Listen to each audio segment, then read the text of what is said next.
Chapter 1807. An emergency military meeting was held in Huaiyang Pass. In addition to the commander of the Bailiang cavalry, Yuan Zuozong, Yan Wenwan Hezhonghu, Chen Yunchue, Great Ancestor Gu, and Zhou Kong. These 5 generals with the highest official positions in the border army, as well as the governor Chu Lushan, the deputy generals of the left and right cavalry outside Liangzhou Pass, Liangzhou General Shifu and Yuzhou General Huang Fuxi, the main generals of the 4 military towns of Fuling, Liuya, Zhongzhong, Qingyuan, and captains with real power. Like Huang Laifu, more than 30 generals of Bailiang attended the meeting together.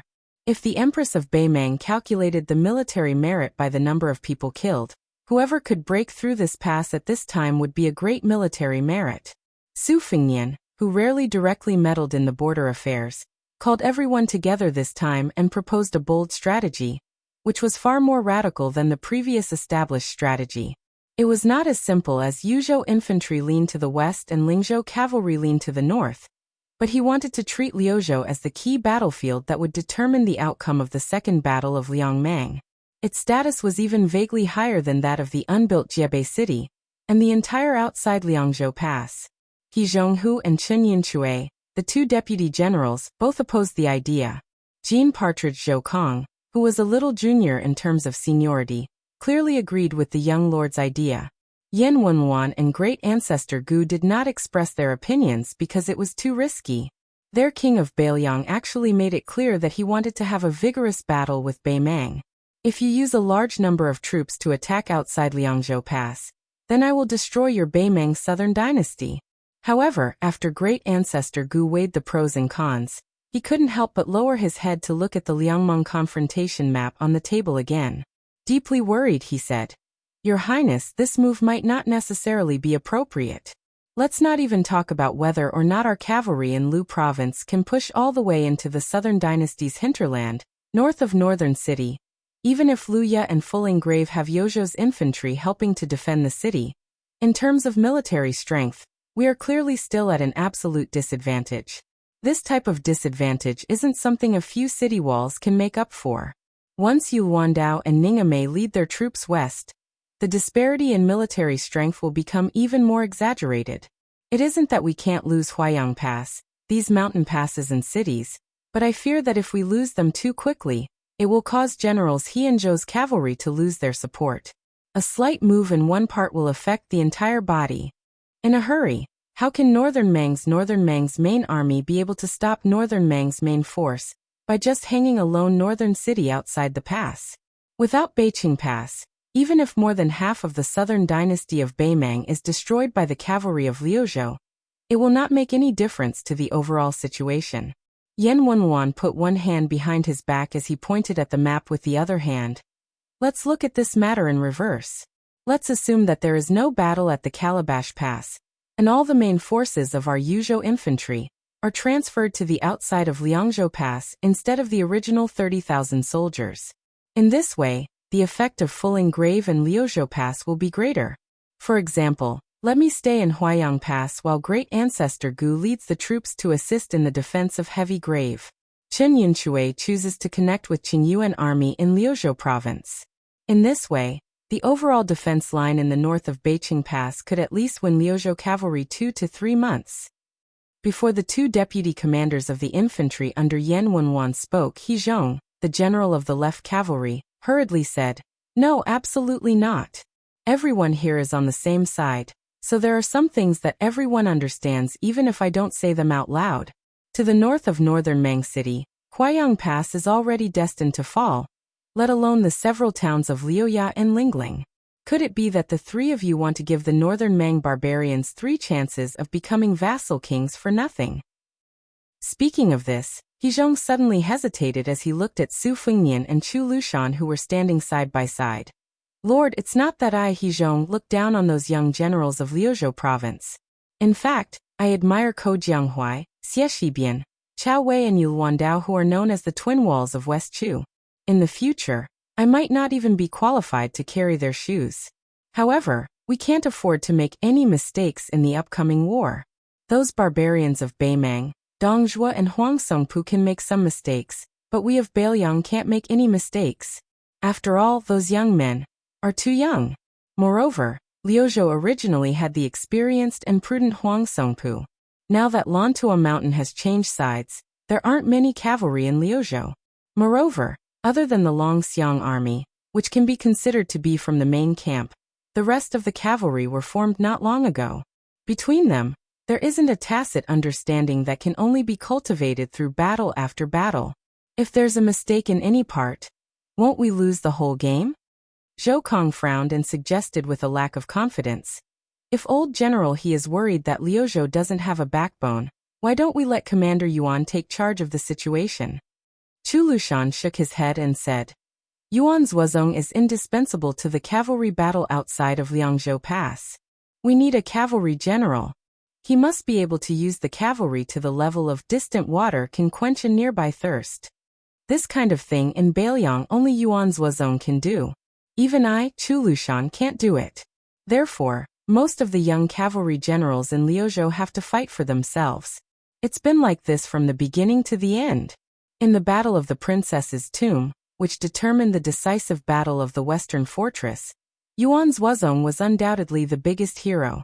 Therefore, it could be said that if Yuan Zuozong did not lead the long-distance raid, the Central Plains would still be a different story. Chu Lushan once made a magnificent feat of leading thousands of cavalry into Shu. Together with Lu Xingxiang's Luzhou in the Snowy Night, they were known as the two classic cavalry battles in the Spring and Autumn War. However, compared to Yuan Zuozong's sudden raid on the Princess Tomb, it was undoubtedly inferior. Even Chen Jibao admitted afterwards that he realized the significance of the Princess Tomb battlefield later than Yuan Zuozong. So the first thing Su Fengnian did after his succession was to make Yuan Zuozong the commander of the cavalry, and Chu Lushan the first general of northern Liang in name. Reality proved that this combination of one real and one fake, the new king of Liang, who had not been able to truly convince the people at the time, did not choose the wrong person. It was also because of this that the northern Liang border army did not have a great shock. Su Beiji, who had just secretly returned to Bailiang from the mansion of the administrator of Lianghuai, stood in the corner without saying a word. He was a little tired after the long journey, so he just stood there and closed his eyes to rest. Chapter 1808. Yan Wenwan, who was short and thin but had an imposing manner that suppressed the generals in the hall, bent two fingers and knocked on the table. She turned her head and asked, Commander Chu, Chao Wei transferred 10,000 cavalry from the border army. Yu Luandao's 10,000 Yoqi cavalry, Ko Jianghuai mixed with a considerable number of young and strong cavalry from Liuzhou, plus Xie Shibian who temporarily took over the two towns of Linyao and Fengxiang, with a total of no more than 6,000 cavalry, and Ningamei's iron stupa that was urgently replenished after its vitality was greatly damaged. The five of them added together were no more than 2 times Yan Wenwan's age. Do you really want to bet on them to turn the tide? Aren't we asking too much of the old people in Liangzhou and Yuzhou?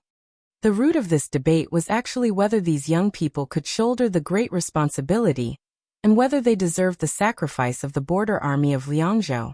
If they couldn't hurt Beimang's southern dynasty and force the middle army of Beimang into the situation of entering the enemy alone, no matter how many enemies the Liuzhou cavalry killed, even if they killed all the civil and military officials in the imperial court of Xijing, as great ancestor Gu said, it wouldn't do any good to the overall situation. Once Beiqing was lost, Liangzhou, which had no military strength, would definitely fall and there would be no need to fight this war. Chu Lushan rubbed his hands and grinned. He looked at the young lord out of the corner of his eyes. Just as Su Fengnian was about to speak, Su Beiji finally spoke. When the great general led the Su family army to the south and north, they trampled the 6 countries. I remember that King of Shu Chen Jibao, Commander Chu, and Commander Yuan were all very young. Su Pu Wuqi, and the others weren't that old either. Even General Yan was considered a young general. That's why the Ministry of War of Liang had the sarcasm of Kid Lieutenant, General Crown. Whether it was Ko Jianghuai, Xie Shibian, Chao Wei, Yu Luandao, or Ningamei, they weren't the kind of great generals who only knew how to talk on paper. Except for Chao Wei who hadn't made any great military achievements. The others all had outstanding military achievements. For example, Chao Chongqing dared to appoint Ko Jianghuai and Xie Shibian as the main generals of West Chu's eastern and western fronts respectively. Why can't Bailiang rest assured? Su Beiji asked with a smile. Is it because the combat strength of our Liuzhou cavalry isn't worth mentioning? Can't we compare to the West Chu cavalry that was pieced together? Without waiting for anyone to give an answer, Su Beiji took a few steps forward and walked to the table.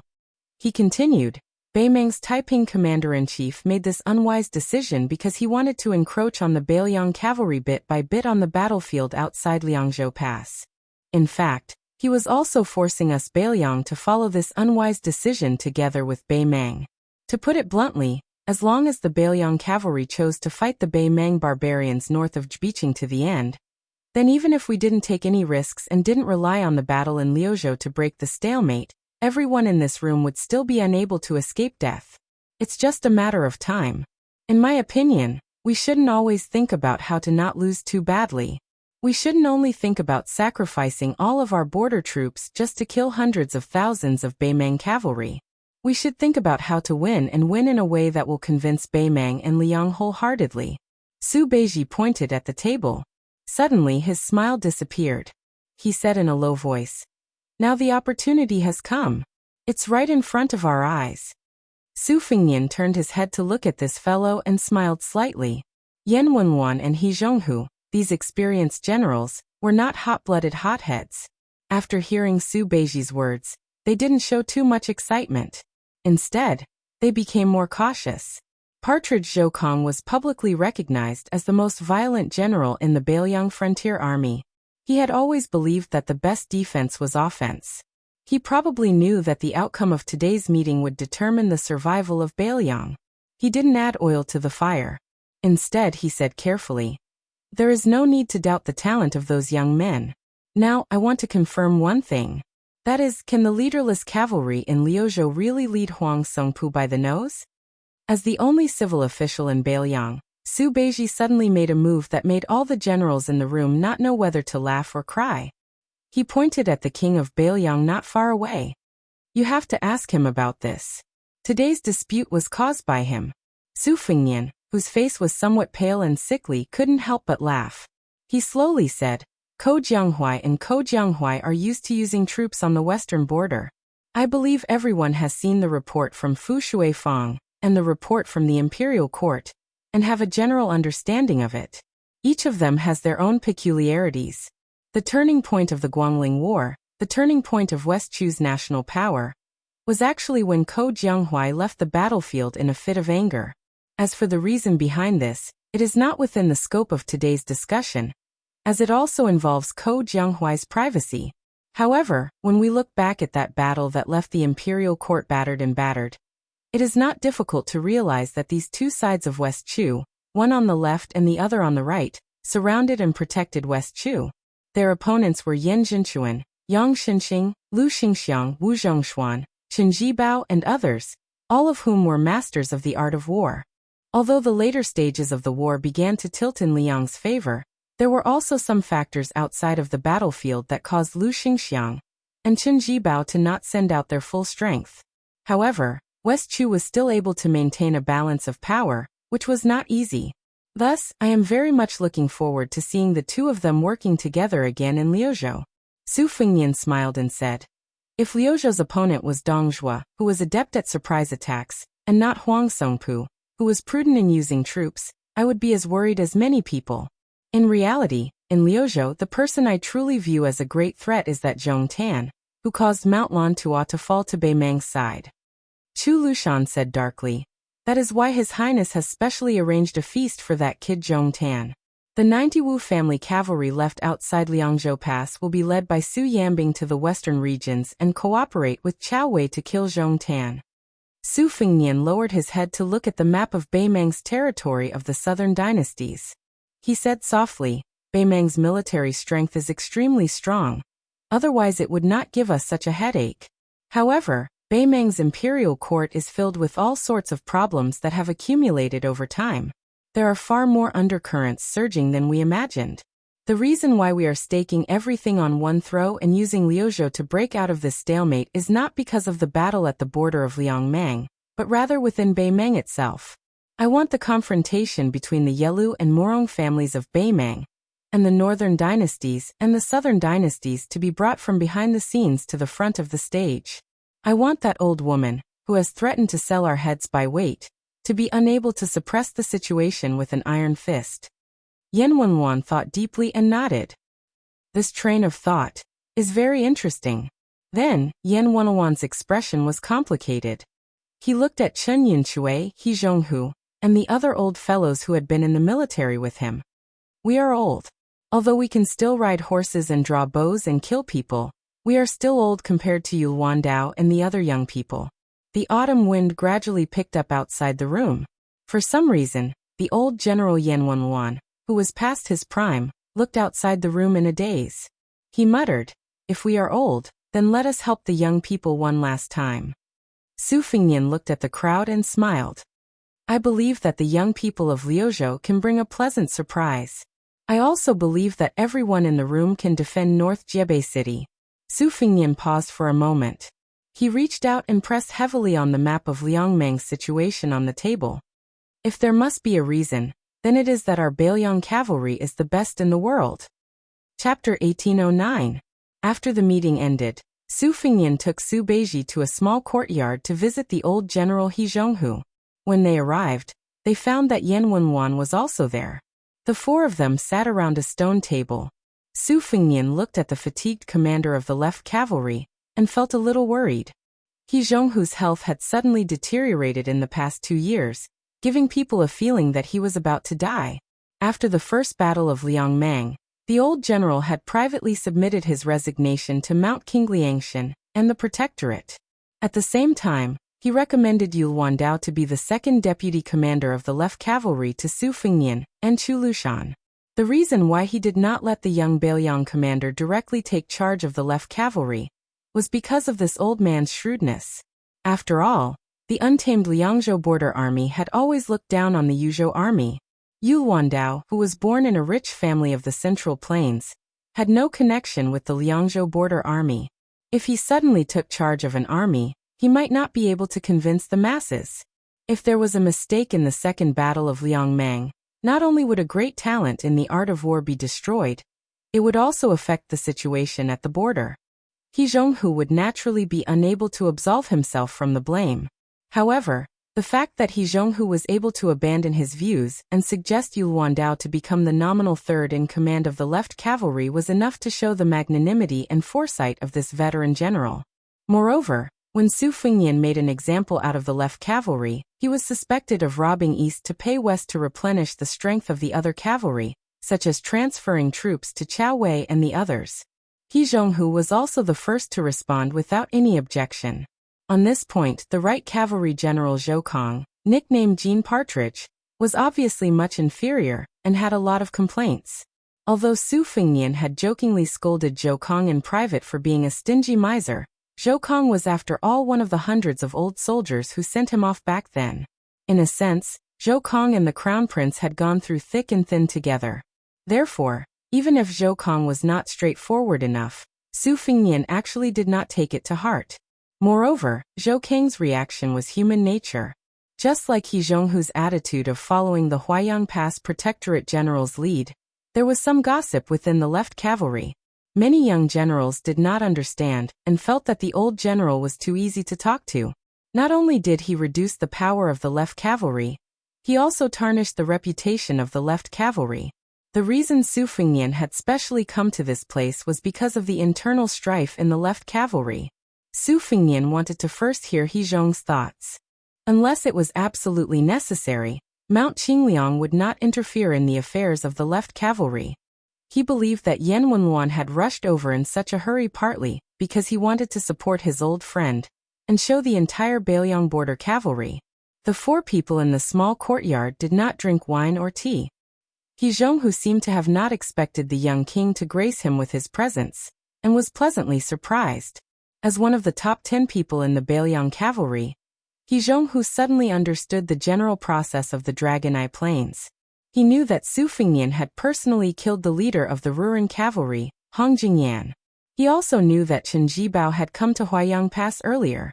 So Su Fengnian had tried to be concise in his speech in the meeting hall. His face was extremely pale.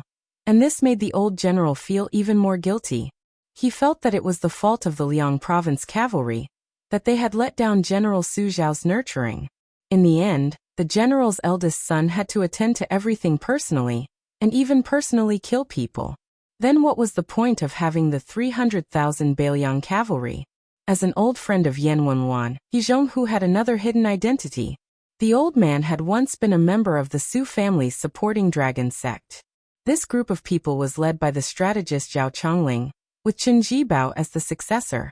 Wu Qi, who was General Su Zhao's brother-in-law and one of the main generals of the Su family's cavalry, Yan Wenwan, He Zhonghu and the others were the backbone of the force. Yao Jian and Yi Shizhen's foster sons were also very close to them. Li Yishan's faction, which was ridiculed by the supporting dragon sect as being of the anti-dragon faction, was much weaker overall. If not for the fact that at the last moment, Wang Fei Wu Su clearly expressed that she did not support Su Zhao's betrayal of Liang to rule over the river, the Su family would not be called King of Bailiang. Maybe Su Fengnian was the ruler of the entire vast territory south of the Guangling River, but it was also possible that the Bailiang frontier army did not have any old people because they were all dead people who plotted against them and died. Because of this difficult relationship, He Zhonghu had some obscure thoughts about this young vassal king who had turned the tide. He did not promote a direct line of descent from within the left cavalry to be the next general, but chose an outsider, Yu Luandao, to take over the magpie's nest. This old man past his prime might have some thoughts of compensation and atonement. Yan Wenwan, the #1 soldier in the northern Liang army, had a gloomy expression on his face. He said bluntly, "Your Highness, there is something that you must have heard. Li Yanchao, that brat, is an ingrate who forgets favors and violates justice. He Zhong brought him to his current position, and is even closer to him than his own son. The only reason he didn't give him the position of the left cavalry commander was because that brat dared to rebel, and wanted to become Zhou Kang's assistant. This little bastard's ability to lead troops into battle is indeed not bad, but his conduct is improper. In the future we must use him, but not too much. At most, we can only make him a deputy general of an army." Su Fengnian really did not expect that Yan Wenwan, who rarely revealed his emotions, would be so angry. For a moment he did not know how to respond. Rebel, ungrateful, improper conduct, these were extremely heavy words. Coming from the mouth of Yan Wenwan, one of the few high-ranking officials of Bailiang, these words were enough to make any Bailiang's middle or high-ranking military officer completely lose their chance to have any real power or high position. In fact, Su Fengnian was no stranger to Li Yanchao's reputation. He was one of the four fangs of Bailiang, sharing the same fame as Dian Xiongqiao, Wei Fuqing and Ningamei. His military service was outstanding. In the border army, other than Yan Wenwan, Chen Yinshui, and He Zhonghu, this group of old men, he was second only to Lu Jinu and a handful of other valiant generals. Because he was in the prime of his life, he was the kind of important general who could fight for the Su family for another 20 years. However, he was similar to the Longxiang army's deputy general Li Mofan and Yozhou's Cao Xiaojiao. His personality was extreme, and he was arrogant because of his achievements. Both of them were famous troublemakers with mixed reputations. He Zhonghu glared at Yan Wenwan and then turned to Su Fengnian to say with a bitter smile, "Wang Yi, if the sky wants to rain and the mother wants to marry, we can't stop it. Since Zhou Kang has promised that Li Yanchao will succeed as the commander of the right cavalry, then let him go. Yanchao, this child, has fought in the left cavalry for many years. The military merits he has made are enough for this future. There is nothing wrong with people walking towards greater heights." Yan Wenwan was helpless. Actually, it wasn't that he didn't like Li Yanchao, but he just wanted to help He Zhonghu raise the topic. If he, Yan Wenwan, was the bad guy, then He Zhonghu, who couldn't put down his face, would just nod his head.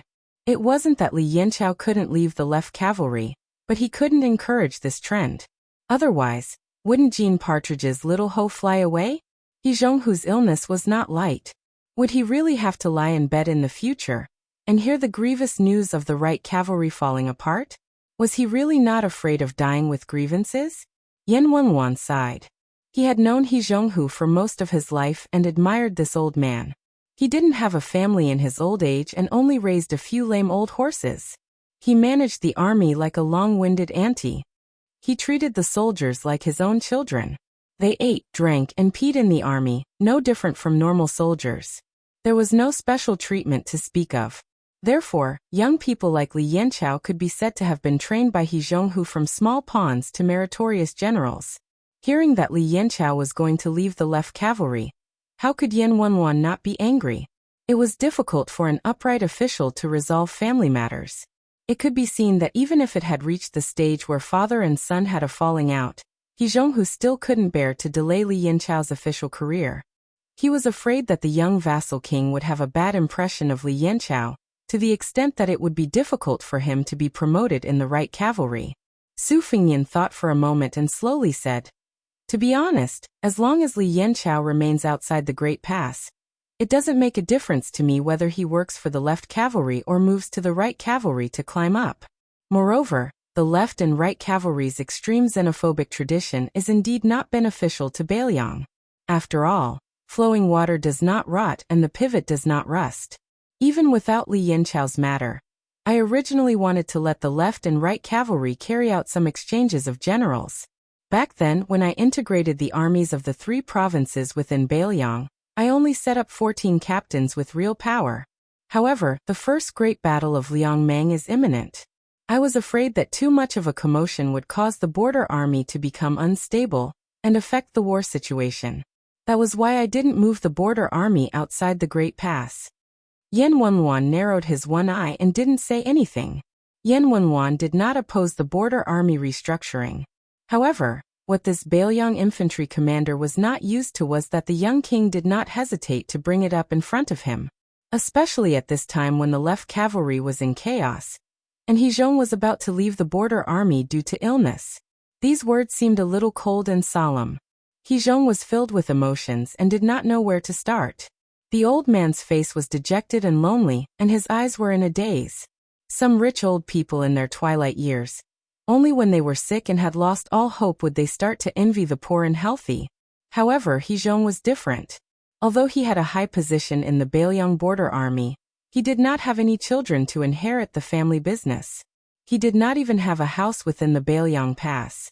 He was completely different from Huaihua Great General Zhong Honggu, who treated the entire Lingzhou as his backyard.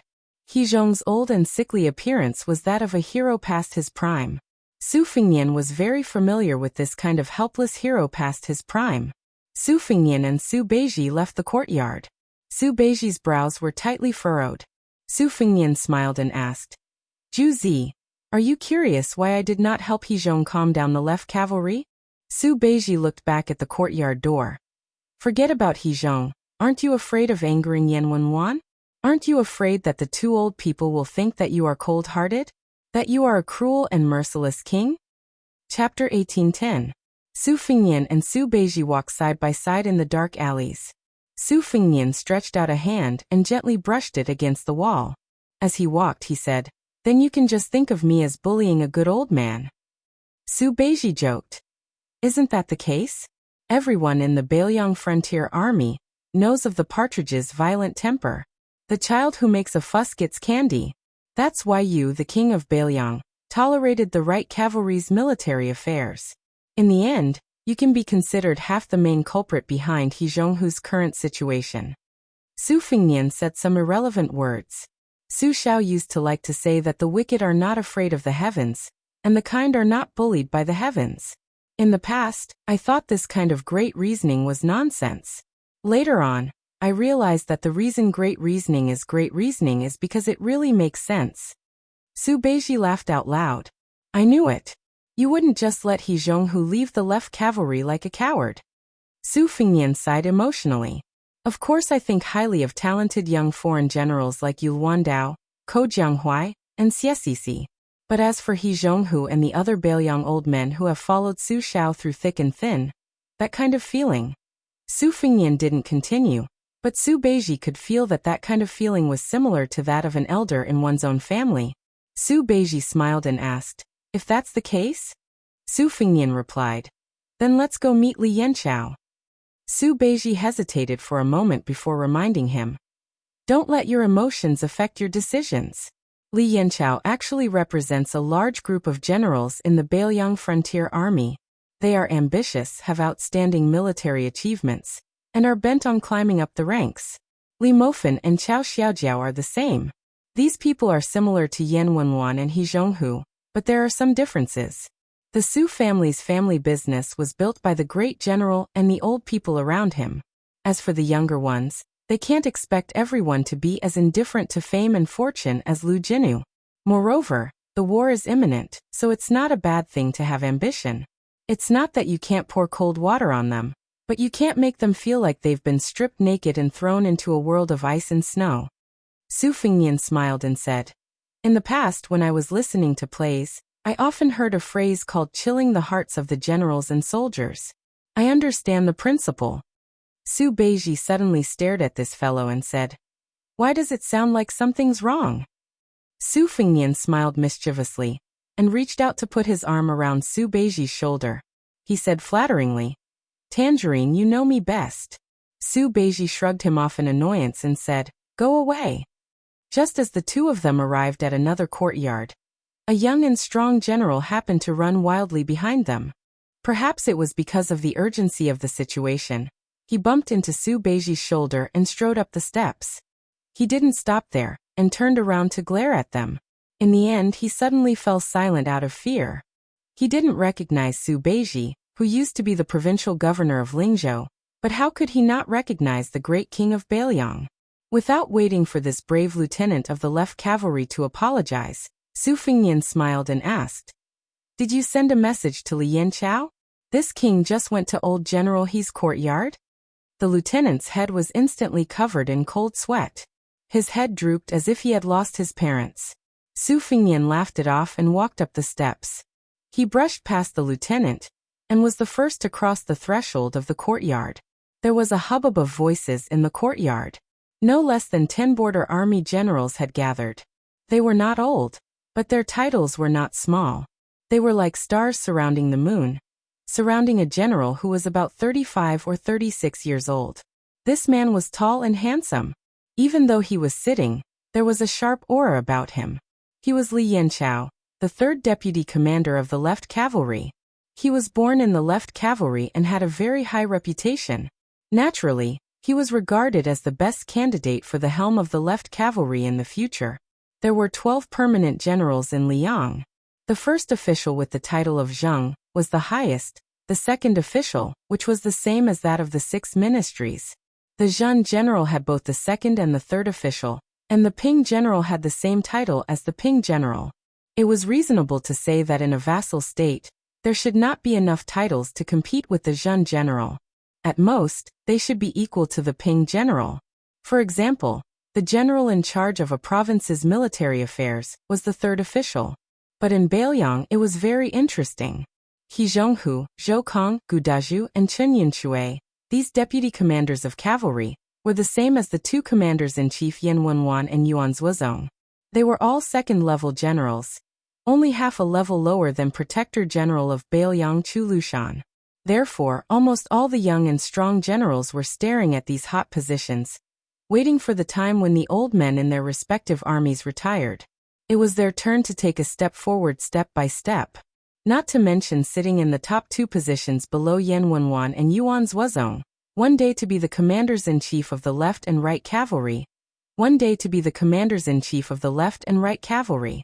They could go to the Great Snow Dragon Cavalry, or at least leave the border army to be the general of a province. Therefore, when the new Prince Liang promoted some outsiders, it undoubtedly made people's thoughts fluctuate. Especially the rapid rise of Yu Luandao and the others. Huang Fujin, Ko Jianghuai, and Han Laozhan each took the share of the generals of 3 provinces. Shifu followed closely behind them as the general of Liangzhou. As a result, there were a lot of expectations and thoughts. When the generals saw the arrival of the young vassal king, after the initial shock, they all stood up from their chairs and cupped their fists in greeting. Greetings to the prince. The lieutenant of the left cavalry, who had been standing helplessly behind Su Fengnian and Su Beiji, quickly ran to join his colleagues. Only then did he feel relieved. A general quickly made 2 chairs for the young vassal king. After Su Fengnian and Su Beiji sat down, he raised his hand and gestured twice. Everyone, please sit down and talk. Today is not a military meeting, so there is no need to pay attention to the red tape. After all the generals saw Li Yanqiao calmly sit down, they carefully returned to their original seats. The two generals whose seats had been taken were standing not far away. Their eyes were bright as they stared at the legendary New Liang Wang, the eldest son of Ren Tu, a martial arts grandmaster. He had killed Wang Xianji, and recently Hong Jingyan. Chapter 1811. He had caused a ruckus at the imperial astronomer of Great Peace City. It was said that even the immortals who had walked out of the portraits, and the ancestors of Longhu Mountain who had ascended, had all been killed by this young man. Moreover, the only king with a different surname in Liang was not careless on the battlefield. The battle at Huta City and the Thousand Li attack outside the gourd were all facts. Therefore, even if these generals were all arrogant people in the left cavalry, when facing this young vassal king, they had no choice but to be in awe. Apart from the awe, there was also heartfelt admiration. The people of Bailiang respected martial arts, and the border army valued military service the most. The new King Liang led the Bailiang cavalry to victory over the Beimeng barbarians, and beheaded Zhujing Temple inside the gourd. How satisfying! The more this was so, the more uneasy everyone present felt. They were well aware of why the young lord appeared in the small courtyard. It must be because of Li Yanqiao leaving the left cavalry, and joining the right cavalry in a fit of pique. But who in Bailiang did not know that Yul Wandao was the trusted general of the new King Liang? He had even used his noble status as a king to put his name in the new camp of the Ghost Cavalry. And the origin of this disturbance was that the old general had recommended Yul Wandao into the left cavalry. Li Yanbin's expression was calm, but deep in his eyes, there was a strong unwillingness. In the view of this scheming general, since the new King Liang had personally come here, even if he had not taken the stance of denouncing him, he, Li Yanbin, would not have a good ending. The generals and lieutenants who had gone through life and death with Li Yanbin were all sweating for Li Yanbin. They were afraid that the young king would suddenly turn hostile. What would they do then? Not to mention whether or not they had the guts to oppose the new Prince Liang. Even if they did have the courage, what was the point? Was this courtyard of people enough for the new King Liang's hand? Su Fengnian asked with a smile. Is there wine here? If there is, take it out. Li Yanqiao said calmly. King, we followed the commander into Huayang Pass and did not bring wine. Su Fengnian turned to Su Beiji and said, Can I trouble you to come? Su Beiji nodded and got up to leave the courtyard. Naturally, he was going to ask Chu Lushan for help. After Su Beiji left, Su Fengnian joked, Before we drink, I have something to tell you. This king had a drink with Lu Jinu, Chu Hanqing, Ma Jili, and the others in Tigerhead City, and then they all died. Are you scared? Li Yanqiao pursed his lips and his handsome face became even more prominent. The leader, Li Yanqiao, did not speak. The atmosphere in the small courtyard was especially heavy and solemn. The lieutenant who bumped into Su Beiji earlier rolled his eyes and yawned. Being able to drink with the prince is enough for this general to brag to my subordinates for 3 to 5 years after we return to the left cavalry. Even if I die, I'm not afraid. Su Fengnian nodded and said, Everyone seated here is not afraid of dying on the battlefield. I have no doubt about that. Then Su Fengnian smiled and said, It's not strange that we, the Bailiang Frontier Army, are not afraid of death. It would be strange if anyone was afraid of death, no? When he said this, even Li Yanbin's mouth twitched, and there was a knowing smile on his face. The other generals roared with laughter. After Su Fengnian's joke, he did not speak anymore. The king of Bailiang was silent, and so was Li Yanqiao. Thus, everyone could only obediently lower their heads. Su Beiji brought 2 jars of green ant wine from the Protectorate Manor. Su Fengnian opened the seal on one of the jars. There were some cups and bowls in the small courtyard.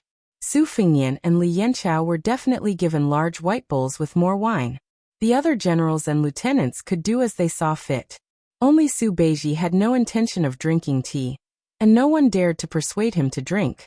Su Fengnian raised his bowl and said, Cheers to everyone. Li Yanqiao and everyone else raised their cups and bowls and said loudly, Cheers to the prince. After Su Fengnian finished the wine in one gulp, he did not continue to pour more wine. Since the wine has been drunk, this king will say a few words casually. This wine is not a toast or a punishment, but an opportunity to meet everyone. This king does not know any of you, but if any one of you tells me your name, this king can tell me your resume and military exploits. These things have long been recorded in the Fu Shuifeng spy report, and I have read it word for word. It is even more detailed than the files in the Huaiyang Pass. Su Fingnian glanced at the other jar of green ant wine that had not been opened, and then looked at Li Yanchao. You felt that there was no hope for you to climb up the ranks in the left cavalry, so you wanted to go to the right cavalry to fight for military exploits and become the commander-in-chief. For a general, there is nothing wrong with this. Moreover, I just came from He Zhonghu's courtyard. The old general did not feel that you had wronged this king. Instead, he even tried to persuade this king. He was afraid that this king would make things difficult for you in the future. Li Yanchao wanted to say something, but stopped. Su Fingnian said indifferently, "You know better than me how the old general has treated you in the past 10 to 20 years. There is no need for this king to say anything. The Bailiang Frontier Army is under Su Zhao's command, and they only look at military exploits and not one's background. Therefore you Li Yanchao killed enemies in He Zhonghu's left cavalry, and in He Zhonghu's right cavalry, you killed enemies. Perhaps with the hope of becoming the commander-in-chief, you killed more enemies. However, the old general is still old. Just like me, Su Fingnian. I am not afraid of anything, but I am still afraid of seeing Su Zhao's situation when he was alive. I have to rest even when I walk to the top of Mount Qingliang. Whether it is my father, Su Xiao, or He Zhonghu, who treats you as his sons, will they be willing to admit that they are old when they know the truth when they are really old?" Su Fingnian answered his own question. That is because they feel that their sons have made a name for themselves. Only then will they admit that they are old. Su Fingnian stood up and looked at Li Yanchao and the people of the left cavalry. Today, in that courtyard, I did not see any commander-in-chief of the Bailiang left cavalry who had experienced the wars of the spring and autumn period. I only saw an old man. That is why I came here to invite you to drink a jar of wine.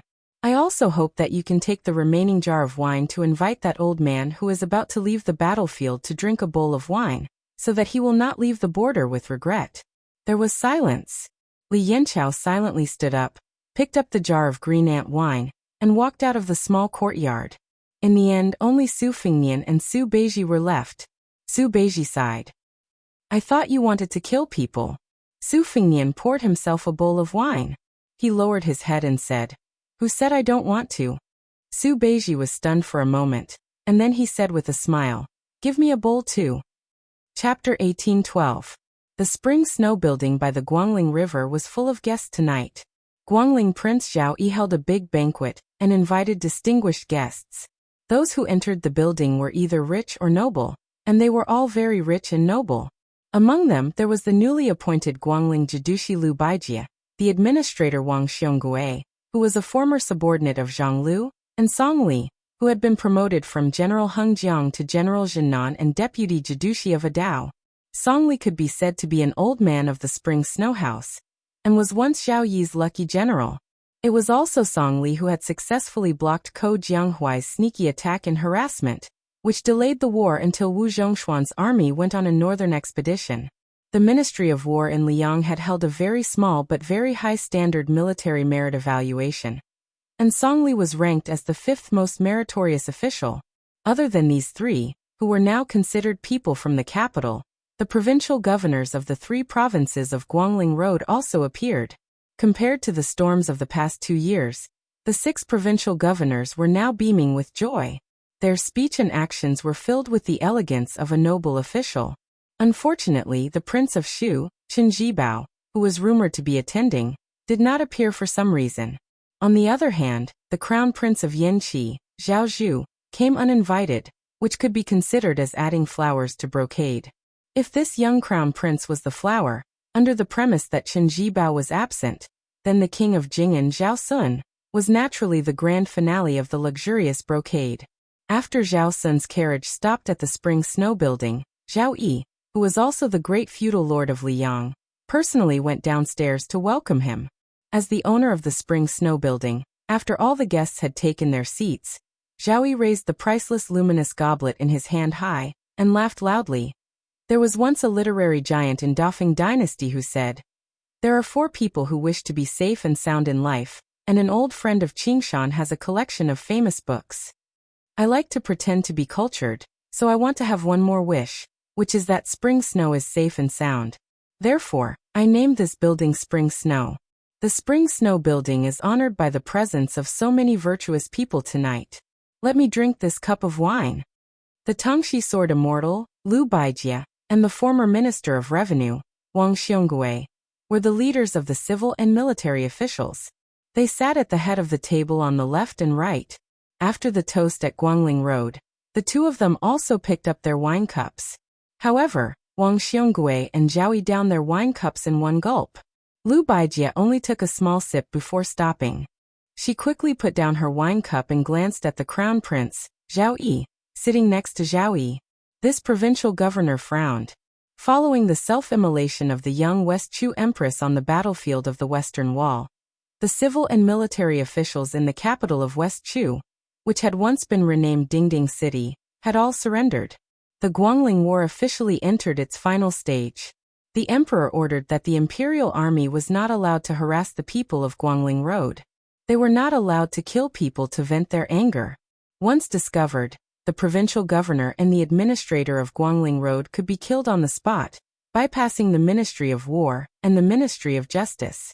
However, not killing people did not mean that the rebellious officials of West Chu could escape this calamity, other than those who had been tactful enough to flirt with the generals of the Liang imperial court, or those who had been able to get the high officials of Tian City to give them protective talismans.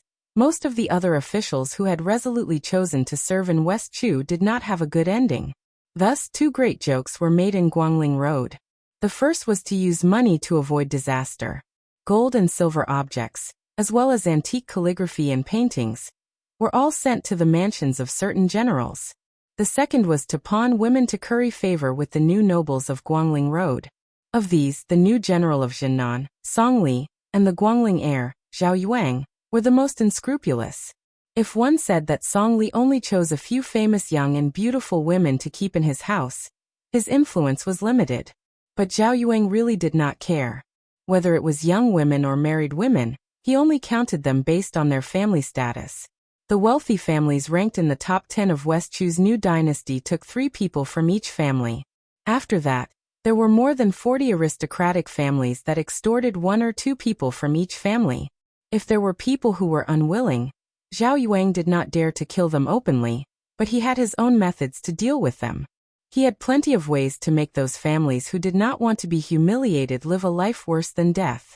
Lu Baijie raised her wine cup and then put it down again. She looked around with mixed feelings. The commander-in-chief of the southern expedition Lu Xingxiang, the general who pacifies the South Wu Zhongshuan, the prince of Shuchen Jibao, the assistant minister of the Ministry of War Su Gong, the Duke of Huainan Zhaoying, Yin Zhenchuan, and Yang Shenqing. These were the real heroes who quelled the war in Guangling Road. They were either not here or dead. Lu Baijie smiled bitterly. What was the point of her sitting here?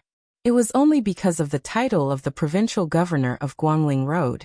Song Li, who had a meteoric rise in the imperial court of Liang, was actually sitting beside Lu Baijie. However, he probably knew that he was not on the same side as the Tangxi sword immortal, so the youngest permanent general of the Liang dynasty did not show too much eagerness. Instead, he was chatting happily with his old acquaintance, the general of Jizhou. He did not get carried away by his meteoric rise. Soon Song Li, who was a little tipsy, looked up at the magnificent ceiling of the Spring Snow building. His fingers twirled the wine cup, and the corners of his mouth curled up slightly. Revisiting the old place, he had been living under someone else's roof. Now, it was hard to say who was living under someone else's roof. When awake, he had 100,000 palms. When drunk, he lay on a beauty's lap. A real man was nothing more than this. Inside the Spring Snow building, toasts were exchanged, and singing and dancing were celebrating peace. It seemed that when the first floor was peaceful, the world was at peace. Lu Baijie looked at the distant administrator Wang Xiongui, who was sitting across from him.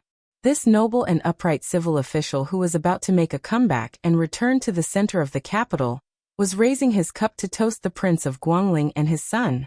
He held the cup with both hands, his sleeves hanging down. He was wearing a high hat and a wide belt. Liu Baijie looked at some of the people at the back of the seats. Previously, they were all important officials of the Jiangling dynasty, who held jade edicts in their hands and wore red and purple robes in the imperial court of West Chu.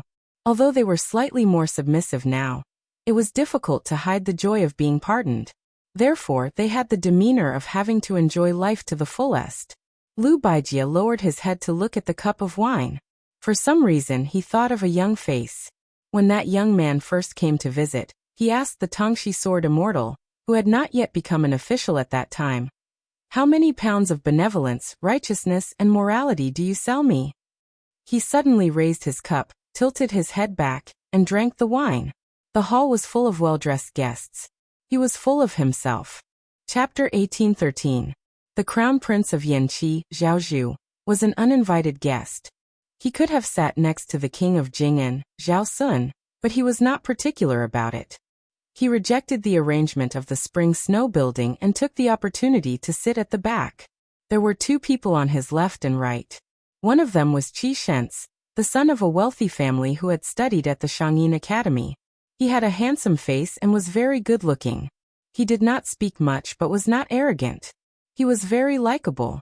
On the right was a burly man called Zhou Daliang, an old subordinate of Lu Xingxiang. This time he did not follow his benefactor to Jizhou to take up a post. Instead, he used his military exploits to stay in Guangling Road as the deputy general of Yezhou. He ate even more than Zhao Zhu did and was more likable. Qi Shentz and Zhou Daliang didn't deliberately try to build up a relationship with His Highness, but the generals sitting next to them frequently came over to toast to them. Zhao Zhu didn't get tired of it. "If you toast to me, I'll toast to you." Gradually, the two flatterers became familiar with Qi Shentz and Zhou Daliang. In addition, Zhao Zhu seemed to have a natural ability to make people feel close to him. For a while, the five of them drank, urged, and avoided wine, each showing their own abilities. They didn't care about the rank of the officials. Wasn't it fun? Compared to the complicated relationships between the other seats, it could be said that the scenery here was unique. Halfway through the wine, 7 sword concubines of the spring snow building entered the building with their swords. The 7 of them were dressed in colorful clothes. They had graceful figures and slender waists. They were like a 3-foot sword that could cut off the head of a hero. The sword dance was dazzling. It was soul-stirring and dazzling. When the 7 sword concubines jumped up at the same time, it was as if a rainbow was hanging in the building. After a famous scholar shouted, the whole room was filled with cheers. Just as the 7 sword concubines were about to leave, an extremely handsome stranger appeared at the entrance of the hall. It was hard to tell if he was a man or a woman. The expression of Prince Zhao Yi of Guangling, who was coordinating with the person outside the door, changed dramatically. The luminous cup in his hand almost fell to the ground. This burly vassal of Guangling stared with wide eyes, his face full of disbelief. Zhao Zhu followed everyone's gaze and shuddered. His expression turned ugly, like a mouse seeing a cat. He wanted nothing more than to hide under the table. The 7 sword concubines that spring snow building had painstakingly nurtured were blocked, unable to advance or retreat. They looked very pitiful. The stranger who spoiled the mood was holding a jug of wine and sitting on the doorstep. Beside him walked 5 beautiful women in snow-white clothes. Compared to the 7 already stunning swordsmen of the king's mansion, whether in terms of appearance or bearing, they were superior. 5 women in white, each with a saber, lined up in front of their master. It was a famous saber of the old southern Tang dynasty, the current standard saber of the Liang border army, and the 4th-generation saber of the Bailiang Su family were all examples. General Zhenan Song Li's eyes lit up. He quickly recognized their identities. They were the personal maids of Nalin Yusi, known as the 2 vassal kings of Nanjiang. Their names were also very strange. They were Dongyue, Shishu, Fengdu, 3 corpses, and Qinglu. The 5 women in white simultaneously took a dozen steps forward. With a light shout, they drew their sabers and chopped down. Just 5 sabers created a majestic momentum of thousands of cavalry breaking through the formation. The 7 spring snow-building sword concubines were so scared that they fled backward. Most of the guests invited by spring snow building were also pale. They didn't know what was going on. Was it Prince Zhao Yi of Guangling's ingenuity to liven things up? Or was there someone who dared to make trouble in spring snow building? Everyone only heard the handsome scholar sitting on the threshold, shaking the wine pot with one hand and patting his knee with the other. He sang loudly, "Please look carefully at the people in front of you. Every year they bury the grass. More or less, there are graves in the grass. Every year, half of them are not swept." Now everyone understood that these people didn't get along with the vassal king's mansion. Otherwise, if it was the arrangement of spring snow building, those words alone would be too unlucky. Prince Zhao Yi of Guangling gritted his teeth. Lu Baijie looked calm. Wang Xiongui was puzzled. Song Li smiled playfully. Zhao Zhu didn't know whether to laugh or cry. The obese Zhao Yi slowly got up, squeezed out a smile, and asked tentatively, "Mr. Nailan, I don't know why you came to spring snow building. Do you have something to discuss?" Wang Xiongui, who was about to retire as the administrator and return to the capital, was furious after hearing the title. He asked knowingly, "Who are you?" Nailan Yusi, who was as charming as a god, stopped singing. He smiled intoxicatingly and pointed at himself. "Me." Then he got up leisurely. He had been drinking when he went upstairs. Before sitting down at the door of the top floor of the spring snow building, he had already drunk more than half of the wine. His face was flushed, and he became more and more radiant. This advisor, who was only known by name in the entire Liang temple, laughed and said, "I, Nailan Yusi, am a scholar." Following Nailan Yusi's words, the 5 beautiful maids once again moved forward. Their figures spun in the air, and then they stepped heavily on the rich and luxurious clothes. They slashed out with their blades, and their imposing manner was even more powerful than before. Nailan Yusi slowly moved forward as if there was no one around. His words made the entire Guangling Path's dignitaries feel as if they were struck by lightning. 150,000 armored soldiers from Nanjiang went all the way to the north. They have already crossed the Guangling River. Wang Xionggui's face was pale, and he fell back to his seat. Not only was this Guangling Path administrator out of his wits, but there were also countless crisp sounds of wine cups breaking in the building. Zhao Yi's face was gloomy, and he did not say a word. Song Li narrowed his eyes and began to weigh the pros and cons. Zhao Zhu was stunned on the spot. The Nanjiang army left their territory to the north without permission.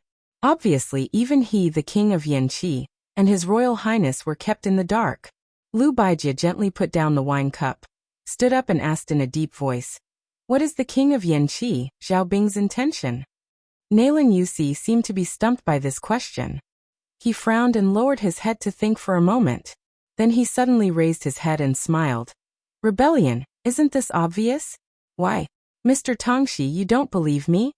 Lu Baijie shook his head and smiled sarcastically. At this time, 2 people walked in side by side. One of them was wearing a royal robe. He was a burly old man, and he was very similar to the crown prince of Yanqi that everyone in the building was familiar with. However, compared to Zhao Zhu's frivolity, this old man was imposing. The old man smiled and looked at the Guangling king Zhao Yi, who was sitting high on the main seat. "Little fatty Yi, how have you been?" "I have been in the barren Nanjiang for 20 years. I have been drooling over your Guangling path for a long time. But then again, it should have been I, Zhao Yi, who owned Guangling. You, Zhao Yi, are only fit to help me guard the house for 20 years. Zhao Yi's face was ashen, and his lips were trembling. However, compared to the king of Nanjiang who had not spoken in the Liang Palace for more than 20 years, the king beside the old man who was also wearing a royal robe made all the dignitaries feel more terrified and desperate. The former protector general of Bailiang, the current king of Shu, Chen Jibao. If it was only Zhao Bing's Nanjiang army rebelling, Liang and Gu Jiantong's 2 border armies going south to quell the rebellion, it would be nothing more than another disaster of West Chu's restoration. However, once Zhao Bing had Chen Jibao's help, everyone began to doubt whether the Liang imperial court, which had shown signs of trouble since the Yonghui auspicious talisman, would be able to luckily survive this calamity. At this time, some people in the spring snow building finally remembered the Northwest Armored Cavalry.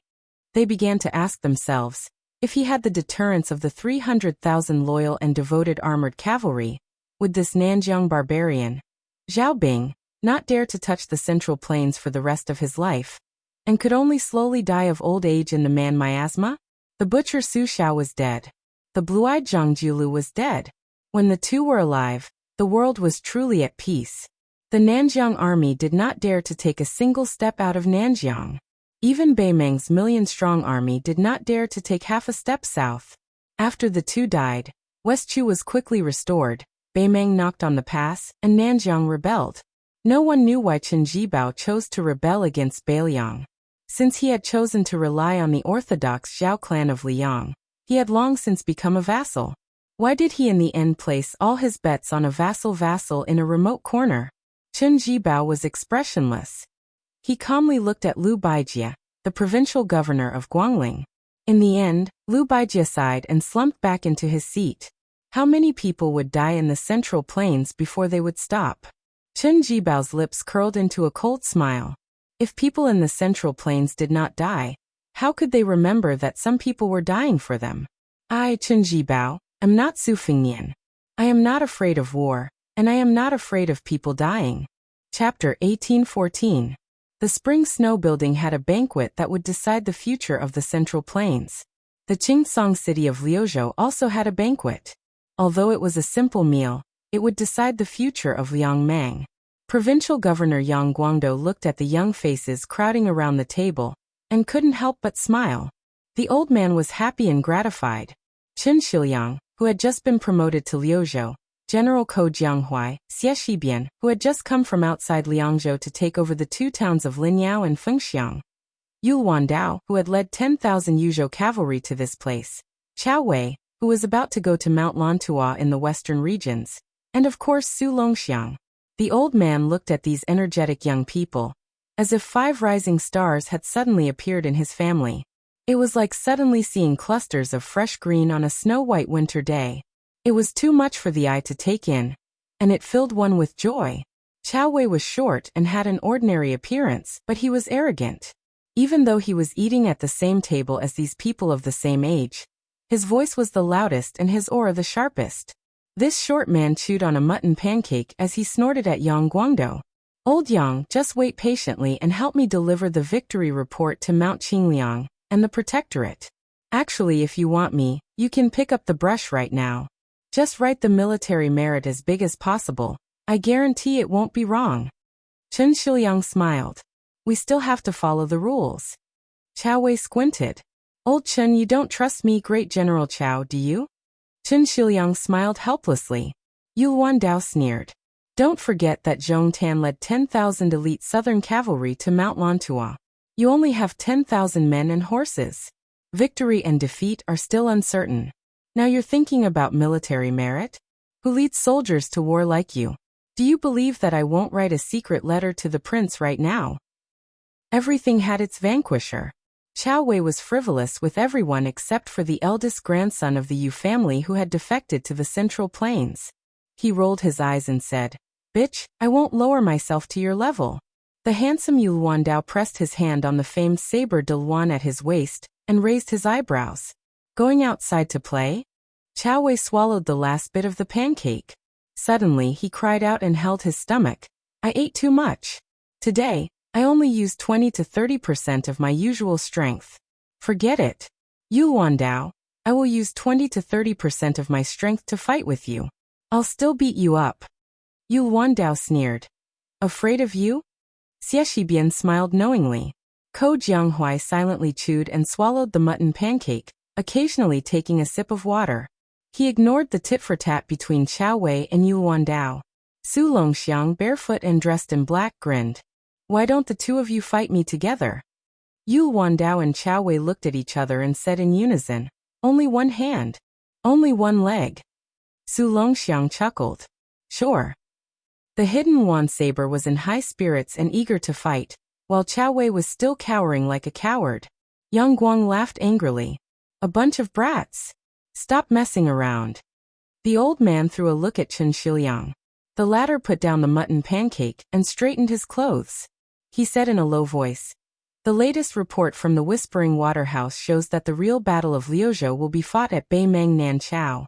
This is a confirmed report. Ningame will lead 6,000 iron stupas to Qingsong City to support the Longxiang army. At the same time, Liangzhou's General Shifu and the White Feather Light Cavalry stationed around Qingyuan Army Town can enter the Liuzhou battlefield at any time to help the Longxiang Army tie down Huang Songpu's Beimeng main force. Chao Wei frowned and asked, "After the Battle of Longyan, didn't the Iron Stupas only have 2,000 men left?"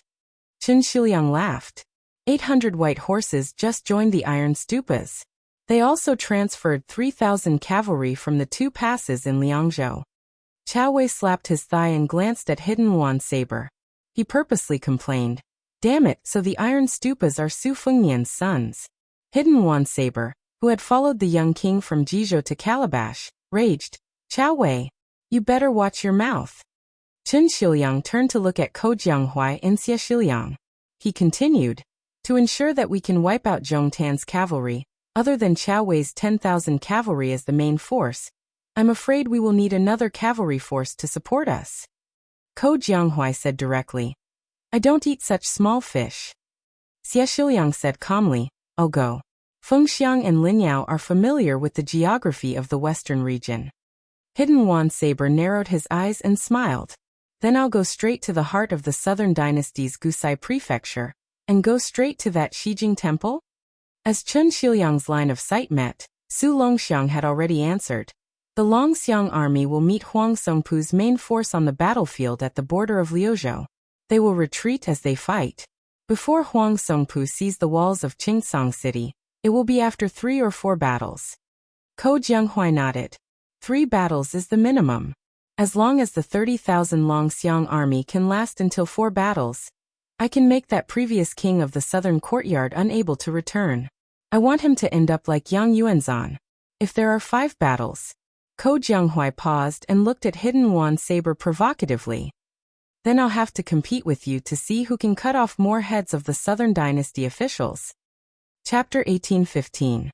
Chen Shiliang cautiously said, "Although in the Battle of Longyaner Plains, the northern Meng chieftain and the other elite Ma Lanzi troops were almost completely wiped out, Huang Songpu was after all the king of the southern courtyard for nearly 20 years, so he definitely still has some foundation. Zhong Tan is also entrusted with high hopes by the Zhong family. Therefore, in Liuzhou, no matter where the battle is, we cannot lower our guard. For this reason, I have specially requested the Governor-General Manor to transfer at least 600 white horse wandering crossbowmen from the Liangzhou border army." Chen Shiliang suddenly spoke in a more serious tone, his eyes sharp.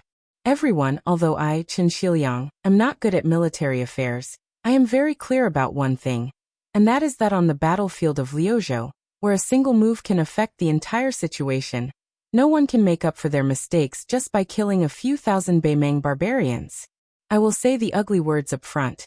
If anyone dares to delay the overall situation of Liuzhou for a little bit of merit, then as long as I, Chen Shiliang, am alive, I will not rest until he or she is dead.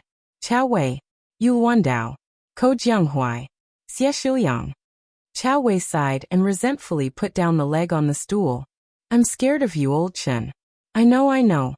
Yu Wandao said with a solemn expression. "You know the severity of the situation. Our Yuzhou cavalry will only make Shijingqing our primary target. We will do our best to avoid Gentleman's Pavilion and the other military towns, regardless of whether their forces are empty or not." Xie Shiliang nodded.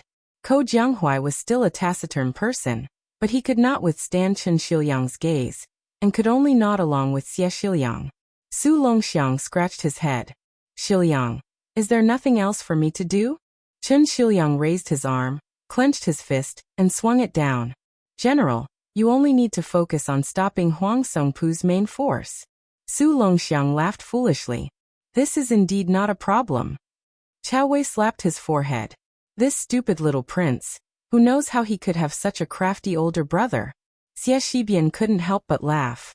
Then he was a little dazed. Back in Guangling Road, although he had personally won many unbelievable battles, he still felt uneasy. That kind of feeling was like knowing that even if you won 99 battles, as long as you lost one, you would lose the whole game. After arriving at Bailiang, after arriving at Qingsong City, apart from the arrogant Ko Jianghuai, they became fellow soldiers with these strangers. Even though there was a great disparity in strength between them and the enemy, they felt incomparably at ease. At this moment, a handsome young man dressed in light armor strode into the house. He suddenly clasped his fist and said, "White Horse Crossbowman Li Hanlin, leading 1,200 riders, has entered the Azure City and is on standby." With a face full of shock, Qin Shiliang stood up and asked, "Officer Li, why are there so many crossbowmen? What about outside the Liangzhou Pass?" Li Hanlin said with a straight face, "This is a military order from the Protectorate. I only follow orders." Then, the only remaining white horse officer of the Bailiang Frontier Army winked at the people in the house. With a bright smile, he lowered his voice slightly and said, "There are no Beimang soldiers left outside the Liangzhou Pass to kill. That old fellow Huang Songpu has 700 to 800 private soldiers under him. So it's not too bad." Ko Jianghuai raised his head and asked, "You are that Li Hanlin? The son of the administrator Li Gongda?" Chao Wei immediately got into the mood of watching a good show. He was afraid that the world would not be chaotic enough. TSK. Ko Jianghuai was someone who usually treated everyone he met as if they owed him millions of taels of silver. Now that he met someone like Li Hanlin who had both a family background and military exploits, he really wanted to have a good fight with him. Li Hanlin was stunned. He smiled and said, "Yes, I am Li Hanlin. You are Ko Jianghuai, General Ko, right? When you guys were fighting to the death with the Liang Imperial Court, Nian and I, we had letters with the prince. In the letters, the prince said that if one day you and Xie Shibian could work together for the Bailiang Frontier Army, that would be great. I didn't think that such a day would really come. I, Li Hanlin, am a rough person. Without any hesitation, as long as I can return from the battlefield alive, when I reach Lingzhou, I will treat you, Ko Jianghuai, to drink wine for an entire year. Not only you Chao Donghua, you Luandao Xie Shibian, none of you will be able to escape." Chao Wei, who had his nickname called, said angrily, "Where did you get so much silver from?" "Lingzhou, that gold-consuming lair. How could you get a decent courtesan without at least 200 or 300 taels of silver?" Li Hanlin laughed and said, "What are you afraid of? Just borrow it from my father. If you can't pay him back, you can pay him back with a bunch of grandchildren." Ko Jianghuai's lips curled up. This once infamous white horse commandant seemed to be much more pleasing to the eye than Xie Shibian or Yu Luandao. Xie Shibian said with a bitter smile, "Commandant Li, drinking wine is fine, but drinking wine with courtesans, I'm afraid that after a year of drinking wine, you will have to kneel on a washboard."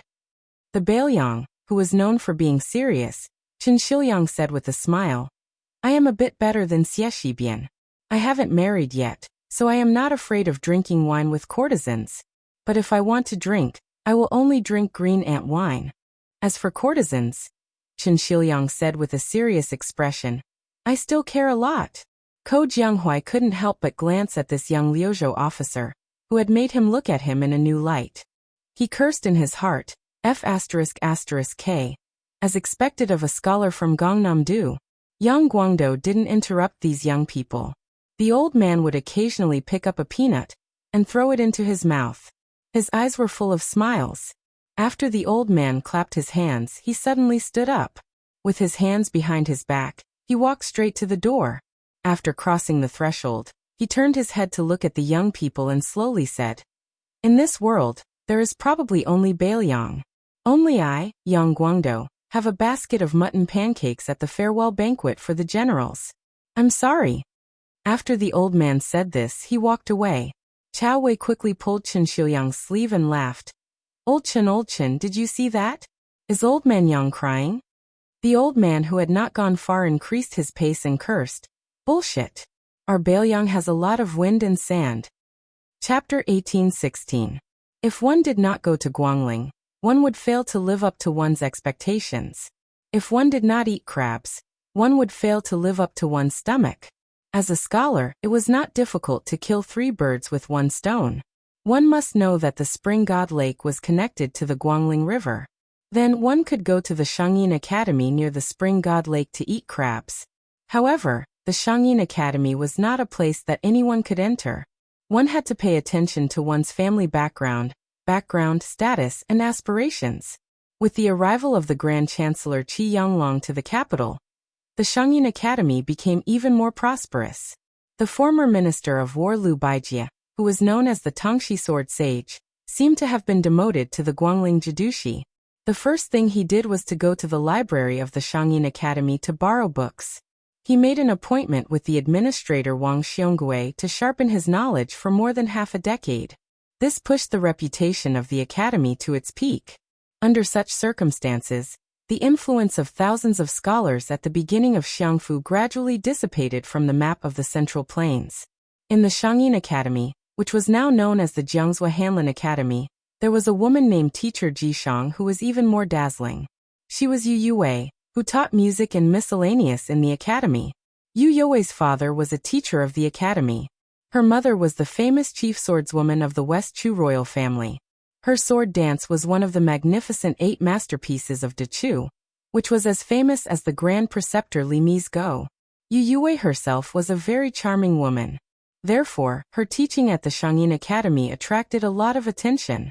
It was said that even the Empress Yan Dongwu, who lived deep in the imperial palace, heard of this extraordinary woman, and wanted to persuade the emperor to summon Yu Yue to the imperial college in the capital to take up the position of a teacher.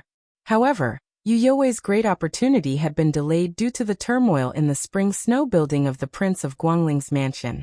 This woman, Ji Shang, did not seem to be depressed because of this. She had originally planned to bring the students of Jixiao Academy to tour the spring lake in early autumn. Step by step, more than 160 people set off in a mighty manner. Yu Yue's teaching style was quite unusual. Half of her time was not spent in the Shangyin Academy. Instead, she led the students to visit the famous mountains and rivers, scenic spots, and the ruins of the previous dynasty. They listened to the sound of the pines, the gushing of the springs, and the whistling of the wind on the high cliffs. However, the spring lake, which was close at hand, had been forgotten by everyone, probably because it was dark under the lights. Until last month, a student proposed to visit the spring lake, and Yu Yue agreed. When they were approaching the spring lake, it happened to be raining heavily. A young military general led a group of elite cavalry, and arrived unexpectedly. The sound of the horses' hooves splashed up a lot of mud. In the twilight, 200 armored cavalry soldiers clanked, dazzling the students of the academy. The leader of the cavalry swung the stirrups and dismounted. He took off his helmet and held it under his armpit. He strode forward and smiled at Yu Yue. Yue, after so many years, we finally meet again. Yu Yue's expression was the same as usual. She only nodded lightly. Like the students of Jixia, she wore a thick straw raincoat that covered her figure. Even so, she was still lovely and moving. When the scholars of the academy around her recognized the identity of the newcomer, most of them cried out in surprise. Their eyes were filled with passion, worship, and reverence. It turned out that this person was Qi Shentz, who had graduated from Shangyin Academy. When Qi Shentz was studying, he was known as one of the 8 elites of the academy along with Ko Jianghuai, Zhao Kai, and the others. In just a few years, he first relied on his illustrious family background to serve under the commander of the southern expedition, Lu Xingxiang. However, he started out as an ordinary soldier, and made a name for himself at the end of the Battle of Guangling Road. With his outstanding military service, he was quickly promoted on the battlefield. After West Chu was destroyed, the imperial court rewarded meritorious officials. Qi Shentz was once again promoted to the ranks of military officers with real power. This time, during the great change in the spring snow building, Qi Shentz benefited from the disaster and stood out. He truly entered the eyes of the entire world. It was rumored that the king of Yan Zhaobing and the king of Shu, Chen Jibao, each chose one person. The king of Yan chose the powerful general of the south, Song Li, for his own use. The war saint in white was the only one who was impressed by Qi Shentz, who was a rising star among the younger generation. Therefore, when the scholars of the Shangyin Academy talked about his Xixiang Qi Shentz, they liked to call him 3 steps to heaven. After the 2 vassal kings joined hands and announced to the world that they had officially started the war, other than the elites of the southern Jiang crossing the river and entering the Guangling Road, large amounts of western Shu soldiers also entered the Central Plains. The king of Jing and Zhao Sun, who had won the 4 words loyal, fierce, brave and resolute through 2 battles to the death, had disappeared for some reason. He was not under house arrest in the spring snow building like Lu Baijie and Wang Xiongui, nor did he speak out for the Zhao family of Liang in the vassal king's territories. This change caught the imperial court off guard. As Lu Xingxiang and Su Gong were moved to the border of Jizhou, and the minister of war Wu Zhongshuan was also summoned to the capital, although the army under him did not follow him to the north, the situation was very unfavorable. They had no choice but to avoid the sharp edge. Before the imperial edict from Great Peace City arrived, the leading general retreated 400 miles to the north and set up camp at the southern border of the capital. The Liang emperor urgently summoned the great pillar state Gu Jiantang, Lu Xingxiang, Su Gong, and the Huai Jidushi Kainan to the capital. Only at this time did the Liang imperial court suddenly realize that there were not many trustworthy generals. Thinking back to the past, Yang Shenxing, Yin Zhenchuan, Ma Lulong, and the other old generals, which one of them was not enough to hold their own in the army. At this time, the resignation of the imperial college chancellor, Yao Baifeng, due to illness seemed especially unsurprising. It was not as eye-catching as the rise of Qi Shentz. Qi Shentz stood in the heavy rain. Raindrops fell heavily on the precious armor he had taken from the Guangling prince's mansion's treasury. The sound was crisp and continuous, and there was a vague, indescribably vigorous aura of metal. He and the woman not far away spoke some simple words of reunion after a long separation. When he spoke to her, he stared into her eyes, hoping to find a trace of joy, relief, or surprise in her eyes. Unfortunately, there was none. Other than the standard war blade hanging from Qi Shentz's waist, he also had the 12th famous sword of the Dongyue sword pool, Linglong. His gaze shifted slightly to the surface of the spring god lake. He then withdrew his gaze and said with a smile, "Yue, I was once a comrade with the new Qingzhou Navy Admiral, Sir Lu. I heard that you were going to tour the spring god lake, so I specially asked him to give you a yellow dragon ship for you to use. Don't worry, there will be no battles in Guangling in the near future. You can enjoy yourselves to your heart's content." Yu Yue nodded and did not refuse his kindness. She said indifferently, "I thank you on behalf of the students, General Qi." Qi Shentz wanted to say something but stopped. In the end, he did not say those hurtful words. For example, he heard that in these troubled times, there was going to be a wedding in western Bailiang Prefecture. Qi Shentz took a deep breath and smiled. He put on his helmet again and said in a deep voice, "Take care." Yu Yue was startled. She then smiled with more sincerity. She nodded and said, "You take care as well." The giant ship gradually approached the shore. Her group boarded the ship, while his cavalry remained on the shore for a long time. Just as the yellow dragon ship completely disappeared behind the curtain of rain, another group of elite cavalry arrived at the shore of the Spring God Lake. Their leader was about the same age as Qi Shentz, but his current rank was even higher than Qi Shentz. He was the former general of Ji Prefecture, Yuan Tingshan. He was the son-in-law of Gu Jiantang of the Great Pillar State, and the current master of the Wild Goose Castle Private Cavalry. He and Song Li had pledged their allegiance to the king of Yen, Zhao Bing, who was marching north with great momentum. However, he regretted not meeting Qi Shentz sooner. It was just that the two of them had an ordinary relationship with His Royal Highness Zhao Zhu of Yen. Yuan Tingshan wiped the rain off his face and teased loudly, I'm late. I didn't get to see that magnificent master you." Qi Shentz lamented in a low voice, "You're late. I'm late too." Yuan Tingshan couldn't hear him clearly, but he could clearly see Qi Shentz's despondent expression. He lamented his misfortune, and was angry at his failure to fight. He said unhappily, "If it were me, I would have snatched her and brought her home a long time ago. I'm sure she'll be obedient. She's just a woman with no family or friends. Do you think the Shangyin Academy she's from can really arm wrestle with you, General Qi? Just by saliva?" At this point, Yuan Tingshan patted the saber at his waist and grinned viciously. "Don't forget that we have this toy." Qi Shentz didn't say anything. He only shook his head. Yuan Tingshan snorted coldly, "We're really brothers in the same boat. We're both at odds with that Su guy." Qi Shentz dismissed it with a laugh. The yellow dragon ship gradually sailed away. Yu Yue and a short little girl were standing at the bow of the ship. The latter was helping her carry the big white cat, Wu Mainyang. The little girl was nicknamed Little Wooden Fish. Her hair was braided with goat horns, and her surname was Wang. Her father's generation were all teachers of the academy. The epitaph written by her father was famous all over the world. It was praised by the literary circles of the Central Plains as those who don't shed tears upon hearing it must be heartless and unfilial. Because the little girl often appeared in Master Yu's lectures, she was as famous as Wu Meinyang in the academy. Over time, she also gained the nickname of Little Mr. Wang. Wu Meinyang jumped out of the little girl's arms and slipped back into the cabin to hide from the rain. The little girl stood on tiptoe and leaned against the railing. She asked curiously, "Big sister Yu, do you think a flood dragon will appear in such a big lake?" Yu Yue couldn't help but laugh. "I don't know about that." The little girl asked timidly. "The newly established White Horse Academy in Bailiang has invited you to give a lecture. Do you want to go?" Yu Yue fell silent. Seeing this, the little girl didn't dare to say anything else. She sighed like an old woman and suddenly said, "The scenery is old, so how can I not recall Jiangnan?" Yu Yue's smile became slightly bitter. "The scenery is old, so how can I not recall Bailiang?" Chapter 18-17. Basins of various sizes in the western regions were scattered all over the place, making it easy for an army to move freely. It was difficult to set up a defense.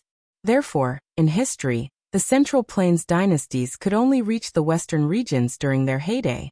The Bailiang Protectorate's saying followed the rise of the Great Feng dynasty. Today, the three towns of Qingsong, Linyao, and Fengxiang existed to connect the western regions and the Central Plains. In the vast area to the west of Linyao, the Miyun Pass was the main passageway. Mount Lantua was located on the left side of the pass, making it a natural place to store troops. One after another, two cavalry armies slowly moved east along this wide mountain pass. The latter was a typical northern Meng light cavalry formation. Apart from the 100-man commanders and 1,000-man commanders, who wore armor that was no different from the Central Plains cavalry generals, the cavalry mostly wore light and durable armor made from leather. They were equipped with all sorts of weapons, including cavalry sabers, spears, cavalry bows, and there were even many wolf-tooth clubs and horse lassos hanging from the sides of the auxiliary horses. That vanguard cavalry was clearly even heavier. For the sake of not harming the warhorses' legs, there were two additional mounts, the two mounts separately carrying armors, namely weapons and armor. The armored horses had eye-catching armor pouches hanging from them. The set of armor almost completely covered in leather on the inside, and either scale armor or chain mail on the outside. The weapons were also comparatively more orderly, all of them being spears, cavalry bows and cavalry blades, all of them hanging from the soldiers' horses. Meanwhile, this cavalry army numbering around 3,000 also had leather armor on their warhorses. Just from the scale of this one man three mounts, one could tell that regardless of how strong or weak these 3,000 cavalry were, they were definitely the old man's army in northern Meng's border army. According to Beimeng's trusted enemy, the Bailiang Frontier Army, the Beimeng Border Army could be divided into three types. The cavalry, nicknamed the Sun's Army, belonged to the elites of the southern dynasties, with each man riding two horses. They could be considered the sons of the southern dynasty's influential officials. They did not lack anything good. Their horses were excellent, and their armors were excellent. The cavalry of important military towns such as the tile-building Gentleman's Pavilion were among them. As for the Sun Zijuan army, they were much inferior. In the eyes of the cavalry outside Bailiang, especially outside the Liangzhou Pass, they were no different from military exploits on horseback. There was also a powerful cavalry force known as the Laozi Army, which was not to be underestimated. They had as many as 3 or even 5 auxiliary horses. For example, Dongzhuo's private cavalry, Hong Jingyan's Ruren Iron Cavalry, and the personal troops of the Beimeng generals such as Lu Gui and Yang Yuanzan were all like this. Although their numbers were small, their combat power was extremely strong. There was no situation where they did not dare to fight to the death due to the disparity in numbers. If they won, they would be like a hot knife through butter, but if they lost, they would be completely wiped out. To a large extent, they were able to dominate the situation on the battlefield. After the first battle of Liangmang, the noble clans of the southern dynasty, who had placed their bets on the battlefields of Liuzhou and Yuzhou, were greatly weakened.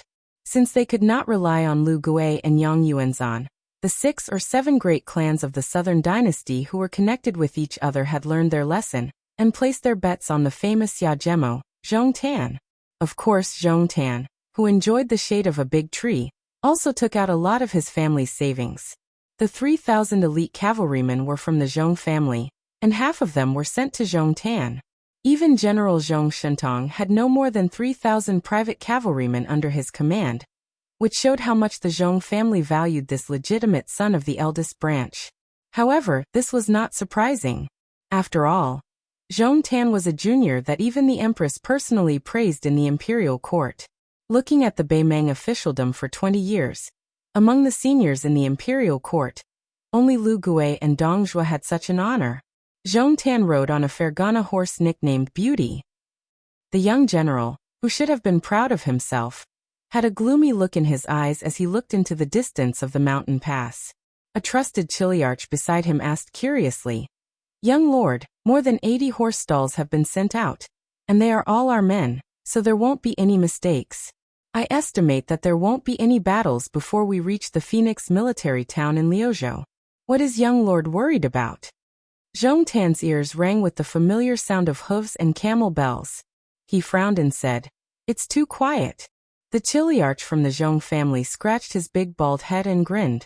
Young lord's trip to Mount Lantua was unexpected, so it's normal that the Bailiang frontier army didn't react in time. The pitiful cavalry in Liuzhou would have a hard time dealing with Huang Songpu's troops. How could they have the time to deal with us? Zhong Tan sighed and said worriedly, "In the previous battle, Dong Zhuo had already taken down Liangzhou's Huta city and maintained a balance of power in Liuzhou. In the end, they lost the entire battle because Yuzhou lost too badly. This time, the battle is to the north of Bibei City, but the key to victory is in Liuzhou. What I'm afraid of is that I'll lose in both wars because of where I am." The chiliarch hurriedly interrupted Zhong Tan's unlucky words and said resentfully, "Young lord, don't jinx it." Zhong Tan laughed self-deprecatingly. Then, with a determined look in his eyes, he said in a deep voice, "Keep an eye on the horse fence at the front and send back spies. If there are any abnormalities, our 3,000 cavalry in the vanguard will prepare for battle and rush out of Mount Miyun as quickly as possible. We must ensure that the 6,000 cavalry behind us can spread out their formation on flat ground." The reason why Xia Zhemo personally led 3,000 cavalrymen to open the way was that he was worried that they would be blocked in Mount Miyun. The 6,000 cavalrymen behind him, who came from various sources, might not be able to successfully block the sudden charge of Bailiang's cavalry. They might even be forced by the enemy to the point where the seawater would flow backward. If that happened, it would be a one-sided slaughter in Mount Miyun. Even though the monk soldiers of Mount Lantua were close at hand, it was of little significance to a cavalry battle where victory or defeat could be decided in a fleeting moment.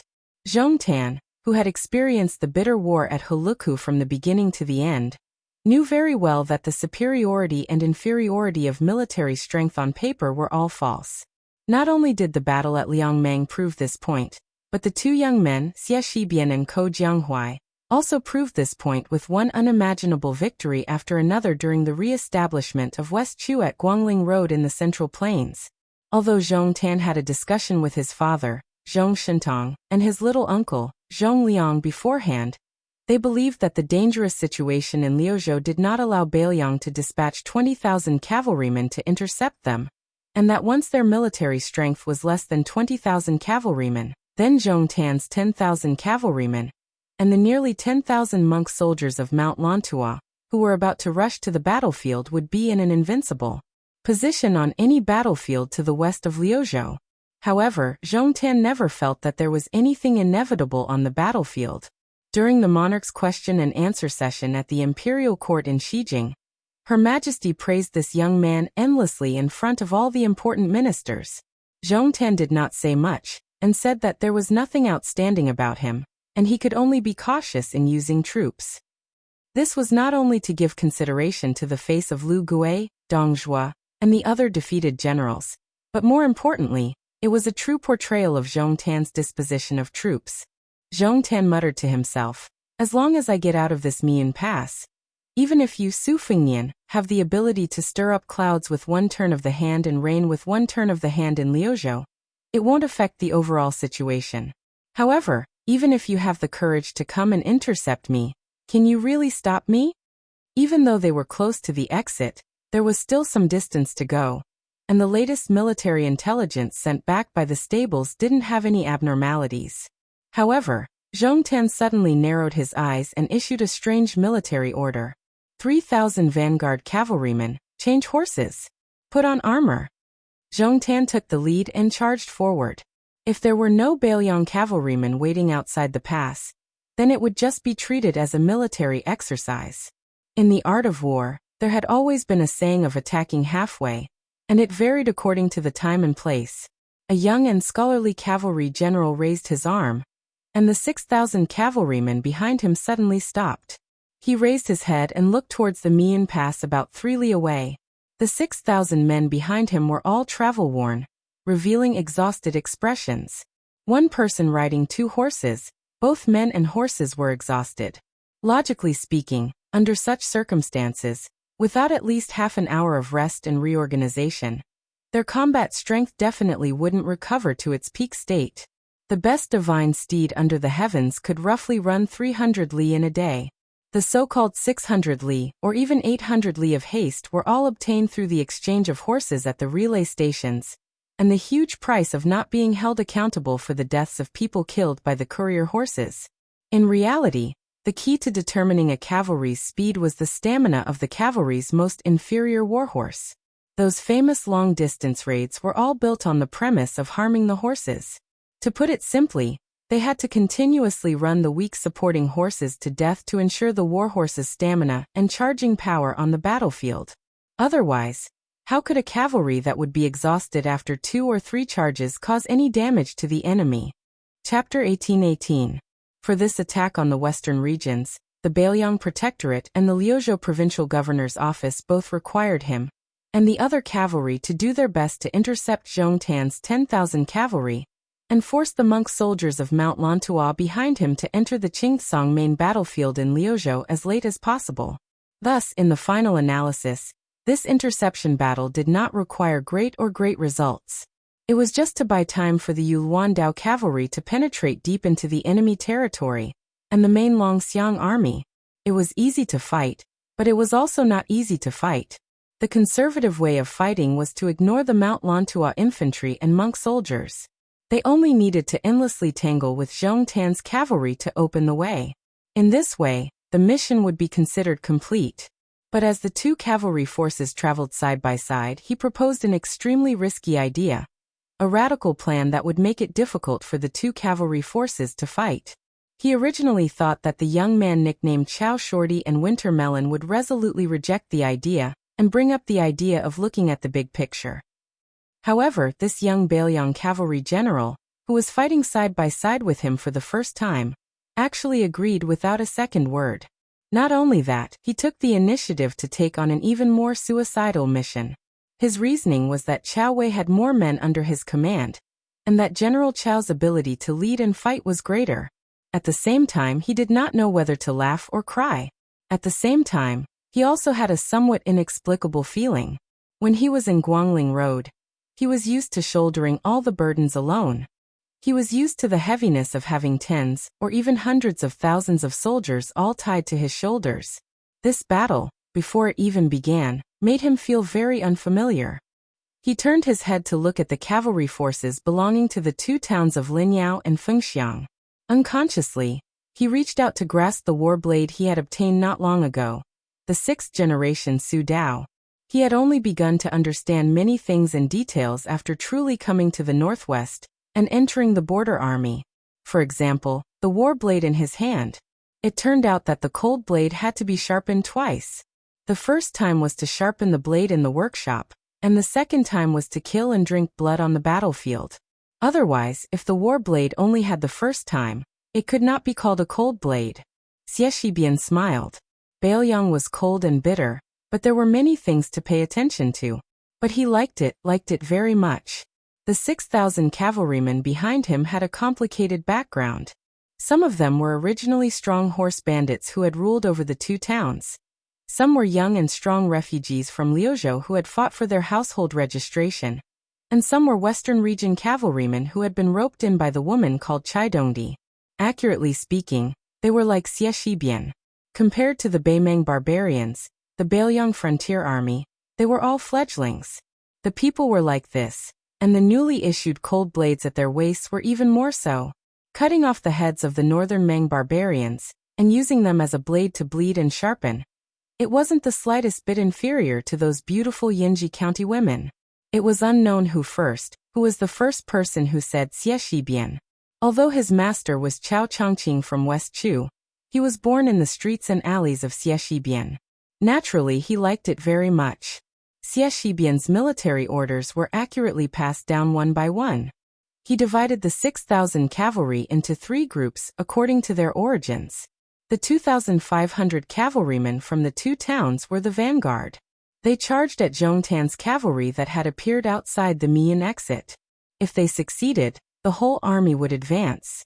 If they failed, as long as they could stabilize their position and prevent the Beimeng cavalry from successfully spreading out their formation outside the mountain pass, they would retreat after a small battle.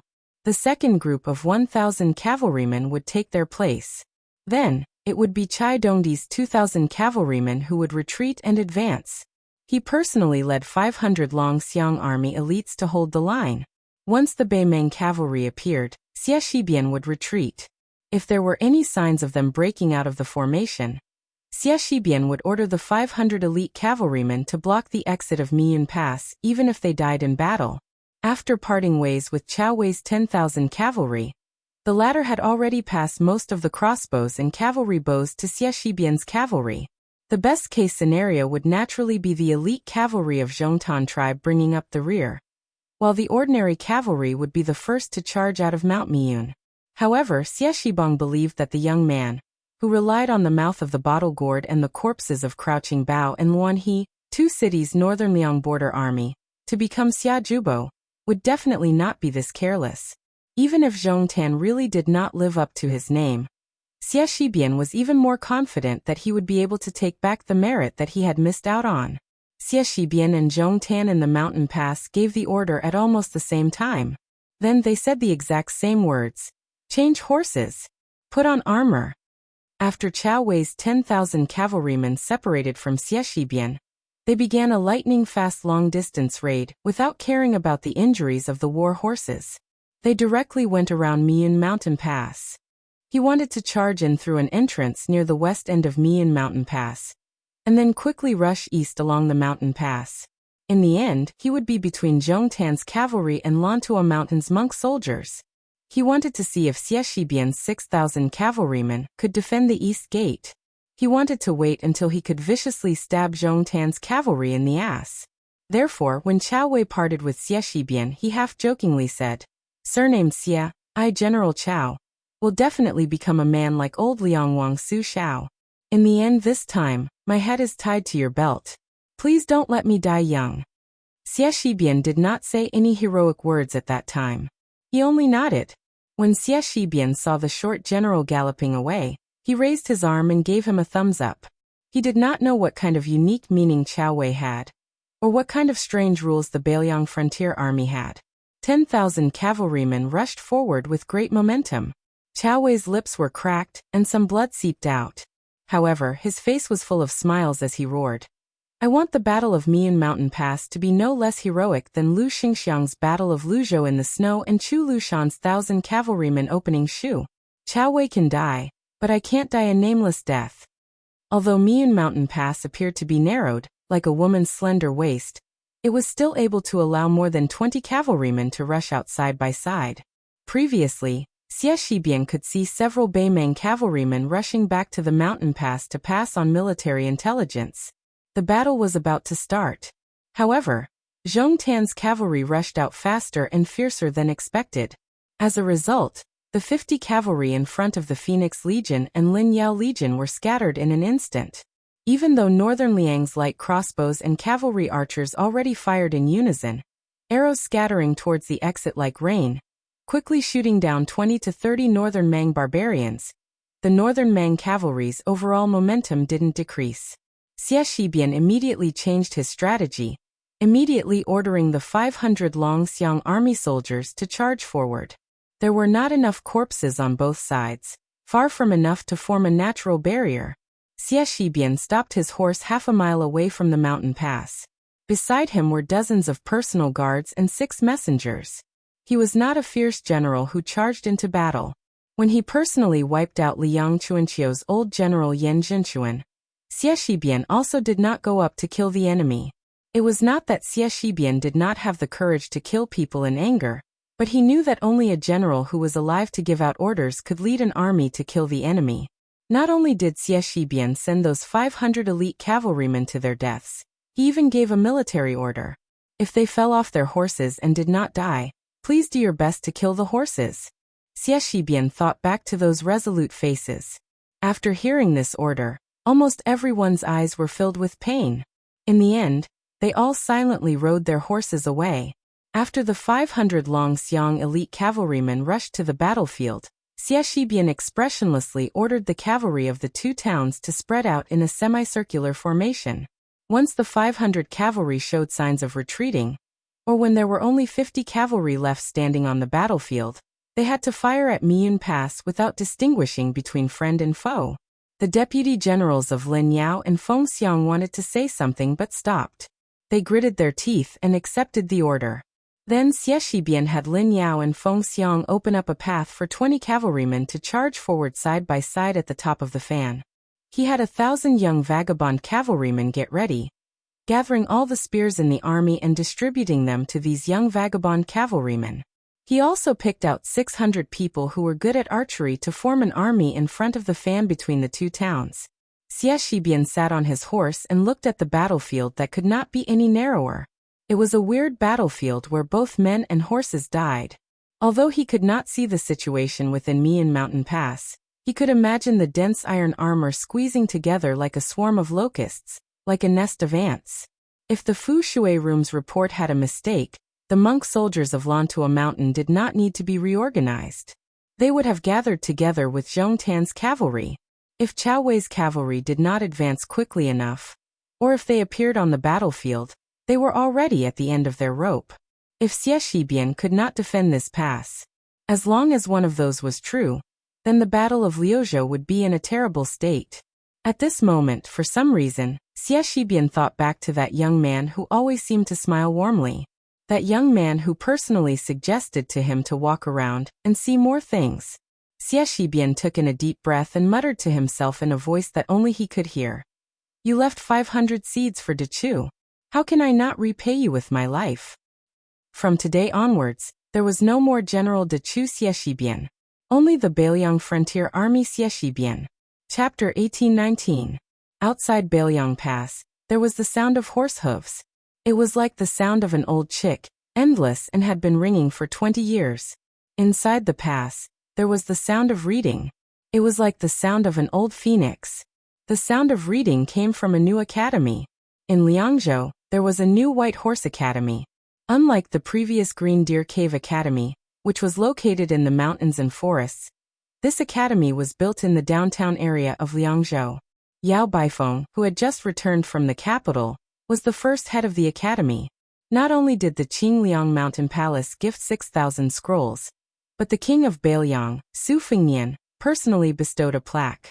Bailiang's Dao administrator Li Gongda, the new Liangzhou provincial governor Lu Dongjiang, and the Yuzhou provincial governor Huang Yin all personally gave books to the academy. For a time, the officials and nobles of Bailiang followed suit. This allowed the White Horse Academy to complete an unprecedented feat on the first day of the academy's establishment. There were 10,000 scrolls in the library. Thus, the library was named after 10,000 scrolls. At the same time, Yao Baifeng created a new sage hall in the academy, sculpting the statues of the sage of the Zhang family, and the 10 sages and 36 sages. At the same time, Yao Baifeng set up a monument to start the academy. He emphasized that scholars entering the White Horse Academy should preach and seek benevolence. Therefore, he didn't teach the imperial exam's art, which was the foundation of the imperial exam. This was obviously contrary to the study of the imperial exam. Other than Yao Baifeng as the headmaster, the renowned White Lotus of Mount Longhu, Bai Yu, and the former provincial governor of Lingzhou, Su Beiji, were both deputy headmasters. The mountain master of Green Deer Cave Academy, Huang Shang, and other great Confucian scholars of the Central Plains, who had rushed to northern Liang to take root, also promised to come to White Horse Academy to give lectures on time. It was even rumored that Chancellor Wang, who had led thousands of scholars to northern Liang, had also promised to contact Shangyin Academy and promised to recommend a Mr. Ji Shang from Shangyin Academy, which was known as the source of all the scholars in the world, to teach in northern Liang. As a result, White Horse Academy, which originally only accepted 80 people, was flooded with people. They had no choice but to make an exception and recruit 200 young scholars. The number of local and foreign scholars in Beiliang was roughly the same. Lu Dongjiang, the official of Liangzhou's parents, was even more enthusiastic. Supporting the White Horse Academy was the first thing he did after taking office. He opened the door to all the affairs of the academy, and even treated the lecture hall of the academy as the official residence of the provincial governor. He went to the White Horse Academy every 2 or 3 days. He even allocated 600 acres of fertile land under the name of the Lu family, and gave it to the academy in the name of Liangzhou. This made the officials of Beiliang, who had a lot of complaints about the Lu family, look at the Lu family in a new light. Even the deputy administrator Song Dongming, who had been estranged from the Lu family, once again invited Lu Piao, who had once been famous for his calligraphy, to a private banquet. At the beginning of autumn, a carriage slowly drove to the downtown area of Liangzhou City. The carriage was very ordinary, and there were no retainers following it. The coachman was a middle-aged man who didn't look like a coachman. The curtain of the carriage was lifted slightly, and the man in the carriage quietly looked at the scene on the street. Some shops had changed their signs, and some stalls had disappeared. Some restaurants were still selling green ant wine, and some inns had taken over their father's business. When the carriage passed by a newly opened shop, the carriage slowly stopped. The coachman quietly waited for the owner's orders. He didn't dare to speak without permission, reminding the people of the academy that they were patiently waiting for his arrival.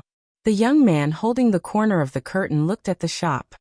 He remembered that every time he returned he would go there to buy a big bag of spiced beef wrapped in oiled paper. He had met Miss Hehe there. At that time, he had never thought that the old owner of the shop was Huang Sanjia. At that time, Hehe's strange big cat was still alive. He remembered that he had reunited with Miss East and West in this area. It was also the first time he saw the little monk from north and south who wanted to become a Buddha and burn his saraira. There was also a monk from Mount Lantua who insisted that he go to the western region to dual cultivate with the white-clothed Bodhisattva, who would become a goddess at the gate of Xiangfan City in the future. At that time, he thought that she was an old cow eating young grass. She was too shameless and he was too disadvantaged, so he didn't agree. Later on he regretted it so much that his intestines almost turned green. However, when he thought about it now he just smiled and let it go. The female bodhisattva with a head full of black hair was different from the girl who he mistook as a banished immortal when he first met her when he traveled the Jianghu. These beautiful women, when they had the chance to get close to someone, they would lose their feelings of love. When they saw her, they would still think that she was pretty, but they didn't need to have her. When they didn't see her, they wouldn't miss her. He put down the curtain and said softly, "Steward Song, let's go to the White Horse Academy." Steward Song was the chief steward of the prince's mansion on Mount Qingliang in Beiliang. In Beiliang, he could be said to be the only one. The carriage stopped at the gate of the White Horse Academy. When Su Fengnian got off the carriage, he suddenly asked, "Are there not many assassins who broke into Mount Qingliang in recent years?" Song Yu stood respectfully beside the young lord. He bowed slightly and said calmly, "Your Highness, it's probably because those stupid Jianghu people have finally become enlightened. There hasn't been a single assassination in Mount Qingliang this year. It's very peaceful. Many people in the mansion are not used to it." Su Fengnian smiled and said, "It's indeed less fun to fish. By the way, it seems that there are also fewer wanderers who show up in public?" Song Yu laughed softly and said, "It's too difficult for the Jianghu masters to show off their skills in front of your highness." The White Horse Academy didn't mobilize a large force to welcome them. Su Fengnian stood on the street, looked up at the plaque of the White Horse Academy, and said with emotion, "I never thought that there would be a day when an academy would open in Liangzhou." Song Yu said, "It's all thanks to your highness. Not everyone in the world is blind or has their hearts stuffed with lard. Justice is in everyone's heart. Su Fingnian nodded solemnly. Songyu, your flattery skills haven't dropped at all these years. Compared to other people's flattery, it's always better to be honest. Songyu, who had followed His Highness for as many years as Su Fingnian had been His Highness, smiled brightly. He seemed to remember the absurd times when he was at His Highness's beck and call. Songyu's flattery skills hadn't decreased, and in recent years, his temperament had improved even more. In addition, he was familiar with the temperament of this young lord, so he wasn't dissatisfied with the White Horse Academy's lack of activity. Naturally, he wouldn't do such a boring thing. Besides, he knew better than anyone that the leader of the Bailiang cavalry next to him had been very kind to the scholars in recent years. Otherwise, this White Horse Academy wouldn't be able to be established. There were not many rich and powerful vassals in the Liang dynasty, but there were quite a few of them, like the audacious Zhao Bing, the Prince of Yanqi, or Zhao Yi, the Prince of Guangling, who used to be at the height of his power, who could make those learned scholars gather together and teach in their territory. Jinggan Circuit had the Green Party in the imperial court, and it was in the hinterland of the Central Plains, which was close to the Shangyin Academy. But they still couldn't establish a decent academy. Songyu glanced at the scene around the carriage. In fact, in addition to their carriage, there were 4 or 5 other carriages, which also didn't show the style of the rich and powerful. Songyu knew that in addition to the lord, there were actually 6 or 7 generals who came to the academy at the same time. It was not a coincidence. Under the proposal of the deputy headmaster of the White Horse Academy, Su Beiji, every once in a while, they would invite the generals to teach the scholars about the battlefield.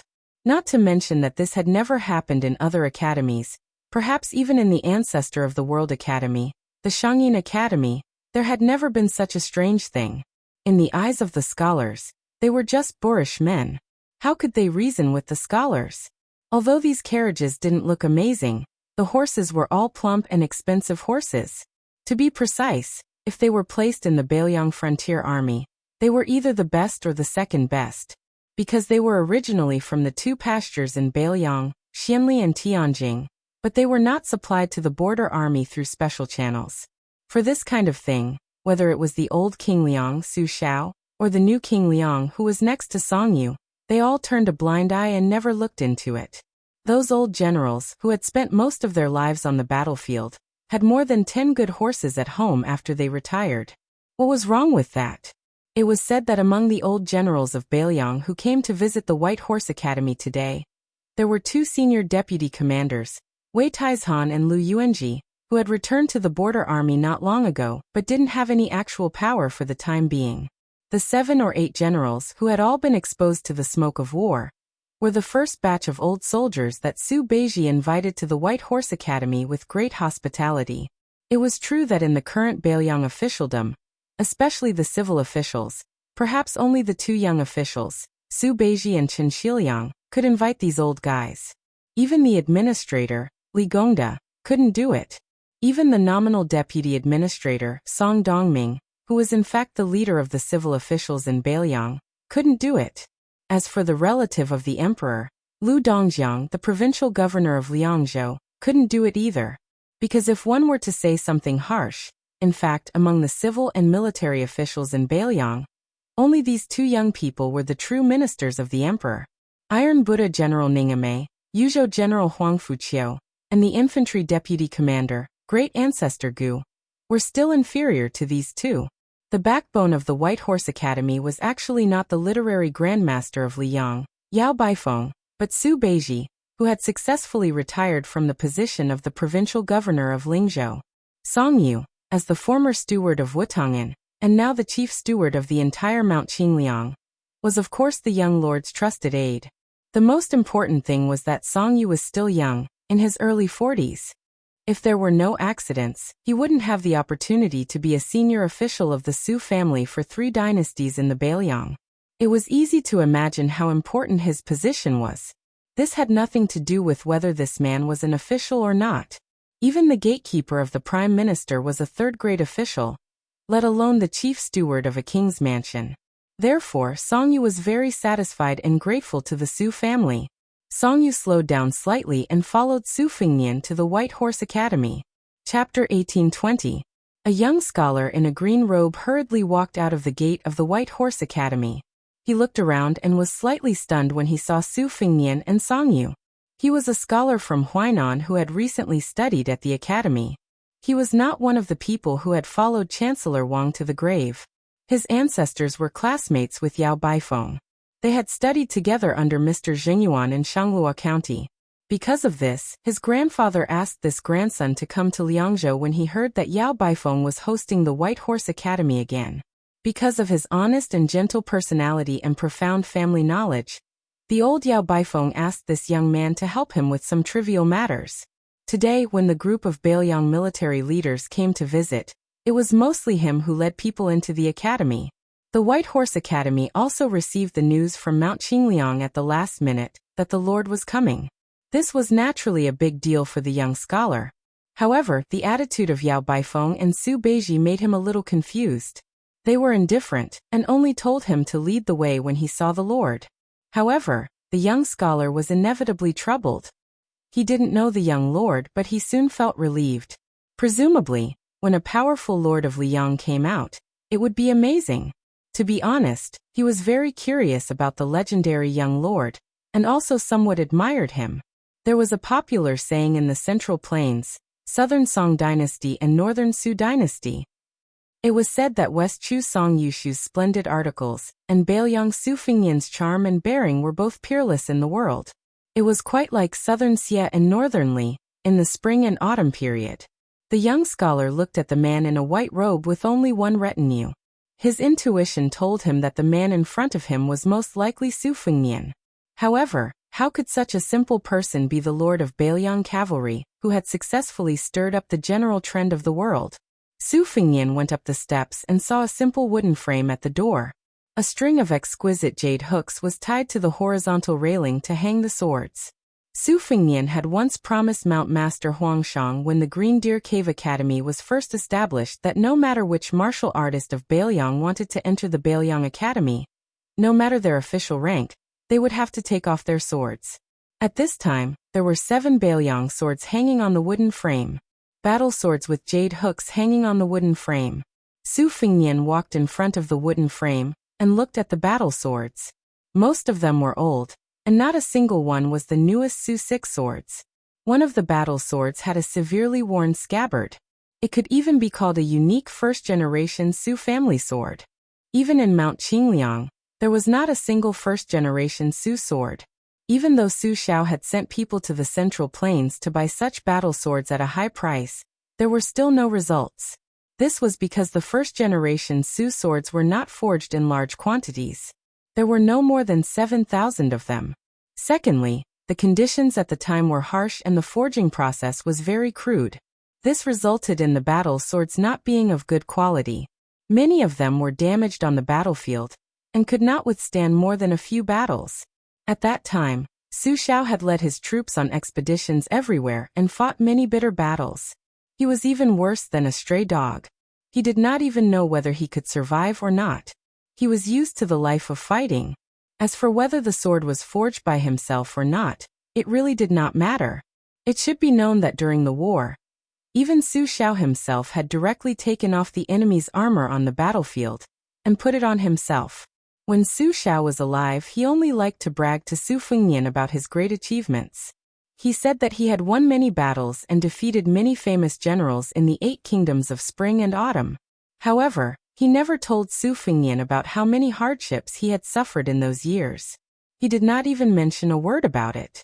Many of these things were heard by Su Fengnian a long time later, when he chatted with people like Chu Lushan and Yuan Zuozong. Sometimes, Su Fengnian would also think that if he had children in the future, he would also have the opportunity to wait for them to grow up slowly. Probably like Su Xiao, he would only tell them that their father had defeated many martial arts masters in his life, but would not tell them how many injuries and how much blood he had lost in those life-and-death battles. Father and son in the world were generally like this. I have never been a father, so I don't know the hardships of my father.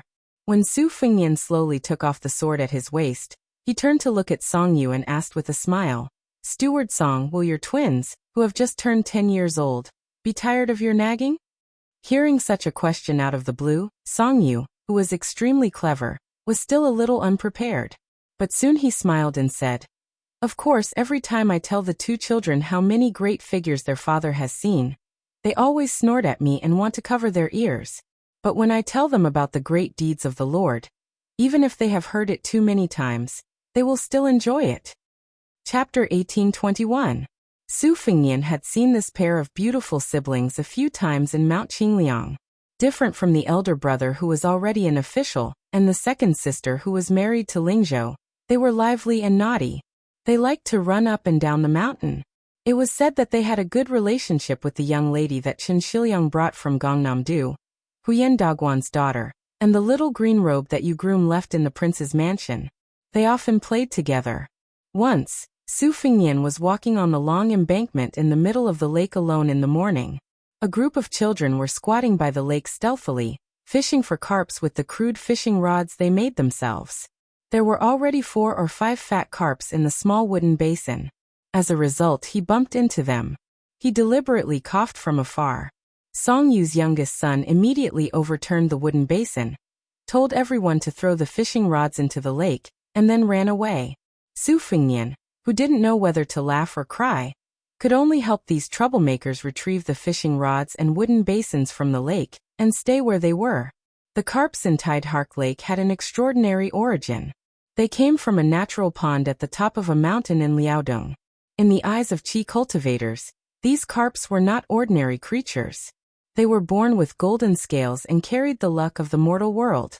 The carps in Tidehark Lake were said to be worth 10 gold per tael. They had always been the dream of Beiliang's civil officials. The generals who followed Su Xiao in the early years were all uncouth and had no interest in these things. Yin Jieshi, who had not betrayed Beiliang and went to Great Peace City at that time, also disdained to ask for them. Only Li Gongda shamelessly asked Su Xiao for a few. Su Xiao waved his hand and said that he would catch as many as he could and bring them home. At that time, Li Gongda, who was already the military governor of Feng Province, really went to catch them himself. In the end, he caught 7 or 8 carps and brought them back to his own pond. It was said that the pond already had 100 carps. Of course, Su Fengnian and Li Hanlin both knew that Li Gongda would smile from ear to ear every time he looked at the pond. Not because he liked those carps, but because those carps were all living silver. When the young scholar heard this conversation, he was shocked. He couldn't believe that the young man in front of him was really the king of Beiliang. He was the one who led the Beiliang cavalry to block the million-strong army of Beimang. After Su Fengnian removed the cold saber from his waist, he gently hung it on a jade hook at the edge of the shelf on the left. It was unknown whether it was a coincidence or not, but in this way, all 6 generations of the Su family's war sabers were gathered. The young scholar was a little frightened. He quickly bowed and said, "Dai Yuanjia of Fengtang County greets the king." Su Fengnian said in surprise, "Fengtang County of Ji Province? Who is Mr. Jiawen to you? Are you the distant grandson of the Dai family?" Dai Yuanjia was even more surprised. He hadn't expected that a grand vassal king would have heard of his grandfather. Their Dai family had once been a wealthy and influential family of the old northern Han. For the past 300 years, the family's descendants had been ranked according to the 8 characters: indifferent and clear aspiration, tranquil and distant.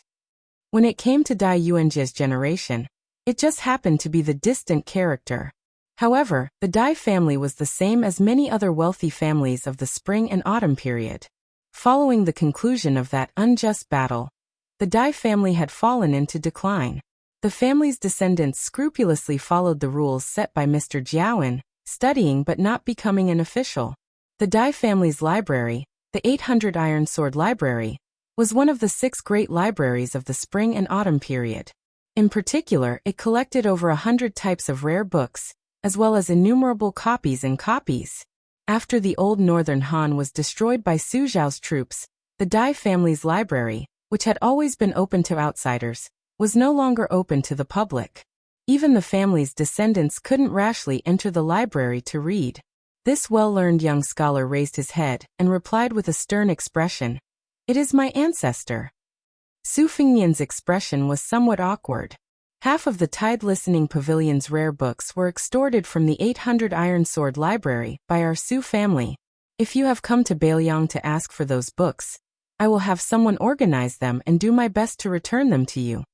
This was the first time Dai Yuanjie had heard of this secret. His grandfather had never mentioned this matter to him.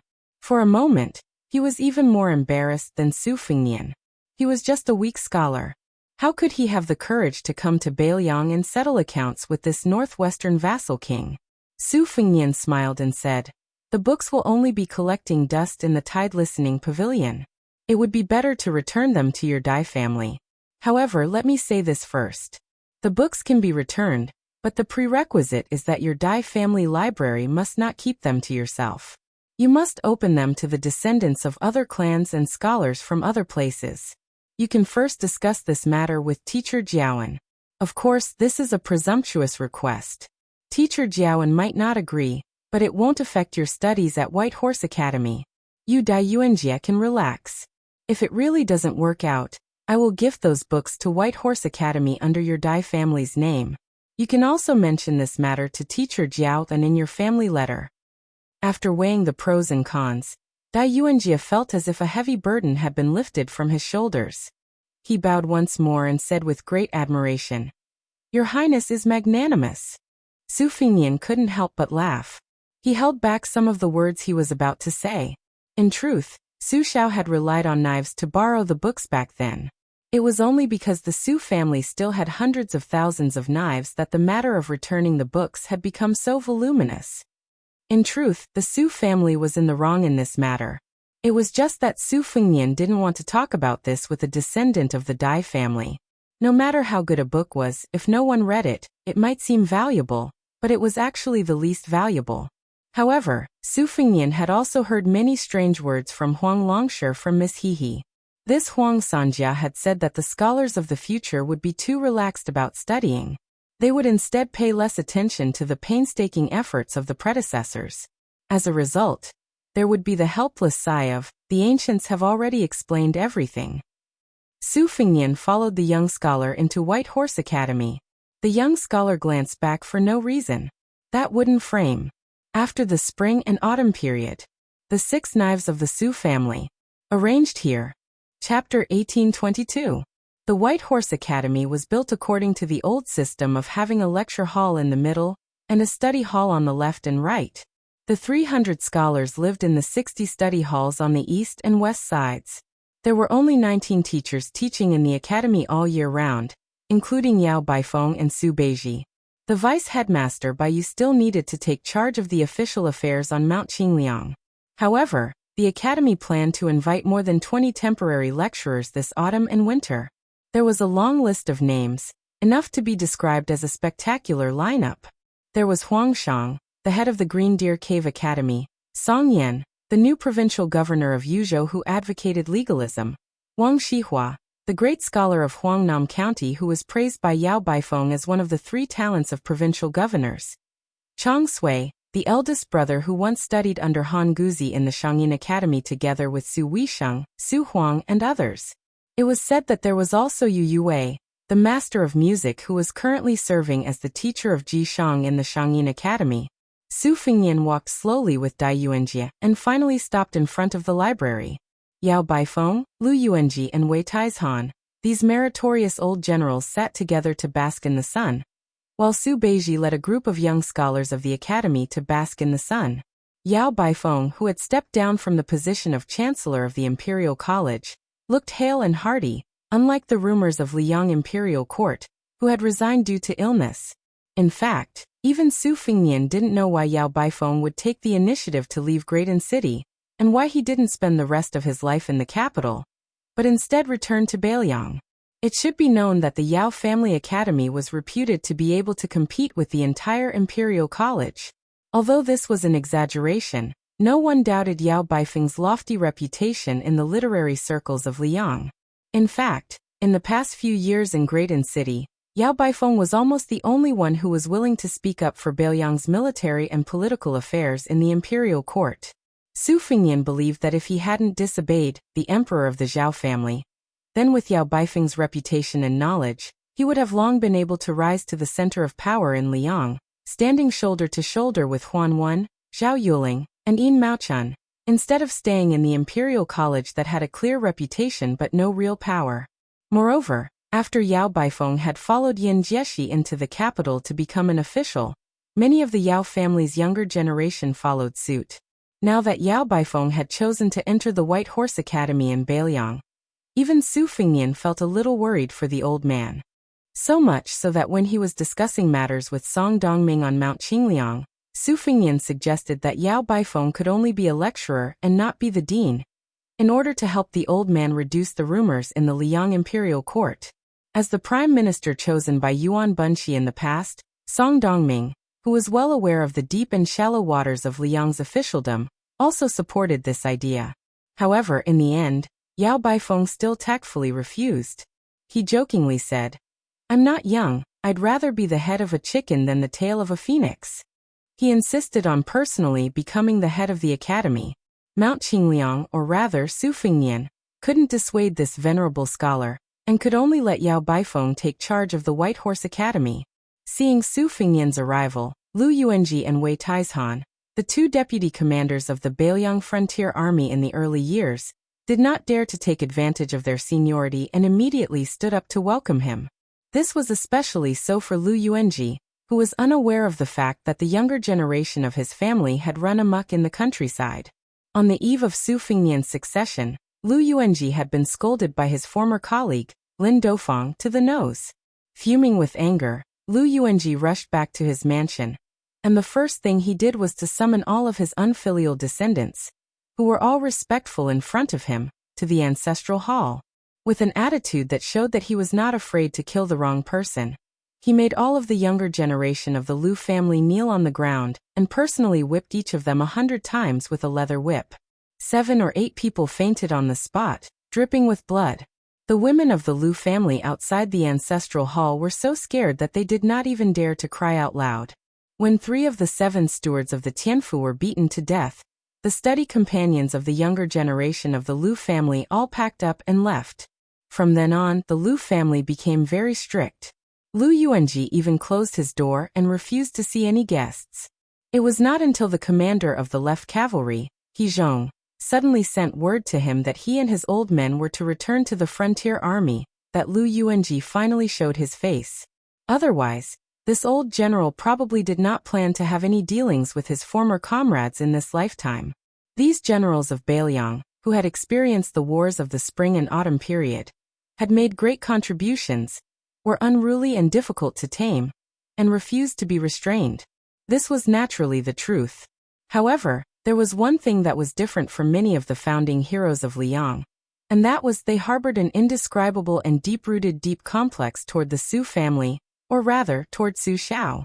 If Yan Zhenchuan, Yang Shenxing and Ma Lulang, these great generals of Liang, helped the old emperor to conquer the Su family's country, then Yan Wenwan, Wei Taizhan, and Lu Yuanji, these valiant generals, followed Su Shao to conquer the Su family's country.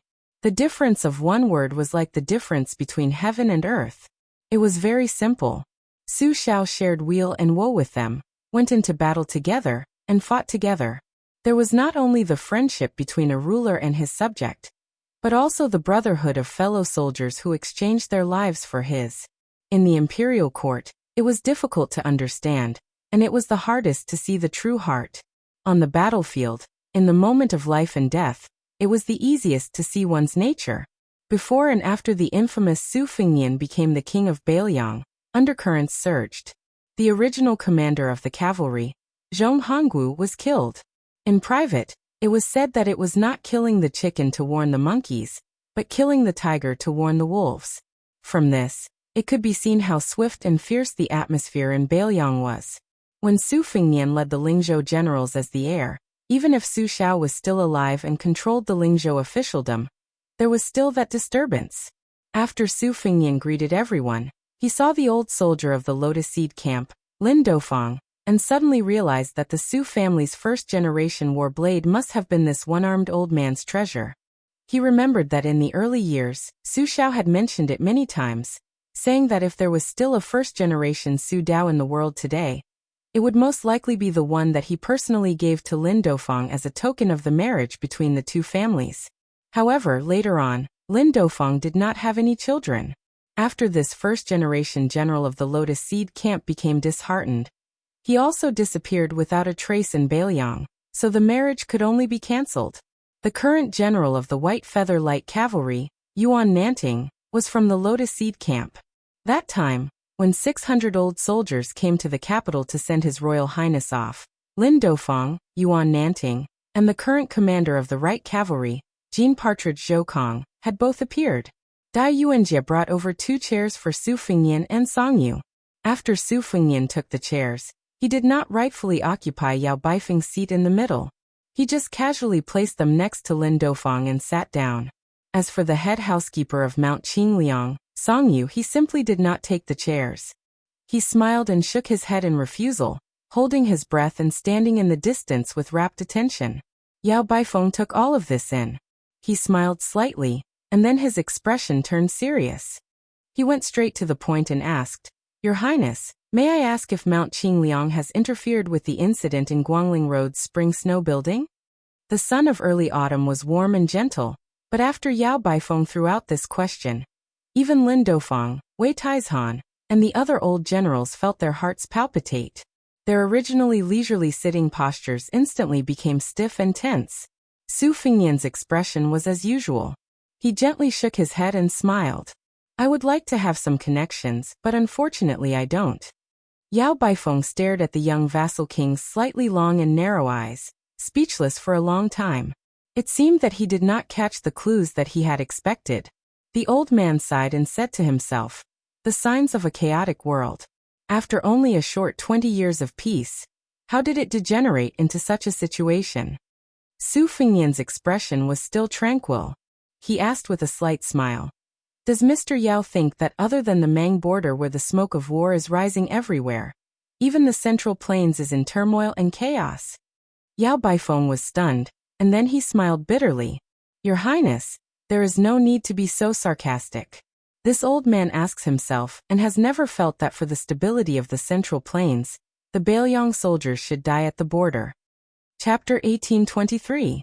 Su Fengnian pondered for a moment, then slowly said, "Today's chaos in the Central Plains is hard for the imperial court to absolve itself from the blame.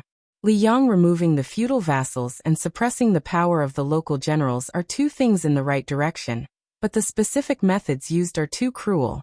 For example, Yan Jinchuan and Yang Shenxing, these old men who hold military power, are undoubtedly loyal to the Zhao clan. And that Zhaoying, the Duke of Huainan, actually didn't need to die on the battlefield at all. On the contrary, these people are the source of Li Yang's vitality. Letting them die of old age and illness, although sloppy, is far better than using a deliberate Guangling war to cleanly seize power from the dead. Also, the civil and military officials of Li Yang are not fools. If my father's evil title is still within the acceptable range, then the old Grand Secretary Zhang Julu's failing in his old age is especially bitterly disappointed. The current Son of Heaven can't be called a fatuous ruler. He should be called a ruler of resurgence. All kinds of measures, such as building a new pavilion, making an exception to promote Yan Jinchuan, and so on, can be considered to have greatly comforted the civil and military officials of the imperial court. Unfortunately, there are some things that as a subject, Zhang Julu can do well, but as a ruler, Zhao Zhuan may not be able to do well. At the very least, he doesn't have enough time. Su Fengnian calmly said, "Now the chaos in the Central Plains, where is the chaos? It's just the chaos in the people's hearts. Zhaoying, the Duke of Huainan, died with a grudge. Zhao Sui, the Duke of Jiaodong, retreated gloomily. The King of Jing and Zhao Sun, trembling with fear, took Meitaian City. The Duke of Guangling Zhao Yi tarnished his own reputation to seek hereditary succession. Then the Duke of Yanqi, Zhao Bing, marching north is also within reason. The military generals of Liang, not to mention those old men like Yin Yang, among the younger generation, Lu Xingxiang, Kai Nan Tang Taizuang, and so on. I believe these people also have some indescribable hidden pain. If Zhang Julu hadn't died, even if he had already left the imperial court and retreated far away from Jianghu, or even if he didn't end up losing his reputation, the Central Plains definitely wouldn't be in chaos today." Yao Baifeng's face was filled with pain as he said with a trembling voice, "No matter what, the people are innocent. Wei Taizhan shook his head slightly while Lu Yuanji rolled his eyes. These Bailiang veterans who had survived piles of corpses all snorted disdainfully at this scholarly attitude. Su Fengnian said calmly. Ever since the founding of the Great Qin Empire, for the past 800 years, there have been constant wars. Which dynasty's people are not innocent. Moreover, the teacher's words of no matter what were too understated. Even if the Emperor Zhao Zhuan had thousands of excuses, as long as he was still sitting on the dragon throne, this disaster would have to be borne by him. Just like how I, Su Fengnian, blocked the Beimang's horse hooves and didn't allow them to drive straight into the central plains. I don't care if the imperial court doesn't care about my good intentions. If I couldn't block them and lost the Second Battle of Liangmang, I wouldn't care if I was cursed in the annals of history, or if the people of the Central Plains were to curse me behind my back. Su Beiji, who was crouching not far away and flipping through books to dry them, turned his head and coughed heavily. He said unhappily, "These big words, bullshit and unlucky words, don't say too much. You, the king of Bailiang, don't care, but I, Su Beiji, do. Also, Teacher Yao is the dean of our White Horse Academy, so you'd better be more polite." Su Fengnian was speechless and somewhat deflated. Yao Baifeng laughed loudly and said happily, It's fine, it's fine. Today, your highness is willing to say these unpleasant words. This old man whose neck is buried in the yellow earth is very happy, very happy." Lu Yuanji chuckled and said, "Of course. Our prince is a true Bailiang man, an honest man. He's never said the bullshit bureaucratic words of the Liang imperial court." Lin Dofang laughed and scolded, "Your highness's ancestral home is Jinzhou of Liaodong. Moreover, you weren't born in Bailiang. You, Lu Laosan, have flattered countless times in your life, but you've never been able to show your face." Lu Yuanji wasn't afraid of the heavens or the earth, and he respected and didn't fear General Su Shao. He was only afraid of Lin Dofang, his old brother who had gone through fire and water with him. Otherwise, in the entire Bailiang, only Lin Dofang had rewarded Lu Yuanji with a few punches. If it weren't for Wei Taizhan and the others desperately stopping him, Lu Yuanji would probably have been kicked countless times. Wei Taizhan wanted to say something but stopped. Su Fengnian's eyes were sharp. He said gently, "Old General Wei, if you have something to say, say it." Wei Taizhan gritted his teeth and asked in a low voice, "Your Highness, is our Bailiang really going to rely on those young people? Are we going to leave the 300,000 cavalry and the survival of Bailiang to the war in Liuzhou?" This time, it was Yao Baifeng's turn to cough. He secretly threw a glance at Su Beiji. After all, the scholars of the academy who were drying books nearby were all crooks and honest folk. They had to be careful when dealing with matters at the border. Su Fengnian waved his hand and smiled. "It's fine. Talking about this now won't reveal military matters." Su Fengnian looked straight at Wei Taizhan. "Before Xie Shibian left for Liuzhou, he asked me a question in private. Do you hope that the 300,000 cavalry of Bailiang will all die in battle outside the pass, and then wait with a clear conscience and regret for the fall of Bailiang's 4 prefectures? Or should I take a gamble? Maybe I'll bear the infamy of 1,000 years and be scolded as a border protector who doesn't understand military affairs, but is greedy for merit and advance rashly, and be regarded as a classic example of an armchair strategist by the historians of the later generations, fighting for a chance of survival for northern Liang?" The group of old generals fell into deep thought. Lin Dufang was the first to come back to his senses. With a serious expression he said, "If your highness says so, then I didn't come here in vain. When I go back, I'll drink 2 pounds of green ant wine. I'll put aside my stomach full of curses for now. If I lose, I'll go to Mount Qingliang's steel forest and point at that tombstone. I'll pick up the things in my stomach and curse again." Lu Yuanji said resentfully, "Lin Dufang, you're cursing your highness like that?" Lin Dufang said fiercely, "Since you're the king of Bailiang, and you have the world's strongest elite troops, then it's natural for you to win a great battle. In the past, the general even conquered half of the Central Plains. Why can't your highness stop the Beimang barbarians now?" Yao Baifeng's face was filled with disbelief. Was there such a logic in the world? Su Beiji gloated. "Old General Lin's words are sincere." Wei Taizhan, who had the most peaceful temperament, hurriedly tried to smooth things over. "Old Lin, we haven't even drunk yet. Why are you already talking about drunken talk? Your Highness, don't lower yourself to the same level as this stubborn bull. Old Lin has a sharp tongue but a soft heart. In fact, among us old fellows, when we're not in front of Your Highness, he's the one who protects Your Highness the most. Lin Dufang, who was exposed, glared at Wei Taizhan. Su Fengnian narrowed his eyes and smiled sincerely. He joked, "Old General Wei, I know. After all, old General Lin almost became my father-in-law. It would be strange if he doesn't side with me." Lu Yuanji said, "Your Highness is so handsome. Look at old Lin's ugly appearance. Even if he has a daughter, she's definitely not good enough for Your Highness." Lin Dofang, who had long been accustomed to punching and kicking Lu Yuanji in his military life, almost wanted to kick Lu Laosan, who had nothing good to say. However, the young lord and Yao Baifeng were present, so he managed to hold himself back. Su Fengnian suddenly said softly, "Mr. Yao, I have a suggestion. Can the White Horse Academy arrange for some scholars to go to the private schools in the villages outside Liangzhou City regularly to give lectures to the poor children? The content of the lectures doesn't need to be too detailed. First, it won't delay the scholars' studies in the academy. Second, the children won't understand the profound content. Because I hope that the future scholars in Beiliang can understand the local customs of the Central Plains as early as possible. I hope that they will know that there are many strange things in the world outside their hometown of Beiliang. I hope that they will have the ambition to read thousands of books and travel thousands of miles. Therefore, the scholars of the academy can give lectures at will. Even if it's just casually telling the children about the local food of the Central Plains, it will be fine." Su Fengnian was silent for a moment and said tentatively, "Maybe it's a little overkill. If the scholars of the academy are not willing to do it, I can give the Tide Listening Pavilion's collection of books as a reward for the lectures."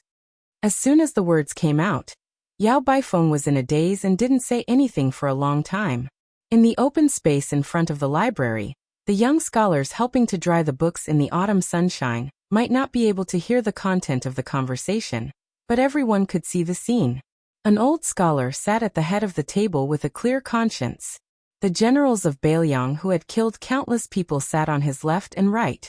A king who had the power of 300,000 cavalrymen sat quietly on the edge. Then the young people saw another scene. The Confucian grandmaster who had students all over the world slowly stood up and bowed respectfully to the young king. He lowered his head with tears in his eyes and said in a trembling voice, "I, Yao Baifeng from the White Horse Academy, greet the king of Beiliang on behalf of all the scholars of Beiliang." Chapter 1824. Today, since the opening of the Great Peace City Spiritual Cultivation Hall, it welcomed a small court meeting with the most people. Head of the Secretariat Qi Yanglong, Assistant Minister of the Secretariat Zhao Yuling, Assistant Minister of the Secretariat Huan Wen, Assistant Minister of the Munxiao Province Huan Wen, Assistant Minister of the Left Scattered Cavalry Chen Wang, Minister of the Ministry of Personnel In Maochun, Minister of the Ministry of War and General of the Southern Expedition Wu Zhongshuan, Grand Secretary of the Hall of Wu Yingwen Shouren, Grand Secretary of the Cavern Pavilion Yin Jieshi Commandery, Prince of Chongshan Zhaoyang, Duke of Yin Country Gao Shizhi, Marquis of Huayang Song Downing, Assistant Minister of the Ministry of War Tang Taizuang, Assistant Minister of the Ministry of Rights Jean Lanting, and so on. The former Qingzhou General Hong Lingshu, who had been transferred to the capital to receive the title of General Pacifying the South, the current Jidushi Kai Nan of the two Huai Dao, the Administrator Han Lin, and Lu Xingxiang and Su Gong, who had gone to Jizhou to take charge of the northern border defense, were all unfamiliar faces. They were all gathered in one place, the civil and military resplendent. After leaving court, the young emperor of Liang, Zhao Zhuan, changed into a set of casual clothing from the Jiangnan Weaving Bureau. Although it was not as glorious and majestic as the court and auspicious clothing, it had the unique charm of Jiangnan. The Central Plains were plunged into chaos. The hundreds of thousands of elites that had left Nanjiang were like a hot knife through butter. They passed through 4 provinces, sweeping everything before them, and crossed the Guangling River almost without any resistance. In the capital of the Old West Chu, they faced off against the Liang Imperial Court north and south. The spring snowbuilding incident caused the careful planning of the court in Guangling Dao to go down the drain. Not only were the two civil and military leaders of Guangling Dao prisoners, more importantly, a large group of Liang generals and officials who surrendered to the Jiangshi of West Chu were all controlled. This caused Zhao Zhuan to almost completely take over Guangling Dao without any bloodshed. The good situation that Wu Zhongshuan, Lu Xingxiang, and Yan Zhenchuan had worked so hard to build up became a wedding dress for someone else. Guangling Dao was once again corrupted. It could even be said that in one night, Zhao Zhuan almost owned half of the country. It was just that whether it was the morning court at the Wuying Hall or the small court meeting at the Recuperation Hall, the young emperor was not as flustered and exasperated as the Liang officials imagined. Not only was he calm and composed, he even did his best to conceal it, and still revealed an appearance of eagerness. It was clear that this young literati emperor still had the valiant blood of the previous Zhao rulers flowing in his bones. At this time, the Zhao clan's emperor had in his hands an edict issued by a traitor to the world. The content was treacherous, listing the various crimes that he, the new Liang ruler, had committed after ascending the throne, including nepotism, unfair rewards and punishments, using traitorous officials, and internal strife within the Zhao clan. There were a total of 10 major crimes.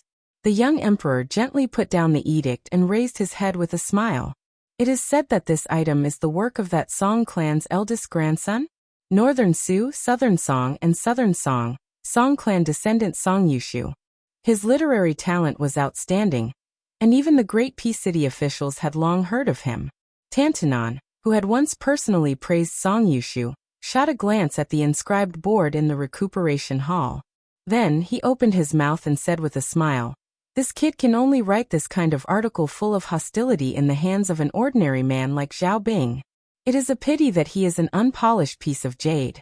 If he had taken up a post in the Liang Imperial Academy, or one of the newly established 6 pavilions, he would definitely be able to write an article that would be immortalized for generations to come.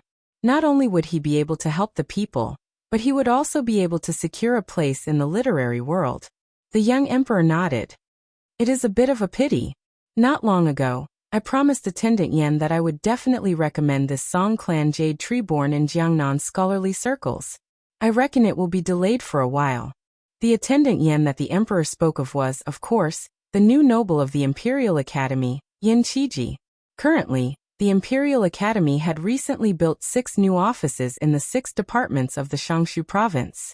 Servants of all ages were assigned to different classes to prevent the most noble officials of Liang, who were regarded as the prime minister, from becoming a chatterbox. Yin Qiji was temporarily in charge of the affairs of the 6 departments. Although he did not have the title of an official, his path of advancement was already very clear.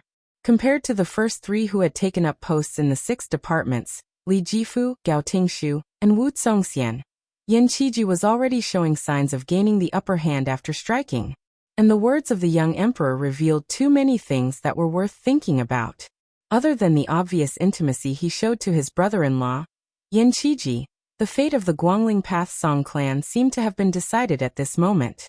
Since it was only delayed, then the Song clan, who had first joined the remnants of the Jiang clan and then joined the rebel lords, would still be able to escape after the rebellion was quelled due to the presence of Song Yushu, a young talent in the emperor's heart.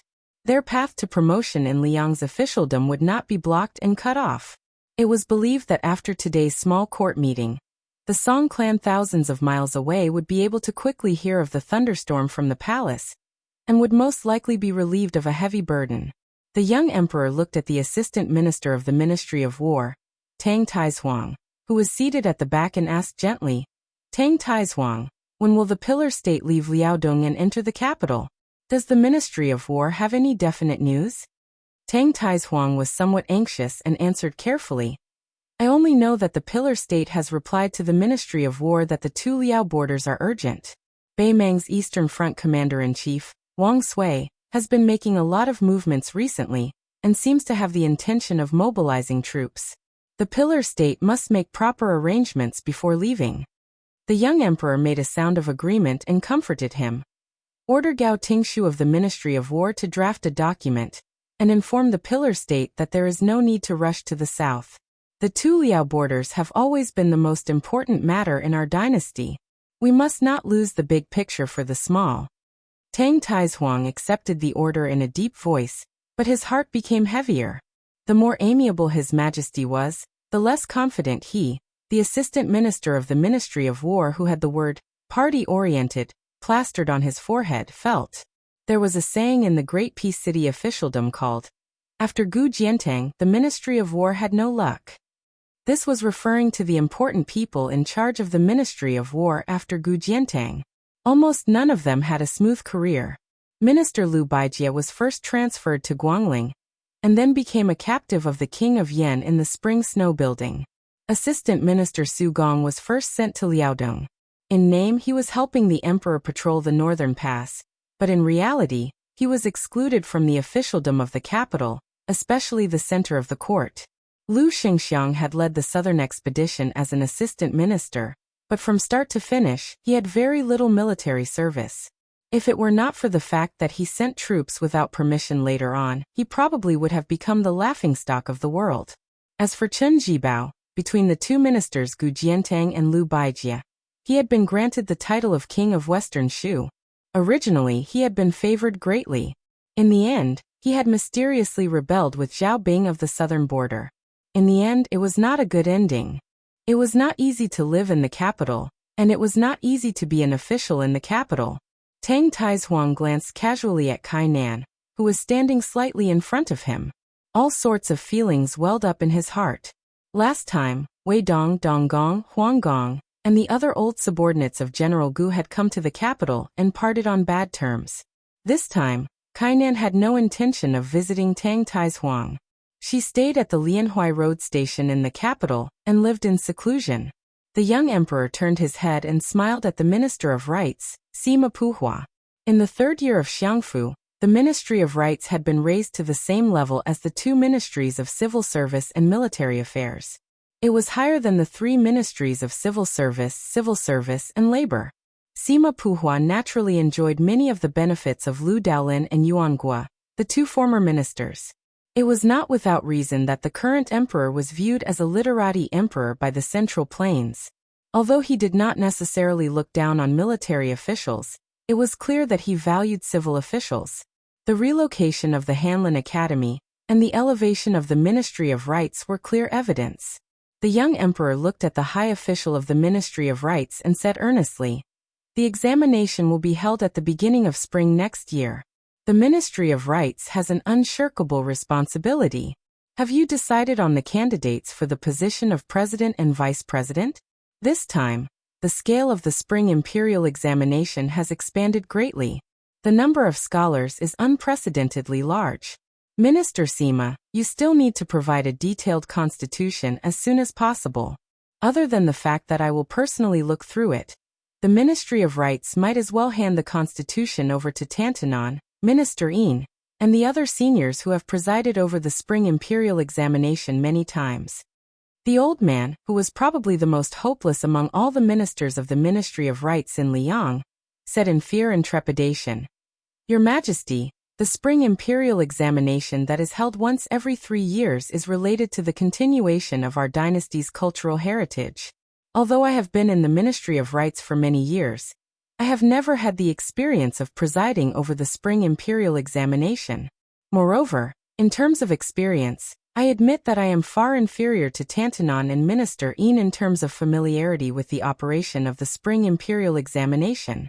In terms of knowledge, I am even inferior to the head of the Hall of Governmental Affairs and Grand Secretary one.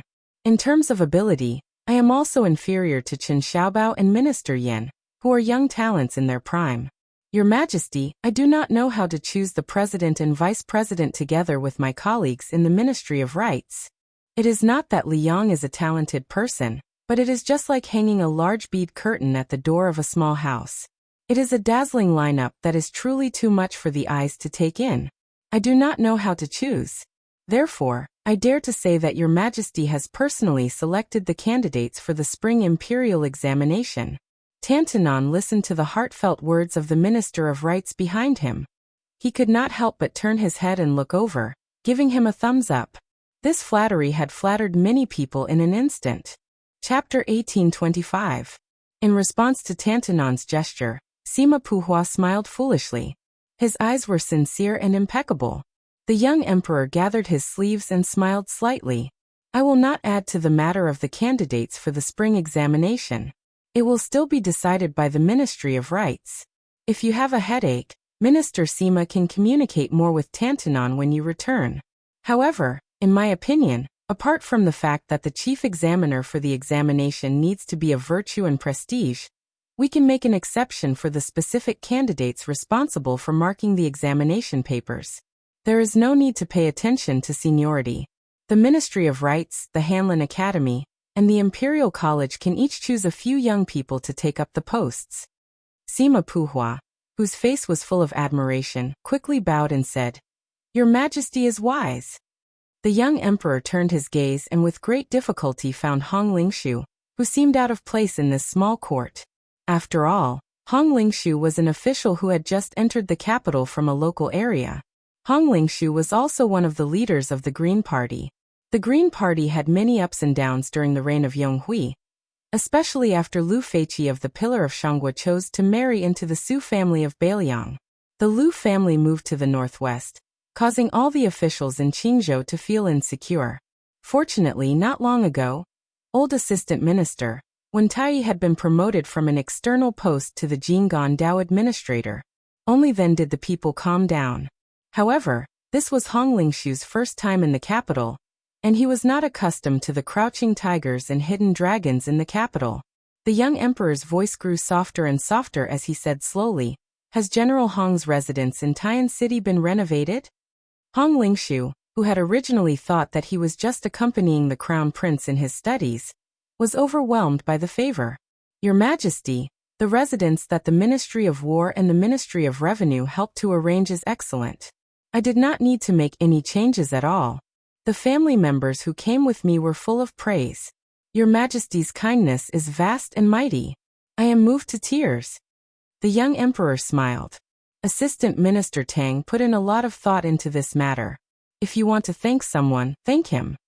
Hearing this, Hong Lingshu immediately cupped his fists in thanks to Tang Taizuang beside him. The latter only cupped his fists in return, and did not speak politely. The former was relatively simple and fast, but there was a big bottleneck between the assistant minister and assistant minister. The latter emphasized being down to earth and slow, but as long as one became one of the three generals of Pingjin, his future would be assured. As long as he could hold on, he would be able to take advantage of the situation and move up step by step. On the other hand, the assistant minister of the Ministry of War still had to go to the local area to take up the position of deputy Jidushi. In the end, they would have to fight for the position of Minister of War based on their own abilities. Both methods had their advantages and disadvantages. However, for Hong Lingshu to be directly promoted from a general of a province to a general of Pingjin was not a very reasonable promotion. It was reasonable because the imperial court needed to use the Green Party in the hinterland of the Central Plains to pacify the people when thousands of scholars from the Central Plains were rushing to Bailiang. Wen Tai, who left the capital, and Hong Lingshu, who entered the capital, were like this. Although Hong Lingshu was a proper outsider, he was not optimistic about the prospects of the left assistant minister of the Ministry of War, Tang Taizuang. On the one hand, Wu Zhongshuan appeared out of nowhere. On the other hand, Tang Tieshuang's faction was too strong. Hong Lingshu's identity as the Green Party could sometimes help balance the imperial court. However, Assistant Minister Tang's identity as a general of the Gu Party meant that as long as the pillar of state Gu Jiantang was alive, Tang Taizuang would not be able to reach the top of the imperial court. The imperial court could tolerate a pillar of state who led the military of two Liao provinces to live under the same roof as a General Tang who led the iron cavalry of Liaodong. However, they would never allow a minister of state Tang to work together with General Gu. Hong Lingshu would not be grateful just because Tang Taizuang had spent a lot of effort on his residence, but kept it a secret. However, the emperor seemed to casually reveal it in public. Hong Lingshu had to think about it carefully. The young emperor picked up the imperial edict again. His expression became serious. He sneered. Zhao Bing is a vassal of the Zhao family, but he wants to be a traitor. I can tolerate the Guangling Path rebellion. I can tolerate the civil and military officials who defected to the Jiang family of West Chu. I can't tolerate the people of Guangling Path who were caught in the chaos of war. However, I can't tolerate Zhao Bing and Zhao Zhu." The monarch of Liang paused. "Wu Zhongshuan," the burly Wu Zhongshuan said in a low voice. "I'm here." The young emperor said expressionlessly, "Minister Wu, please explain the situation of Guangling Path to my beloved officials." Wu Zhongshuan said slowly, "Currently, the traitor Zhao Bing has a total of 110,000 troops stationed in the north of Guangling Path. In the following half a year, there will be at least 40,000 Nanjiang barbarians entering the north of Guangling River. The traitor Chen Jibao, excluding the 20,000 Shu troops, will have 30,000 Shu troops rushing to Guangling Path. In addition to the original Zhenan General Song Li and the original Jizhou General Yuan Tingshan, as well as the newly absorbed remnants of the West Chu rebels, by the end of the 4th year of Xiangfu, the number of rebels will reach 260,000. Currently, the imperial court only has 120,000 soldiers guarding Guangling Path. Although the rebellion of the two kings had already made Great Peace City feel uneasy, when Wu Zhongshuan directly stated the number of troops on both sides, even Wen Shouren, an important official in the central government, felt fear. Furthermore, the older officials all knew the ability of the Yan King Zhao Bing. He was a martial artist who had once fought side by side with a certain cripple Rintu. There was also another matter that was understood. Beside the Yan King Zhao Bing stood a Chen Jibao, a white-robed war saint who controlled all the soldiers of West Shu. Changshan Commandery Prince Zhao Yang, Yan Country Duke Gao Shizhi, and Huaiyang Marquis Song Downing. These three martial artists who had also experienced the fires of war in the spring and autumn period were all worried. Zhao Yang was one of the top 10 generals in the spring and autumn period. The more so, the more the old man understood the danger of Guangling Path. Qi Yanglong suddenly opened his mouth and said, "General Gu is leading an elite force south to quell the rebellion, but it is not necessary to immediately enter the battlefield. The imperial court is training soldiers at this time. At present, the heart of the army is not with the imperial court but with the rebel army. Fortunately, the hearts of the people are with the imperial court and not with Zhao Bing and Chen Jibao." Back then, Su Zhao's situation was even better, but he still didn't rule by drawing a river. He was unwilling and unable to do so. Now it's only 20 years later, not 200 years later.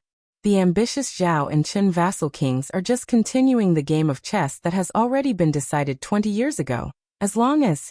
At this point, the head of the secretariat suddenly fell silent. Tantanon continued, "As long as the Bailiang cavalry does not rebel and continue to hold back the pace of Beimang's invasion to the south, allowing Gu Jiantang to have time to go south to quell the rebellion, the Zhao and Chen kings will be short-lived." For some reason, this as long as caused many of the nobles and officials in the Cultivation Divine Hall to feel a strange meaning. If Bailiang was not willing to fight to the death with Beimang and abandon the northwest, retreated 1,000 li south, and then conspired with the Yan King Zhao Bing on the central plains, what would the imperial court do? It should be known that after Wen Taiyi and Ma Zhongxian, the Jidushi and administrator, arrived at Jinggan Road, the matter of the grain entering the cold, as expected, was bumpy and slow. Who would have thought that 20 years of peace and prosperity would be turned upside down overnight? It turned out, unknowingly, the length of the Liang kingdom was once again tied to a person surnamed Su. This truth made most of the people in the Cultivation Divine Hall feel extremely humiliated. For example, the head of the 12 scholars Wen Shouren, the imperial relative Yan Jieshi, the assistant minister of the Ministry of Rites Jean Lanting, and others. There was an extremely vulgar saying in the countryside of Liang. Without butcher Zhang, could it be that you can't eat pork? Now it seemed that it was really possible. Without butcher Su to help kill people, the official status may not be stable. Wen Shouren, the Grand Secretary of the Wuying Palace, was pale. Yan Jieshi, who looked down on His Royal Highness for many years, was gloomy. Jean Lanting was even more livid. Kainan quietly lowered his head, his expression dark and unclear. Administrator Han Lin, whose relationship with Kainan had improved greatly after the battle with the Great Snow Dragon Cavalry, had a complicated expression. At this time the young emperor smiled. The Su family has guarded the northwest for 2 generations. In the second year of Xiangfu, the Bailiang frontier army contributed greatly, so the imperial court should reward them.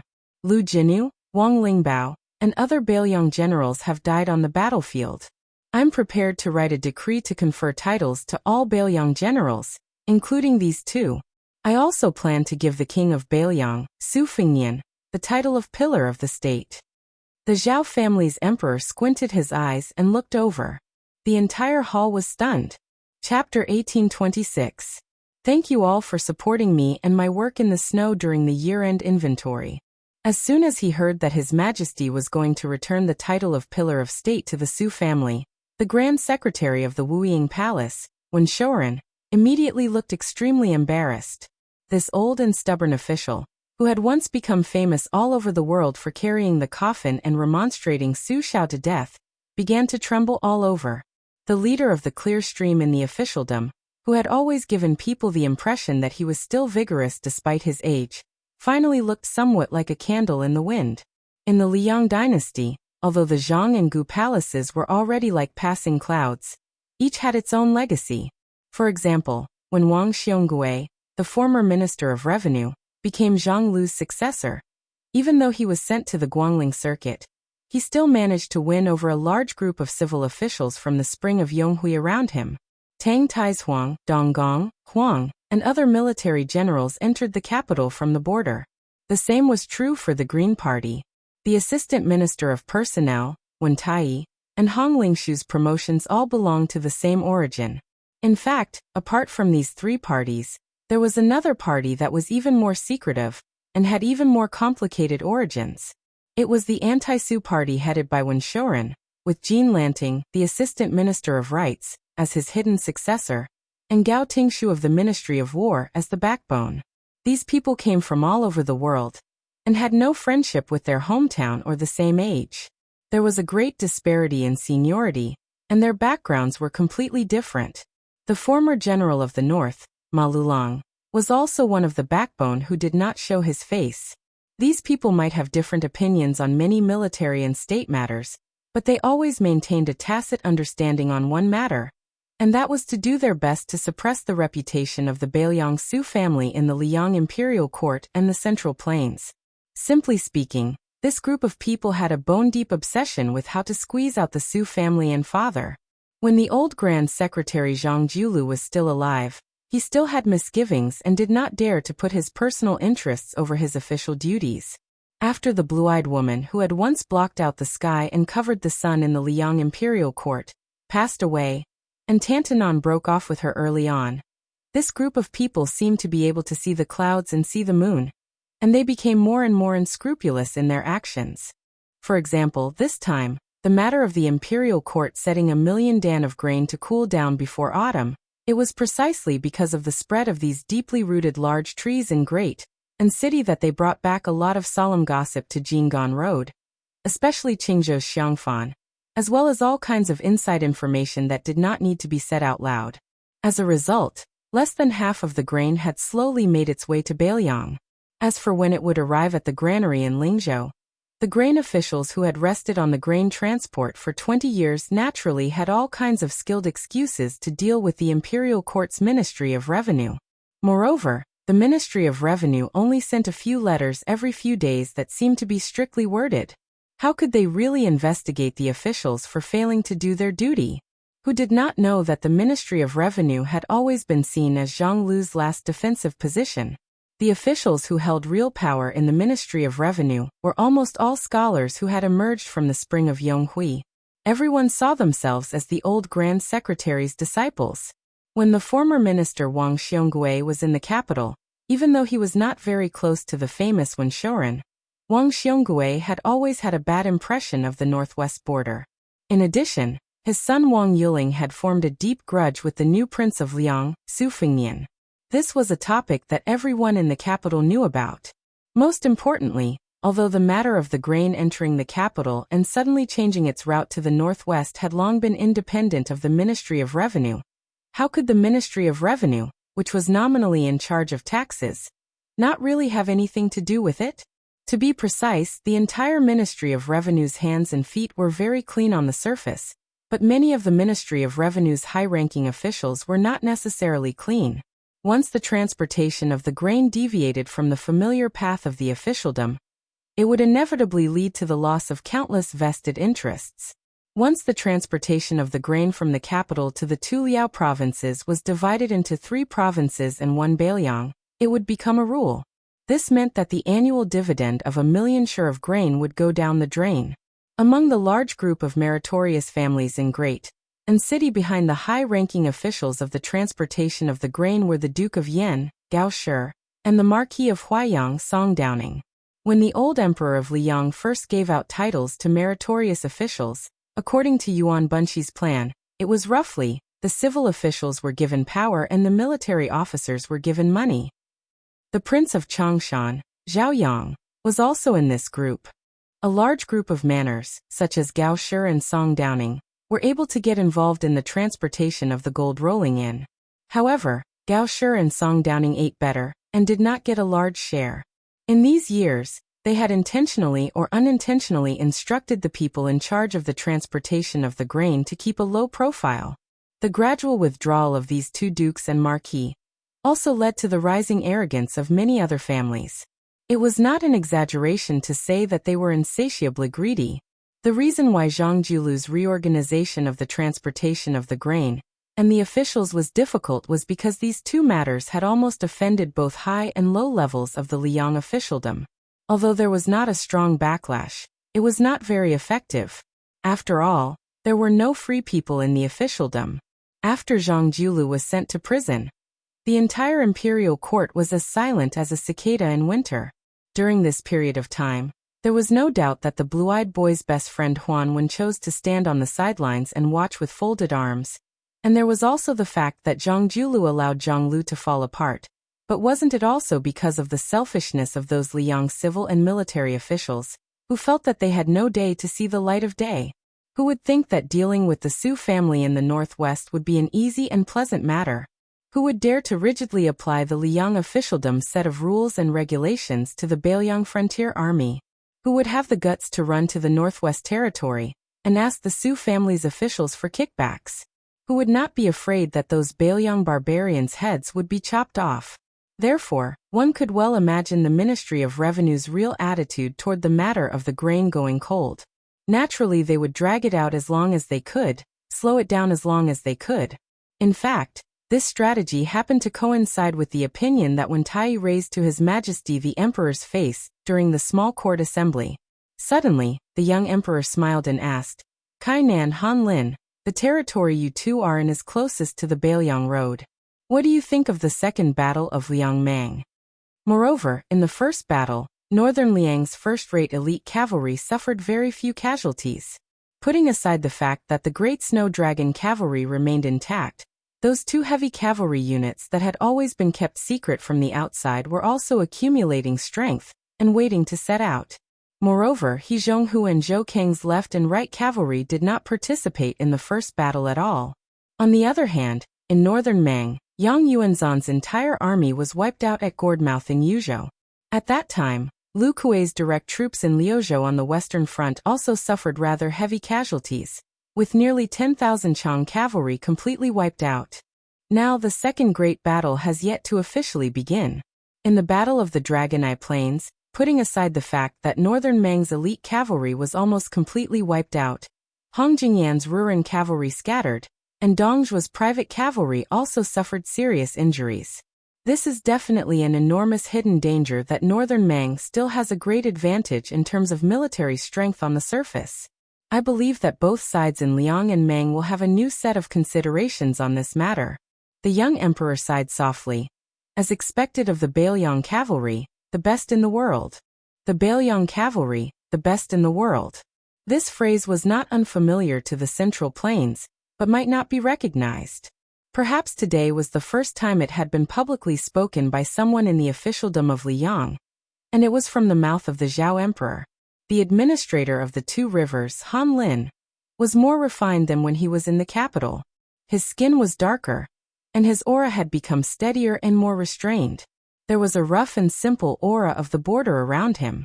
Compared to when Shorin and Jean Lanting, who had been in the court for a long time, there was an indescribable feeling of distance between the 2.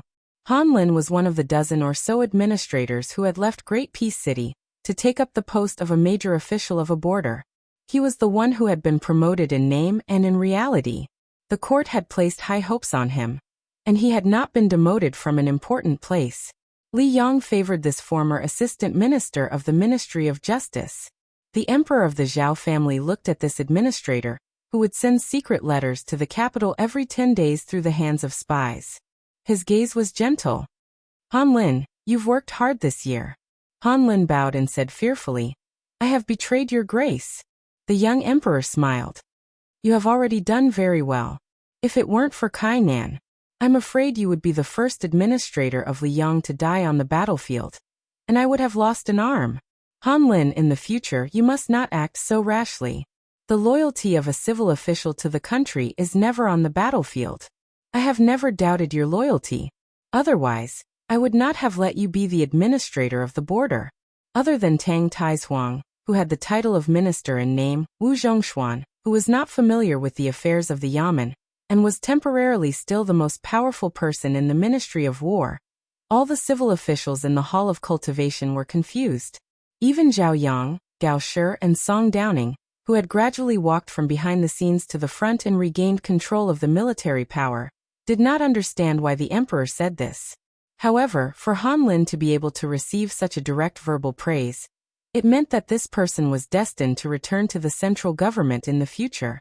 Perhaps he could even successfully control one of the 3 provinces. This was indeed something that no one had expected. After all, Han Lin was a student of Zhang Lu in his early years. However, compared to Zhao Yuling and Yin Maochun, he seemed to be lacking in ability. Compared to Yuan Gua, he was also inferior in terms of knowledge. Even compared to Wang Xiongui, he had many disadvantages. Perhaps this was the so-called great talent matured late. There were many examples of people in the officialdom who were proud of their achievements one day, but would be punished the next day. On the contrary, Han Lin, who was calm and steady, had more potential. After a seemingly casual discussion between the emperor and his subjects, the young emperor once again brought up the matter of awarding the young king Su Fengnian as the most outstanding military official of the Great Pillar State. This time, the hall was still silent. However, compared to the previous surging undercurrent, the eyes of many of the officials clearly showed a hint of resignation.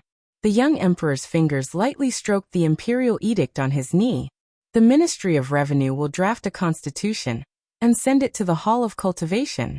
If there are some local resistance, the Ministry of Revenue can discuss with Assistant Minister Tang of the Ministry of War. In short, I guarantee that when the imperial edict reaches Bailiang, the grain will cool down before the imperial edict. Chapter 1827. At this point, the young emperor glanced at Gao Shiji and Song Downing. The latter's heart trembled at the same time.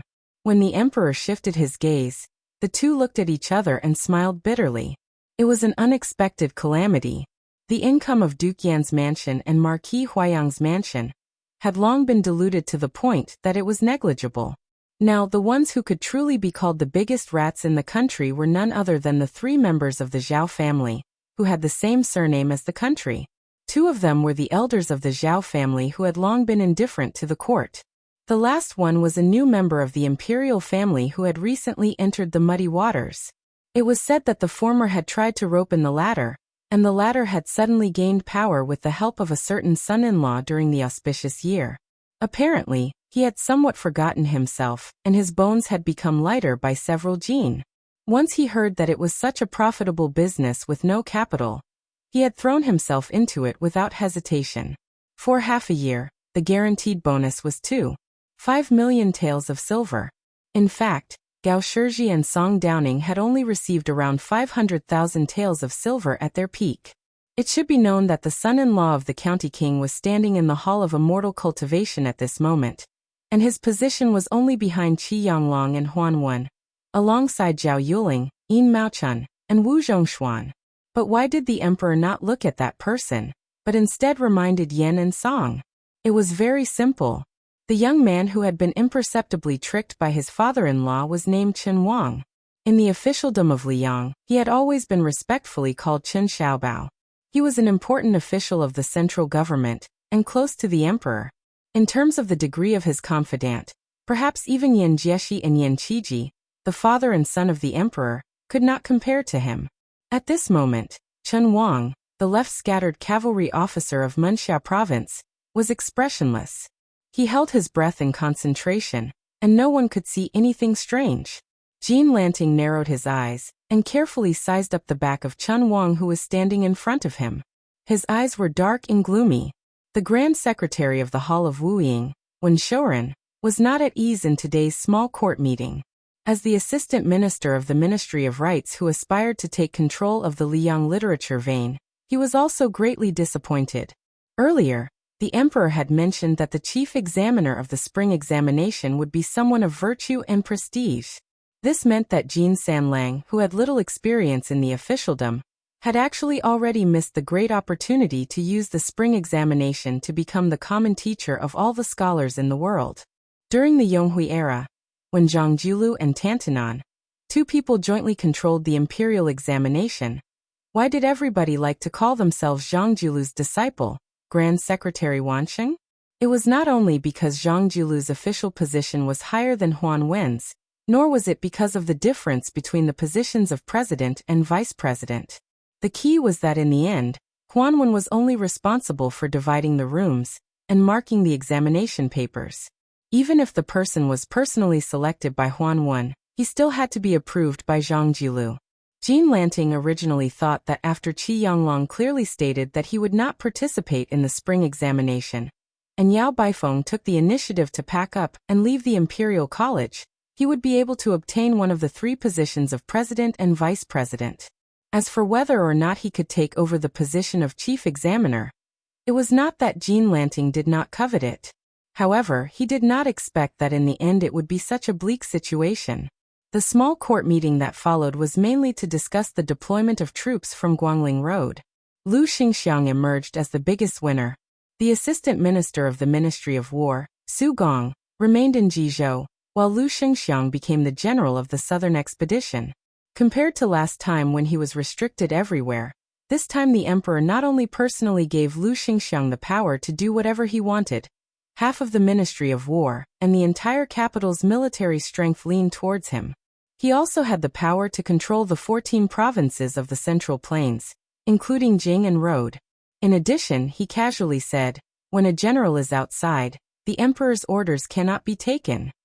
In this way, Lu Xingxiang seemed to have leapt to a position above a Jidushi. After stepping out of the Yangshan temple today, he almost controlled half of the Liang dynasty's military forces. Wu Zhongshuan's expression was calm, but even an idiot knew that this minister of war from a barbaric land was probably cursing in his heart. After the small court meeting ended, the young emperor looked tired and did not keep any of the officials to continue the discussion alone.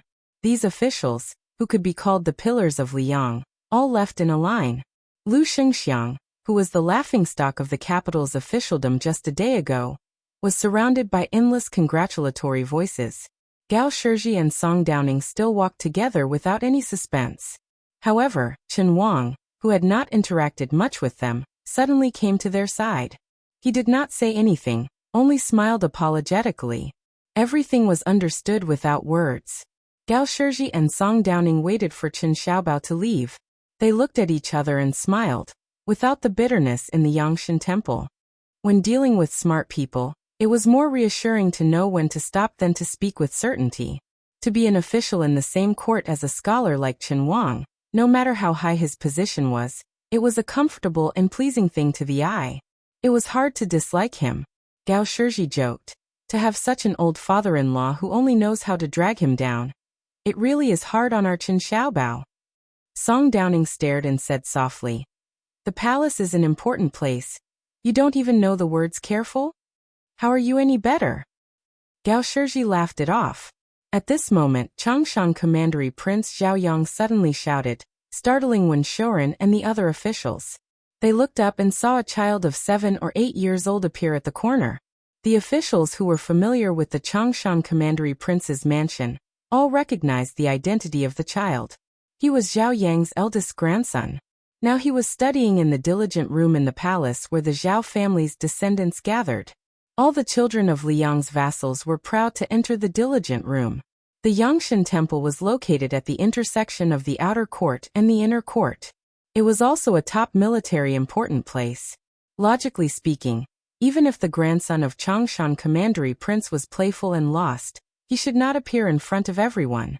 The rule of killing anyone who approached the Yangshan Temple for no reason was not just for show. It was no wonder that Zhao Yang was so angry. The old man who had been in the officialdom all his life was really scared. The child studying in the diligent room was so scared by his grandfather that his face turned pale. His little face was wrinkled and he looked pitiful as if he wanted to cry but did not dare to. But soon, a young man in white appeared beside the child. His eyes were closed and his face was calm. He smiled slightly and reached out to touch the child's head. Then he looked at Changshan Commandery Prince Zhao Yang and said, "Don't be angry, old Commandery Prince. I asked Zhao Yuan to help lead the way. I have already talked to the ceremony directorate before. I did not cross the palace's rules." The old Commandery Prince was stunned and could not figure out the reason. After thinking for a long time, he remembered that his grandson had said not long ago that there was a blind chief teacher in the diligent room whose surname was Lu. He was very knowledgeable and knew everything about astronomy and geography. He had a very good temper and never beat people. At that time, the old Commandery Prince was puzzled that a blind man could be one of the chief teachers in the diligent room. Although Liang was not the great Feng dynasty where even officials had to be judged by their appearance, it was still not normal for a blind man to be an official. There was no harm in him being a strategist in the local area. Later, the old Commandery Prince asked around and found out that this blind scholar had once been a strategist by the side of the king of Jing'an, Zhao Sun. During the last years of Yonghui's reign, he had prepared the influential 4 digs and 13 strategies for the Jing'an palace. Later, for some reason, he had taken root in Taiyan City. Zhao Yang snorted disdainfully at this. He guessed that this blind scholar was just another scholar like Jean Lanting who swayed with the wind. After the old Commandery Prince heard the explanation of the young man who was the diligent room's chief teacher, he still harumphed coldly with a straight face. He said to his grandson in a bad mood, "What are you wandering around for? Go back to study." The child, who was as scared of the old Commandery Prince as his father, unexpectedly did not listen to the military order this time. He gritted his teeth and said in a trembling voice, "Grandfather, I still have to lead the way for Mr. Lu. Mr. told us that the last 10 miles is the most difficult to walk. The last 10 miles is the best way to see a person's innate character. I've only walked half of it." The old Commandery Prince, who was used to the obedience of everyone in the Commandery Prince, was instantly enraged. The power that he had accumulated from half his life in the military exploded. "Little brat, half your uncle. You dare to reason with me? If you have the ability, then don't go back to the Commandery Prince Changshan's manor today. Go sleep on the street outside the gate." The blind young man smiled slightly and said, "Don't scholars study so that they can understand etiquette and act according to reason? Why can't you reason with your elders?" The amiable and diligent room's chief teacher was a stark contrast to the ruthless Commandery Prince of Zhao. Even many of the Liyang officials walking at the front couldn't help but stop and turn around to look. They were all waiting to see what would happen. The old Commandery Prince glanced at the young man who had no hair on his mouth. He was too lazy to say anything. Then he continued to glare fiercely at the child. "Are you rebelling? How many meals of scabbard do you want to eat tonight?" HM. Most of the high officials and nobles of Great Peace City had heard of the matter of scabbard rice. It was the trump card that the old Commandery Prince Zhao Yang used to discipline the children of his family. In reality, even the Duke of Yan and the Marquis of Huaiyang, who lived close to the old Commandery Prince Fu, had been hit by Zhao Yang's scabbard when they were young. He had said that their elders could not discipline them well, so he would discipline them for them. It was a small matter, so there was no need to thank him. Hearing the words scabbard rice, the child's legs trembled even more. The young man crouched down and whispered a few words to the child. The latter nodded furiously and ran away from the trouble. Then the blind scholar from Qingzhou stood and said with a smile, "It is true that the rod produces the filial son. But if a family only has the rod and no poetry, they are fated to be foolishly filial. Even if they have the loyalty of a family, it is difficult to have the loyalty of a country. There is no benefit to the monarch and the country, and no favor to the people of the world. The old commandery prince smiled coldly and clicked his tongue. You can scare people with your principles. No wonder you are the chief teacher of the diligent room. It is a pity that this king is not interested in listening to your nonsense today. You are a rotten scholar who speaks of benevolence, righteousness, and morality. This king killed many in the spring and autumn war. Now that you are working in the diligent room, this king does not have the ability to make things difficult for you. You are lucky to be born 20 years later. Chapter 1828. The older generation of Yonghui officials all knew that this commandery Prince Changshan was famous for his outspoken words. Even the teachers of Zhang Julu and Huanwen had had the misfortune to experience Zhao Yang's spittle. The young scholar still had a smile on his face and stopped arguing with commandery Prince Changshan. Wu Zhongshuan, who was watching coldly from the side, smiled. He sympathized with this old commandery prince who had outstanding military achievements, but was born at the wrong time. Jean Lanting hit her schadenfreude very well. The former arrogant scholar of Imperial College Sun Yin, the current young phoenix of Hanlin Academy Song Kelly, the 10th level chess saint Fan Zhongho, and the white-robed poor scholar Lu Su, who had appeared out of nowhere, were all viewed by the assistant minister of the Ministry of Rights as serious problems in the future officialdom. Qi Yonglong, Huan Wen, and Chen Wang all frowned at the same time. Especially Chen Xiaobao, who had become the welcoming autumn official again this year, had a rare angry look on his face. During this period, only one person was truly frightened, and that was the former general of Qingzhou, Hong Lingshu. Back then, the Lu family of Qingzhou had suffered an unexpected disaster. Only a young man who had stabbed himself in the eyes was lucky enough to survive because his official career was destined to be cut off.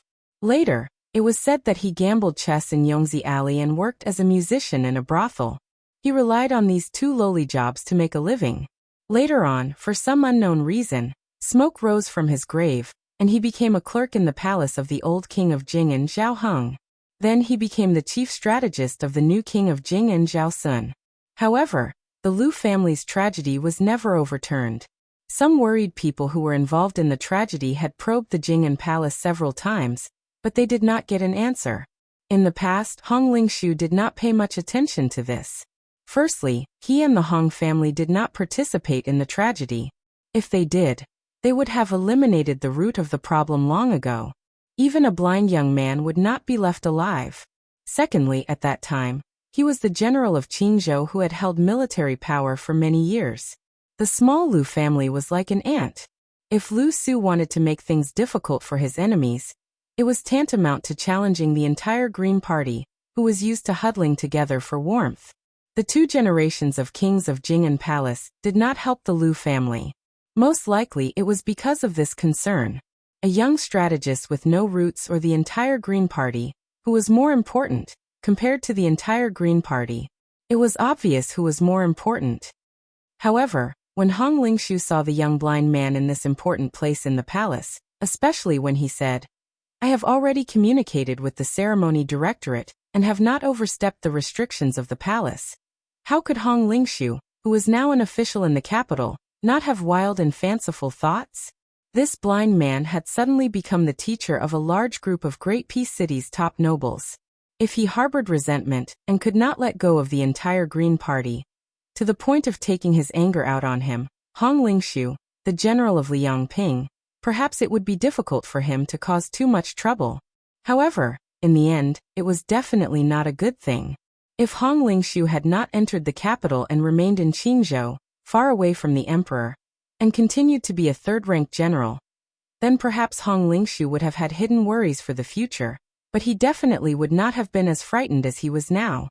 Hong Lingshu sighed in the depths of his heart. In the end, it was because the Green Party lacked a voice in the court at the intersection of Yonghui and Xiangfu. Furthermore, Hong Lingshu was not as deeply rooted in the capital as Wen Tai.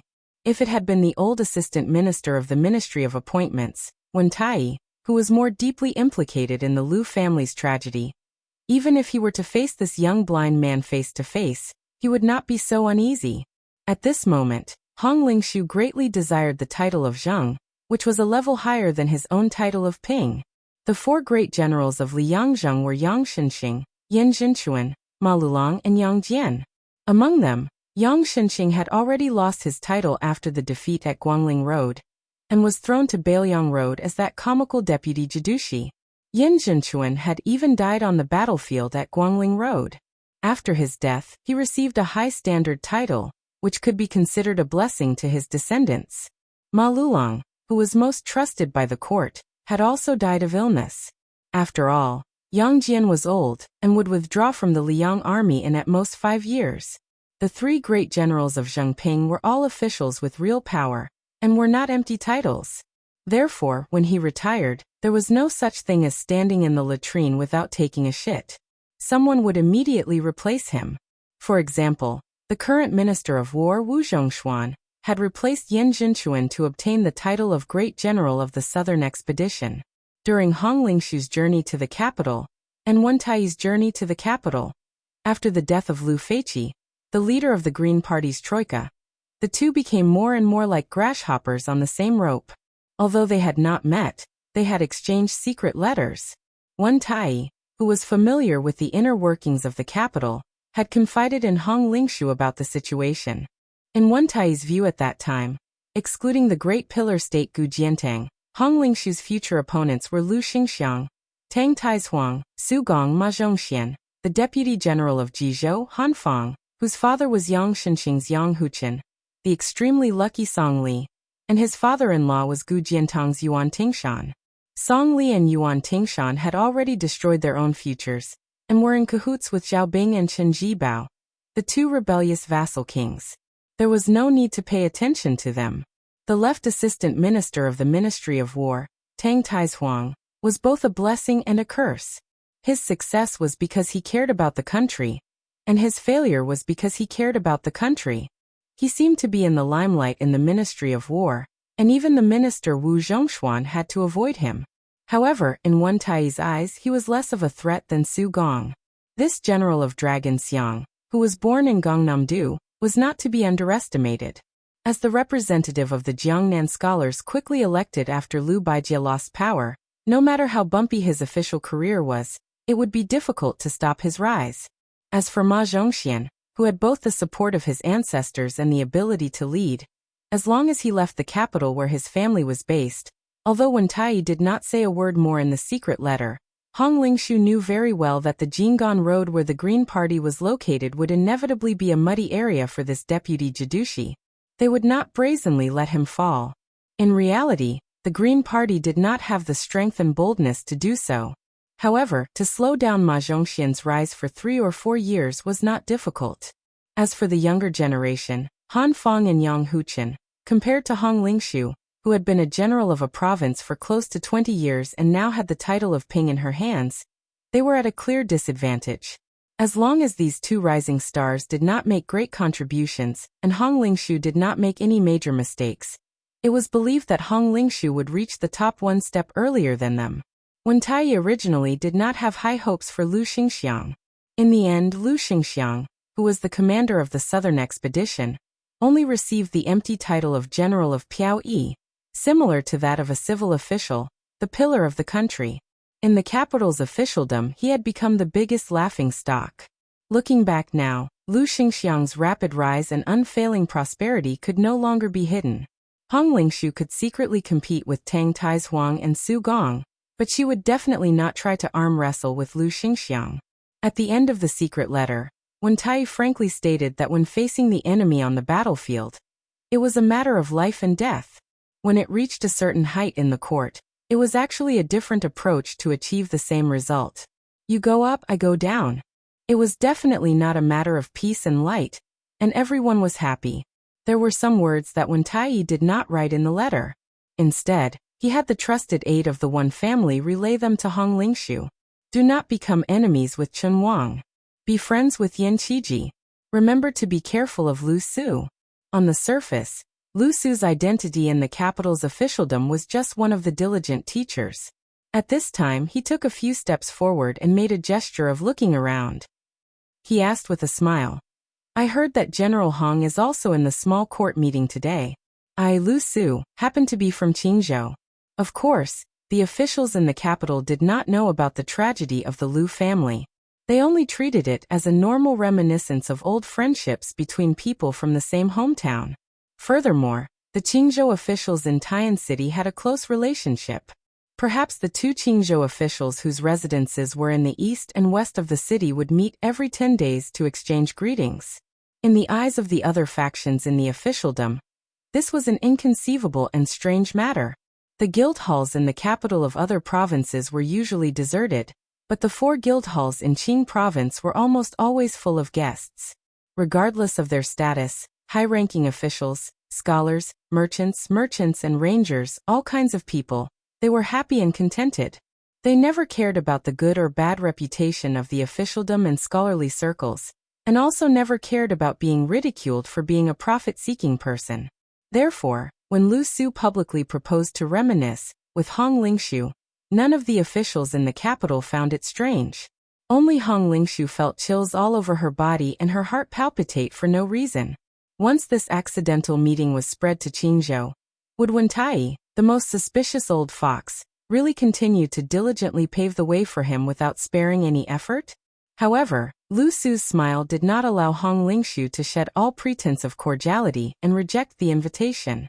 Hong Lingshu could only brace herself and walk side by side with Lu Su, gradually pulling away from the others. Hong Lingshu then discovered that there was a middle-aged eunuch standing not far behind them. The distance was just right. He could see Lu Su but could not hear their conversation. Judging from his clothes, the status of this eunuch in the palace was not low. The moment his gaze met with Hong Lingshu's, it was clearly because of Lu Su. The middle-aged eunuch smiled slightly at Hong Lingshu, revealing some goodwill. This made Hong Lingshu even more shocked. How many people in the court could be treated so cautiously by a eunuch dressed in a python robe? No wonder Wentai was so wary of Lu Su, and did not hesitate to use a large number of connections in Qingzhou to secretly obstruct Ma Zhongxian's official career in exchange for Hong Lingshu keeping a close eye on Lu Su. Lu Su, who could not see anything in the world, walked slowly. He stepped lightly on the stone path. Every time he touched the edge of the path, he would immediately adjust his direction to ensure that the path ahead was unobstructed. Seeing this scene, Hong Lingshu felt all sorts of emotions. For such a young blind man to be able to achieve what he had today, was it due to luck? Lu Su did not speak, and Hong Lingshu was also unwilling to take the initiative to speak. He and Wentai, as the leaders of the Green Party who had stood tall in the Liang imperial court for more than 20 years, were indeed wary of this person, but it was not to the extent of being overly fearful. This white-clothed scholar, one of the diligent teachers, finally said indifferently, "The Green Party has contributed greatly to my current situation." Hong Lingshu was silent. Chapter 1829.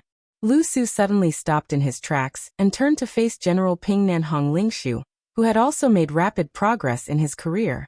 Assistant Minister Wen may not be the culprit for the grudges of the past, but he cannot absolve himself from the blame. I will naturally calculate with him. General Hong and Assistant Minister Wen are old friends, so why don't you tell him word for word? Hong Lingshu's aura did not falter at all. He asked in return. Since Mr. Lu and Wentai are officials of the same court, and Mr. Lu is a diligent teacher who teaches the meritorious children of our court, do you want to steal the national weapon to avenge a personal grudge? Lu Su laughed involuntarily and then said seriously, "A gentleman can be deceived by other means, but it is difficult to overlook other ways." Hong Lingshu was stunned and did not know how to answer. Lu Su said self-deprecatingly, "Besides, I am not a gentleman.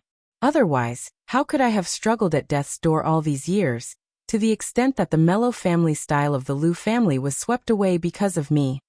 Hong Lingshu smiled coldly and said, "I will help you convey Mr. Lu's meaning. If there is nothing else, then I will take my leave." Lu Su shook his head and chuckled softly. "If it's just to ask General Hong to help me convey a few irrelevant resentful words, why would I take the risk of being suspected of forming a clique and meet you right under His Majesty's nose?" Hong Lingshu did not know whether to laugh or cry. Lu Su's words could not be considered unimportant at all. Perhaps the old fox would not be able to sleep and eat well after hearing it. Lu Su said slowly, "General Hong and I have no old grudges and we are from the same village in Qingzhou. In addition, the court is supporting the Green Party. Lu Su will naturally go with the flow. Not to mention the civil officials of the court, just the generals of the court. The scholars of Jiangnan have the right assistant minister of the Ministry of War, Su Gong. The Liaodong clan was originally wavering and did not know how to choose between Tang Taihuang and Lu Xingxiang. In the end, after today, Lu Xingxiang is no longer someone they can bet on. They can only choose the left assistant minister of the Ministry of War, Tang Taihuang. Hong Lingshu nodded unconsciously. Lu Su continued. General Hong must have heard that the true leader of Gangnam-do scholars is the old head of the Gumusu family, the pillar of the state, Yu Jiankong. Not only does this person's words carry enormous weight in Gangnam-do officialdom, he also has a deep relationship with Tantanan, who can influence the direction of the court. And Tang Taihuang, intentionally or otherwise, is distancing himself from Kainan, Donggong, and the others.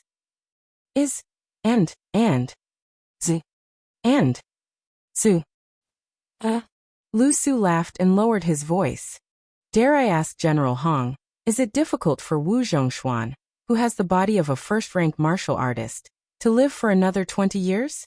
What he meant was that General Hong, who could only wait for Southern General Wu Zhongshuan to die of old age or illness, would have to endure for at least 20 years if there were no accidents. Hong Lingshu's face darkened. Lu Su digressed. The administrator of Jing and Road, not the Minister of Personnel of Great Peace City. Hong Lingshu also laughed. But Mr. Lu is only one of the teachers of the diligent Chief Fang who has a noble status. Lu Su grunted and did not say anything else. Hong Lingshu only saw this young scholar close his eyes and smile intoxicatingly. The young man's last sentence was said in a very low voice, but it was like thunder in Hong Lingshu's ears. Lu Su can recite a secret letter with a total of 682 words. The confidant who sent the letter for the old assistant minister. Lu Su did not reveal the secret, but when he turned to leave, this teacher raised his arm and extended a finger. Then he curled it lightly. After understanding the gesture, Hong Lingshu was instantly covered in sweat. Sima Puhua and Jean Lanting, the two officials of the Ministry of Rights, naturally walked together. Sima Puhua did not even need to look at Jean Lanting to know that the second in command of the Yamen would not give him a good look. There was nothing he could do about it. According to the original conclusion of the people of the Ministry of Rights behind closed doors, they would strongly recommend Jean Lanting to be the chief examiner of next year's spring examination. In addition, Jean Lanting would also promise to look after his two sons. At least one of them would be able to sit in the position of Chancellor of the Imperial College or Assistant Minister of the Ministry of Rights. However, as the Ministry of Rights became more and more powerful, Sima Puhua's family's threshold was now higher, and his horizons were also higher. Not long ago, he had also established a friendship with the Minister of the Secretariat, Zhao Yuling. Since then, Sima Puhua seemed to have been enlightened. He had the intention to change the situation in the Ministry of Rights where the minister and assistant minister did not understand. The matter that truly made Sima Puhua make up his mind was that on the day of the beginning of autumn, he unexpectedly did not become the autumn announcing official. At the time, everyone thought that this special honor would be fought between Jean Lanting and Yan Qiji. However, almost no one thought that Chen Wang would once again take first place. If it was before this, Jean Lanting was only slightly inferior. Then after this, no one in the Liang court felt that Jean Lanting could compete with Chen Xiaobao for the position of future Grand Secretary. Today, the emperor had personally said the words of virtue and prestige, which completely extinguished Jean Lanting's desire to take first place in the spring examination. However, no matter how he viewed Jean Lanting as a joke, Sima Puhua, who could not be the minister of the Ministry of Rights for many years, still did not dare to openly offend this person, even though he was already a person who had achieved great merit and was uninterested in the officialdom. When all was said and done, Jean Lanting had displayed such a tyrannical attitude in Bailiang over the years. When he was in power, he was praised by everyone and was praised as unyielding. However, when he lost power, it was a different story. For a person to forget his roots, all of the officialdom in the capital could see it. Chapter 1830. Sima Puhua comforted him with a look of pity. Sanlang, you have understood His Majesty's intentions. It's not that I don't want to help you, but I really don't have the strength to. Jean Lanting smiled faintly.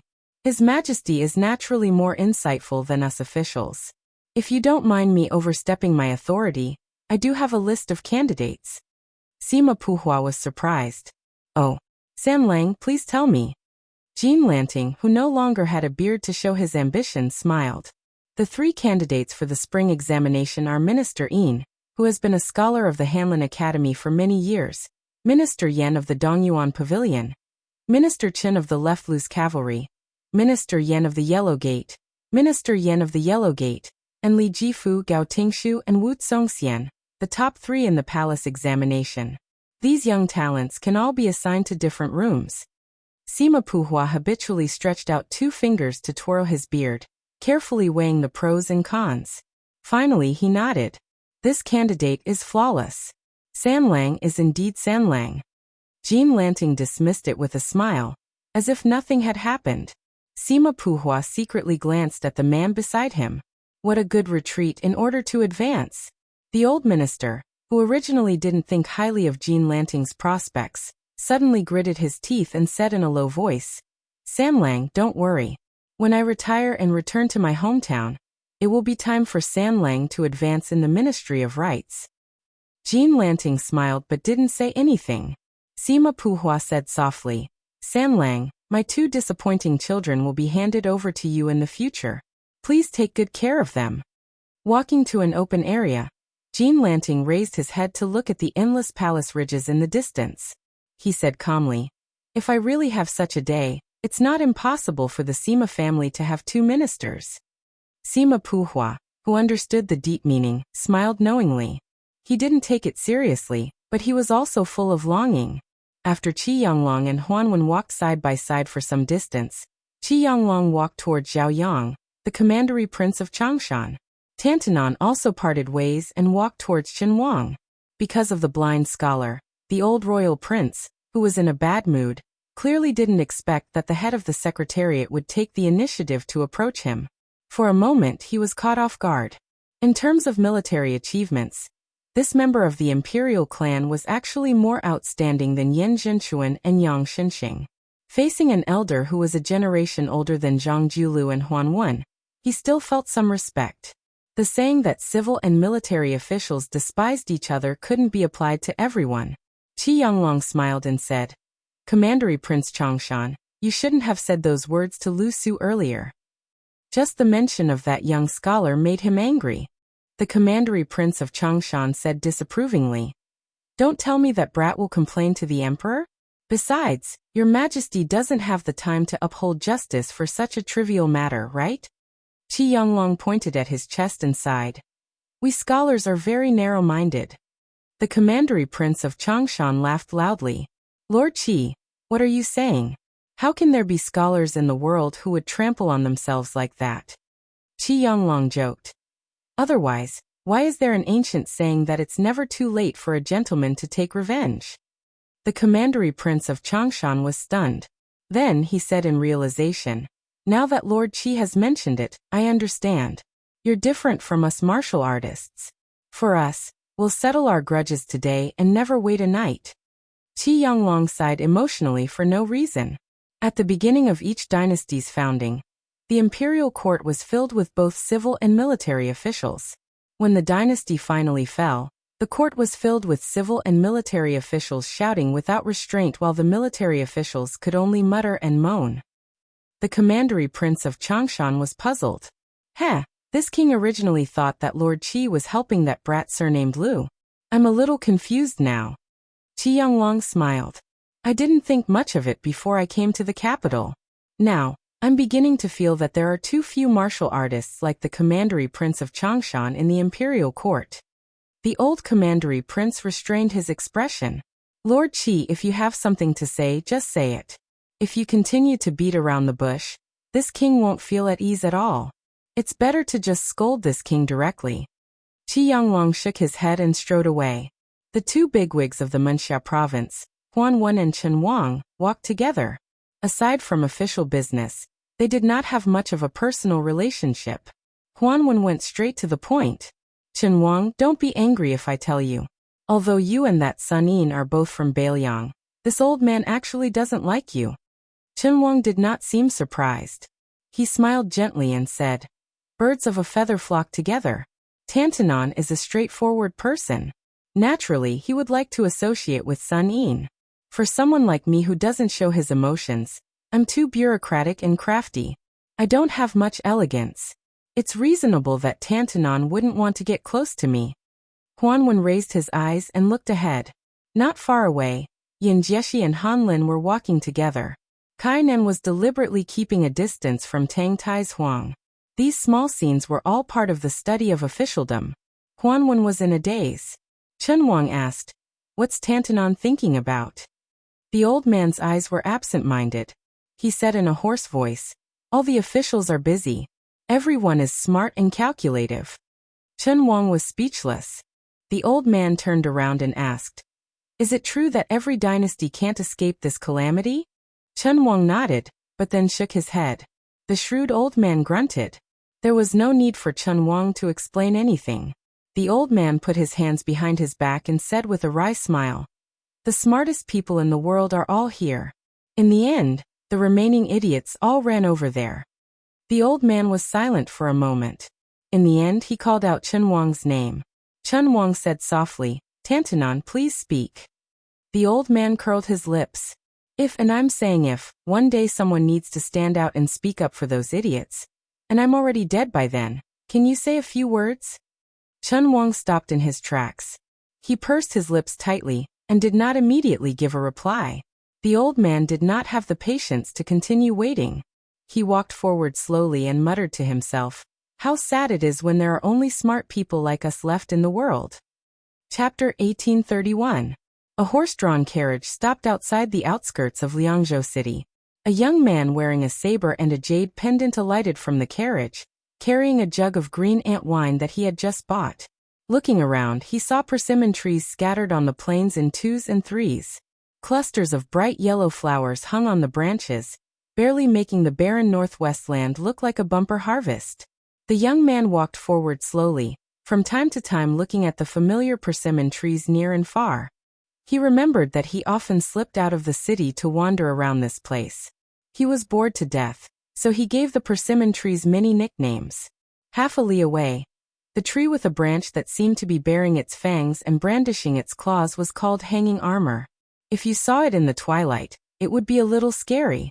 The short persimmon tree that depended on it for survival had grown a little taller after not seeing it for a few years. At a glance, it seemed to be more fruitful. Its whole body was golden and very cheerful. The nickname he gave it was Little Yellow Robe. The young man continued to walk along a dried-up stream, and finally came to a hut that was not surrounded by a mud wall. There were a few strange crooked elms behind the hut. The hut was empty. The young man walked in front of a tree stump and squatted down. He used his sleeves to wipe off the dust and sat on the stump. He looked around and gently placed the green ant wine on his robe. He shouted at the top of his voice, blind old Su, I brought you some wine. If it was during the last years of Yonghui, there would definitely be a blind cripple who would run out and take the wine pot from his hand. He would skillfully open the mud seal and lower his head to take a deep sniff. Then a big smile would bloom on that old face of his, like a persimmon tree in autumn. However, when the old man shared the wine with him, he would always take advantage of him and teach him a lesson. When he had some spare money on hand, he could not waste it casually. No matter how small the copper coins were, he had to save them one by one so that he could marry a wife. The world was big, but marrying a wife and having children was the most important thing. At that time, Old Su always hypocritically said that there was a place called Yinji County in our northern Liang's Yuzhou, where the women there were the most beautiful. If you, little Su, could get a young woman from Yinji County to be your wife and send a message to me, I, Old Su, would go to your family's wedding feast even if I had to walk for 3 days and 3 nights. He remembered that time. After the old man said these words, he carefully asked him if he would find it embarrassing to have a blind old man like him as a guest at a wedding banquet. If the elders and in-laws in your family would dislike it, then Old Su would not join in the fun. He would just go back and buy 2 jugs of green ant wine at a reasonable price. At that time, The young man who often brought green ant wine or stolen chickens and ducks to the old man patted his chest and said that his words carried the most weight in his family. When he held the wedding banquet, if old Su did not go, he would get angry with him. He even said that old Su must sit at the main table. At that time, the old man only thought that the young man who often chatted with him was a young man commonly seen in the streets of Baelyang. When he was young, he was like him, the kind of person who never touched the ground. He always floated around and was restless. Therefore, when he heard that he would be invited to sit at the main table for the wedding banquet, he was happy but did not think too much about it. He also did not associate the arrogant young man with Mount Qingliang. There were too many people in the world with the surname Su, weren't there? At that time, the young man always revealed his longing for a place outside of Baelyang. He wanted to be a chivalrous Jianghu wanderer, who used the best sword, drank the strongest wine, and found the most beautiful woman in the Jianghu. She would definitely be the kind who was prettier than the women in Yanji County. The old man always sang a different tune to the young man. He used the tone of an experienced person to tell him that he should not be so ambitious. No matter how good the Central Plains was, it was not his home. At that time, the young man also sighed with emotion and said that he also understood this principle. His master who taught him how to read and write at home once said, "For a young man, 10 years is not considered a long time after leaving home. For an old man, leaving home with just one step is a long journey." After the old man heard this, he laughed and said that your family's teacher was really knowledgeable. How could he teach a half-baked disciple like you? Sometimes the two of them would sit together and chat. The old blind man, old Su, would sit on a tree stump next to them. He would lean on his walking stick with both hands and secretly doze off while basking in the sun. Perhaps many years ago, on the battlefield of the Western Fortress, there was a young soldier from the old barracks. His legs were not crippled, his eyes were not blind, but he also had a similar scene. He would also doze off under the sun. The only difference was that the walking stick in his hand had been replaced by an iron spear. Perhaps there was a large banner with the character Su not too far away, flapping loudly in the wind. Now it was already the beginning of autumn in the 3rd year of Xiangfu. The blind man, old Su, had died long ago. Naturally, there would be no more chatter. The old man did not live long enough to drink the young man's wedding wine. The young man had once promised the old man that after the old man died, he would personally carry the coffin and send the old man off. But the young man did not do it. At that time, he was far away in Jiangnan. He did not go to old Su's grave. He only gently poured the green ant wine on the ground in front of the tree stump. When he bent down to pour the wine, he said softly, "Old Su, I secretly bought this wine from the wine seller Shisher. Now that the world is not peaceful and there is going to be a war soon, our Baelyang has begun to prohibit private brewing among the people. Therefore, this pot of wine is not cheap. If it wasn't someone familiar, the shop might not have dared to sell it to me. The proprietress's daughter is now full of life. A woman changes 18 times between childhood and womanhood. I heard that the girl has taken a fancy to a young scholar from outside the city. He is currently teaching at a private school near her home. When I was buying the wine earlier, the proprietress even made fun of me, saying that I was late. Her daughter has actually waited for several years. You see, I really didn't brag to you back then. I told you that the girl had good taste. Otherwise, she wouldn't have chosen me." There was some regret, like an old dog lying in the corner of the street whimpering by itself. It was slow and long, scratching at the heart and lungs. He left the wine pot on the tree stump and stood up to leave. The carriage returned to Mount Qingliang. At present, there were 2 places in Baelyang Palace that were famous throughout the world. The Wutongyan Palace was jokingly called the Phoenix Pavilion, and halfway up the mountain, the residence of the deputy administrator that Song Dongming presided over, was called the Dragon's Gate. Just as he returned to Mount Qingliang, an official of the Dragon's Gate rushed over in a hurry and reported to him that the deputy administrator had important matters to discuss. When he saw Song Dongming personally standing in front of the low official residence and waiting, he knew that regardless of whether the news was good or bad, it was definitely not a small matter. Otherwise, given the composure of one of the former prime ministers of Liang, he would not be so impatient. As expected, Song Dongming waited until he came closer before turning and walking into the official residence in the middle. His voice was slightly urgent as he said, "The 4 pieces of news have been gathered together. They are respectively related to Liuzhou, the Central Plains, the capital, and Beimang. They are all considered by the prince." Su Fengnian smiled and said, "Then let's talk about the news from Liuzhou first." Song Dongming nodded and said, "There is an urgent spy report from the military town of the Phoenix Division closest to the western regions. Qiao Wei and Xie Shibian have arbitrarily changed the strategy set by the Governor-General, and have chosen to take the initiative to attack. They want to take down Zhong Tan's cavalry in one go at the mouth of Mount Miyun." Su Fengnian's expression was normal as he said, "It should be because the monk soldiers of Mount Lantua did not move with Zhong Tan's cavalry." Song Dongming said worriedly, "Even so, the difference in strength between the 2 sides is not large. Isn't it against the original intention of Liuzhou to use troops to exchange lives in a head-on clash?"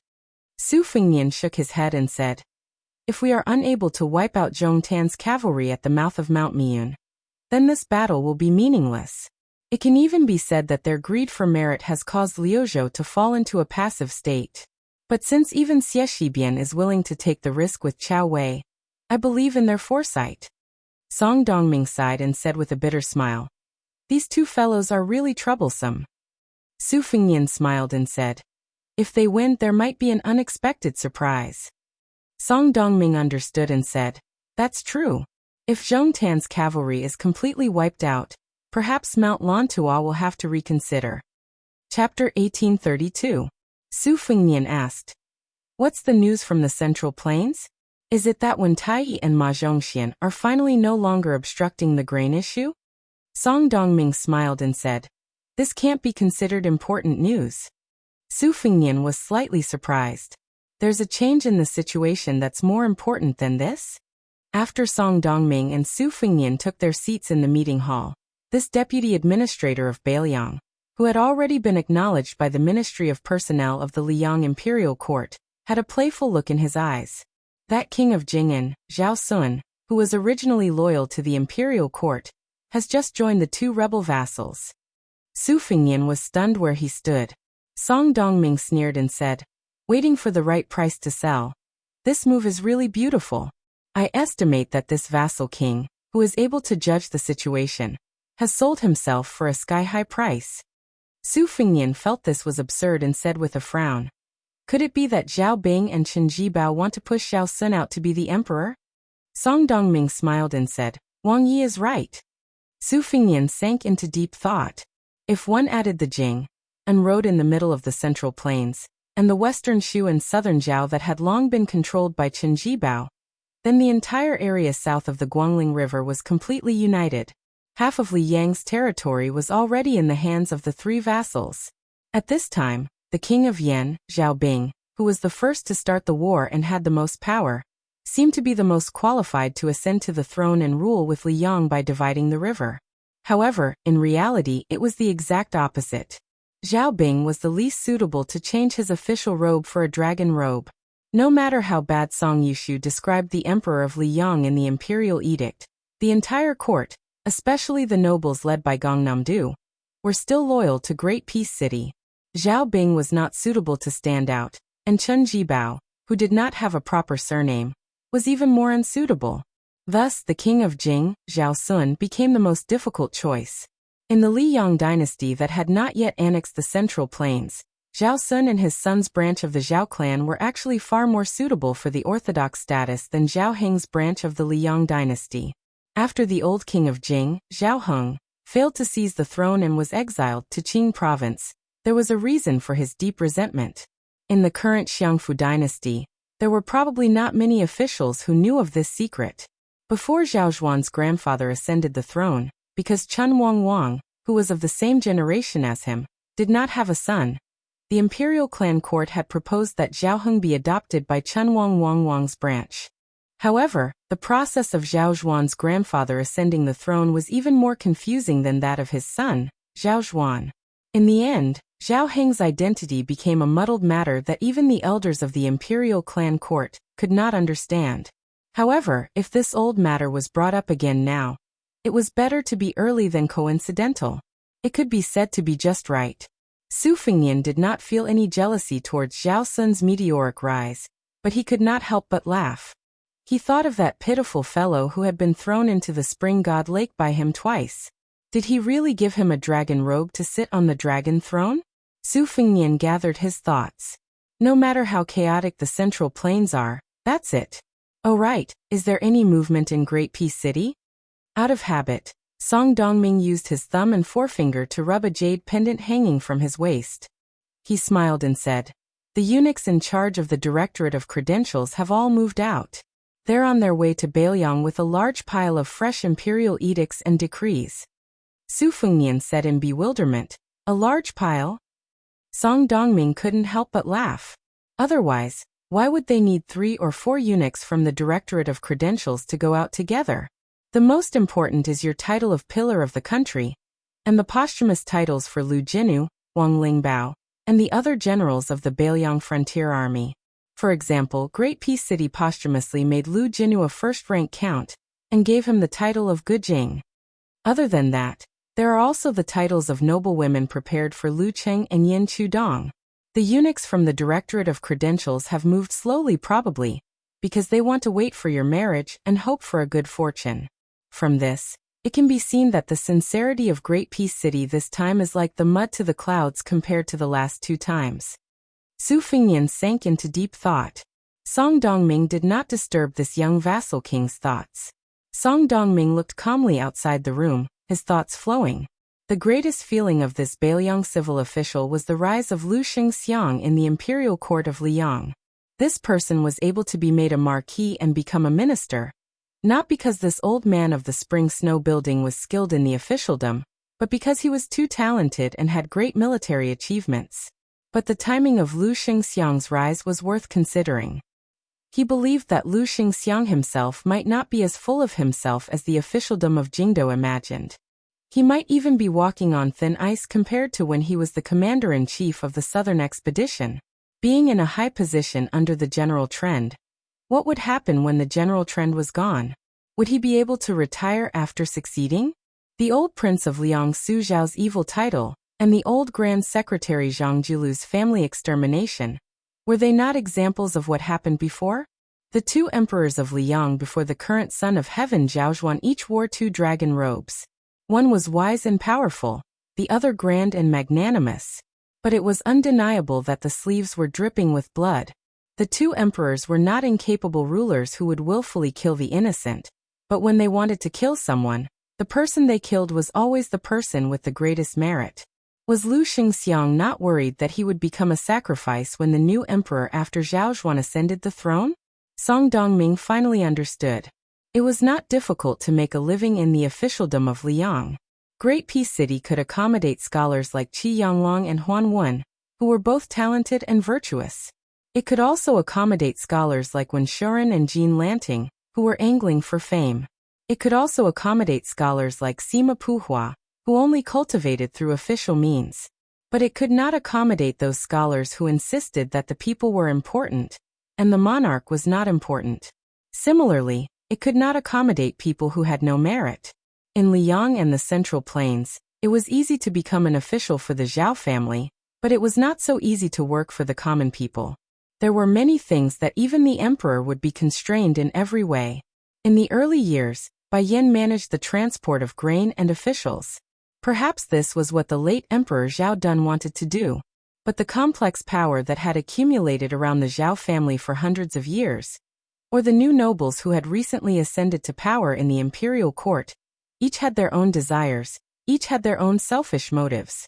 It was like a deeply entangled net, covering the sky and the earth, covering the territory of the Central Plains. On this large net, there were all kinds of unimaginably complex situations mixed in.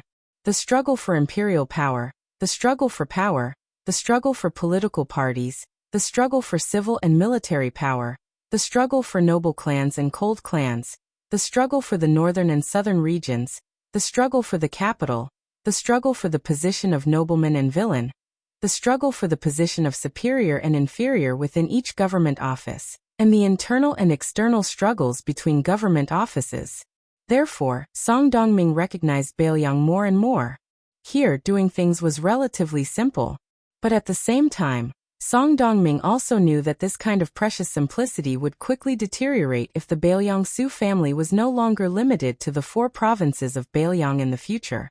For example, between him and Bai Yu, between the relatives of the Lu and Wang families, between the young people like Su Beiji and Chen Xiliang, and the old generals of the border army, between the outstanding people like Huang Shang and the notorious people like Huang Fujin and Li Mofen, between the cavalry and the infantry of Bailiang, between the elite border army, and so on.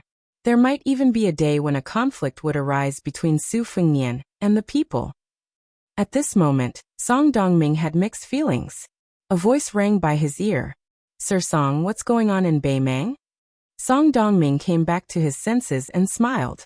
That Beimang princess, who goes by the pseudonym Fan Bainu, entered the pass from Ji province and came to our Yuzhou.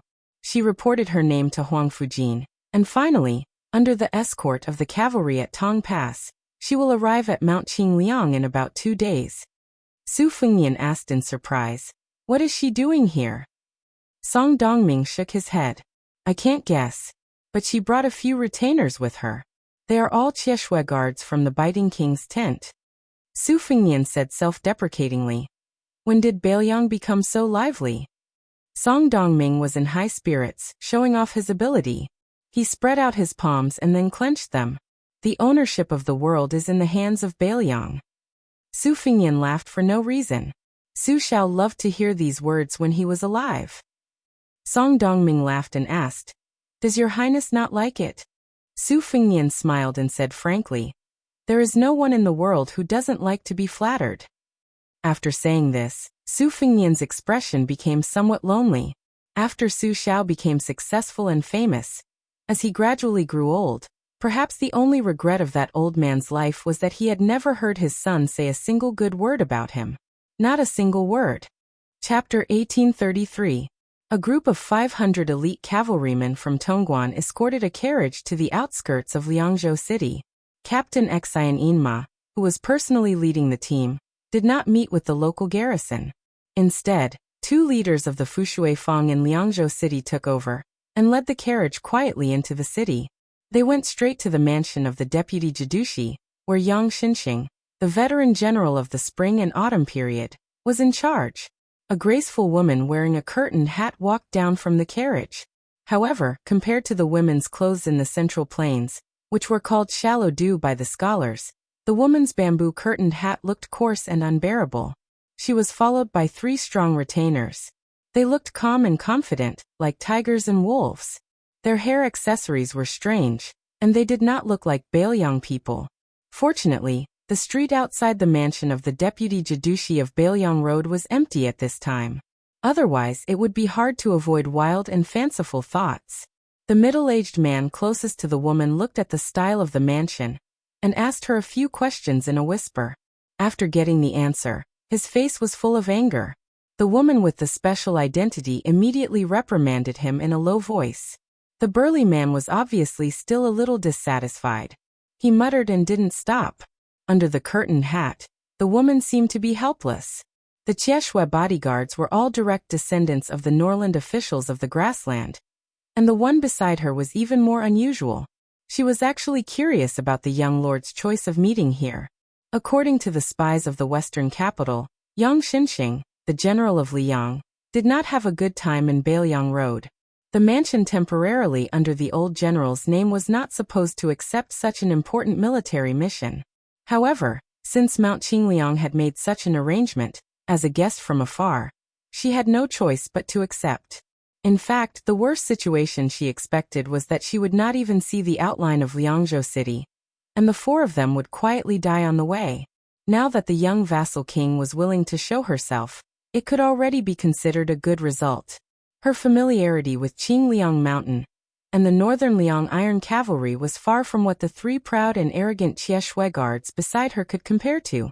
In their entire lives, these 3 people had probably only interacted with the remnants of the Southern Dynasty, and their knowledge of the Northern Liang border army was only limited to some rough military intelligence reports. The person leading the way for them was a middle-aged man with an amiable demeanor. His clothes were decent, not extravagant, but exquisitely ironed. Beside the middle-aged man who looked like the steward of the mansion, there was a young maidservant. Her face was delicate, but she had a voluptuous breasts, a thin waist, a plump buttocks and long legs. If she were lying on the bed, perhaps she would look very much like a rouge horse.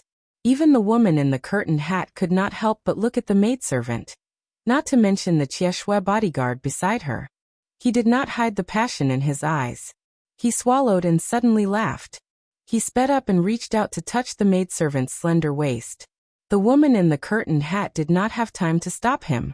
However, the burly Chieshwe bodyguard did not succeed either.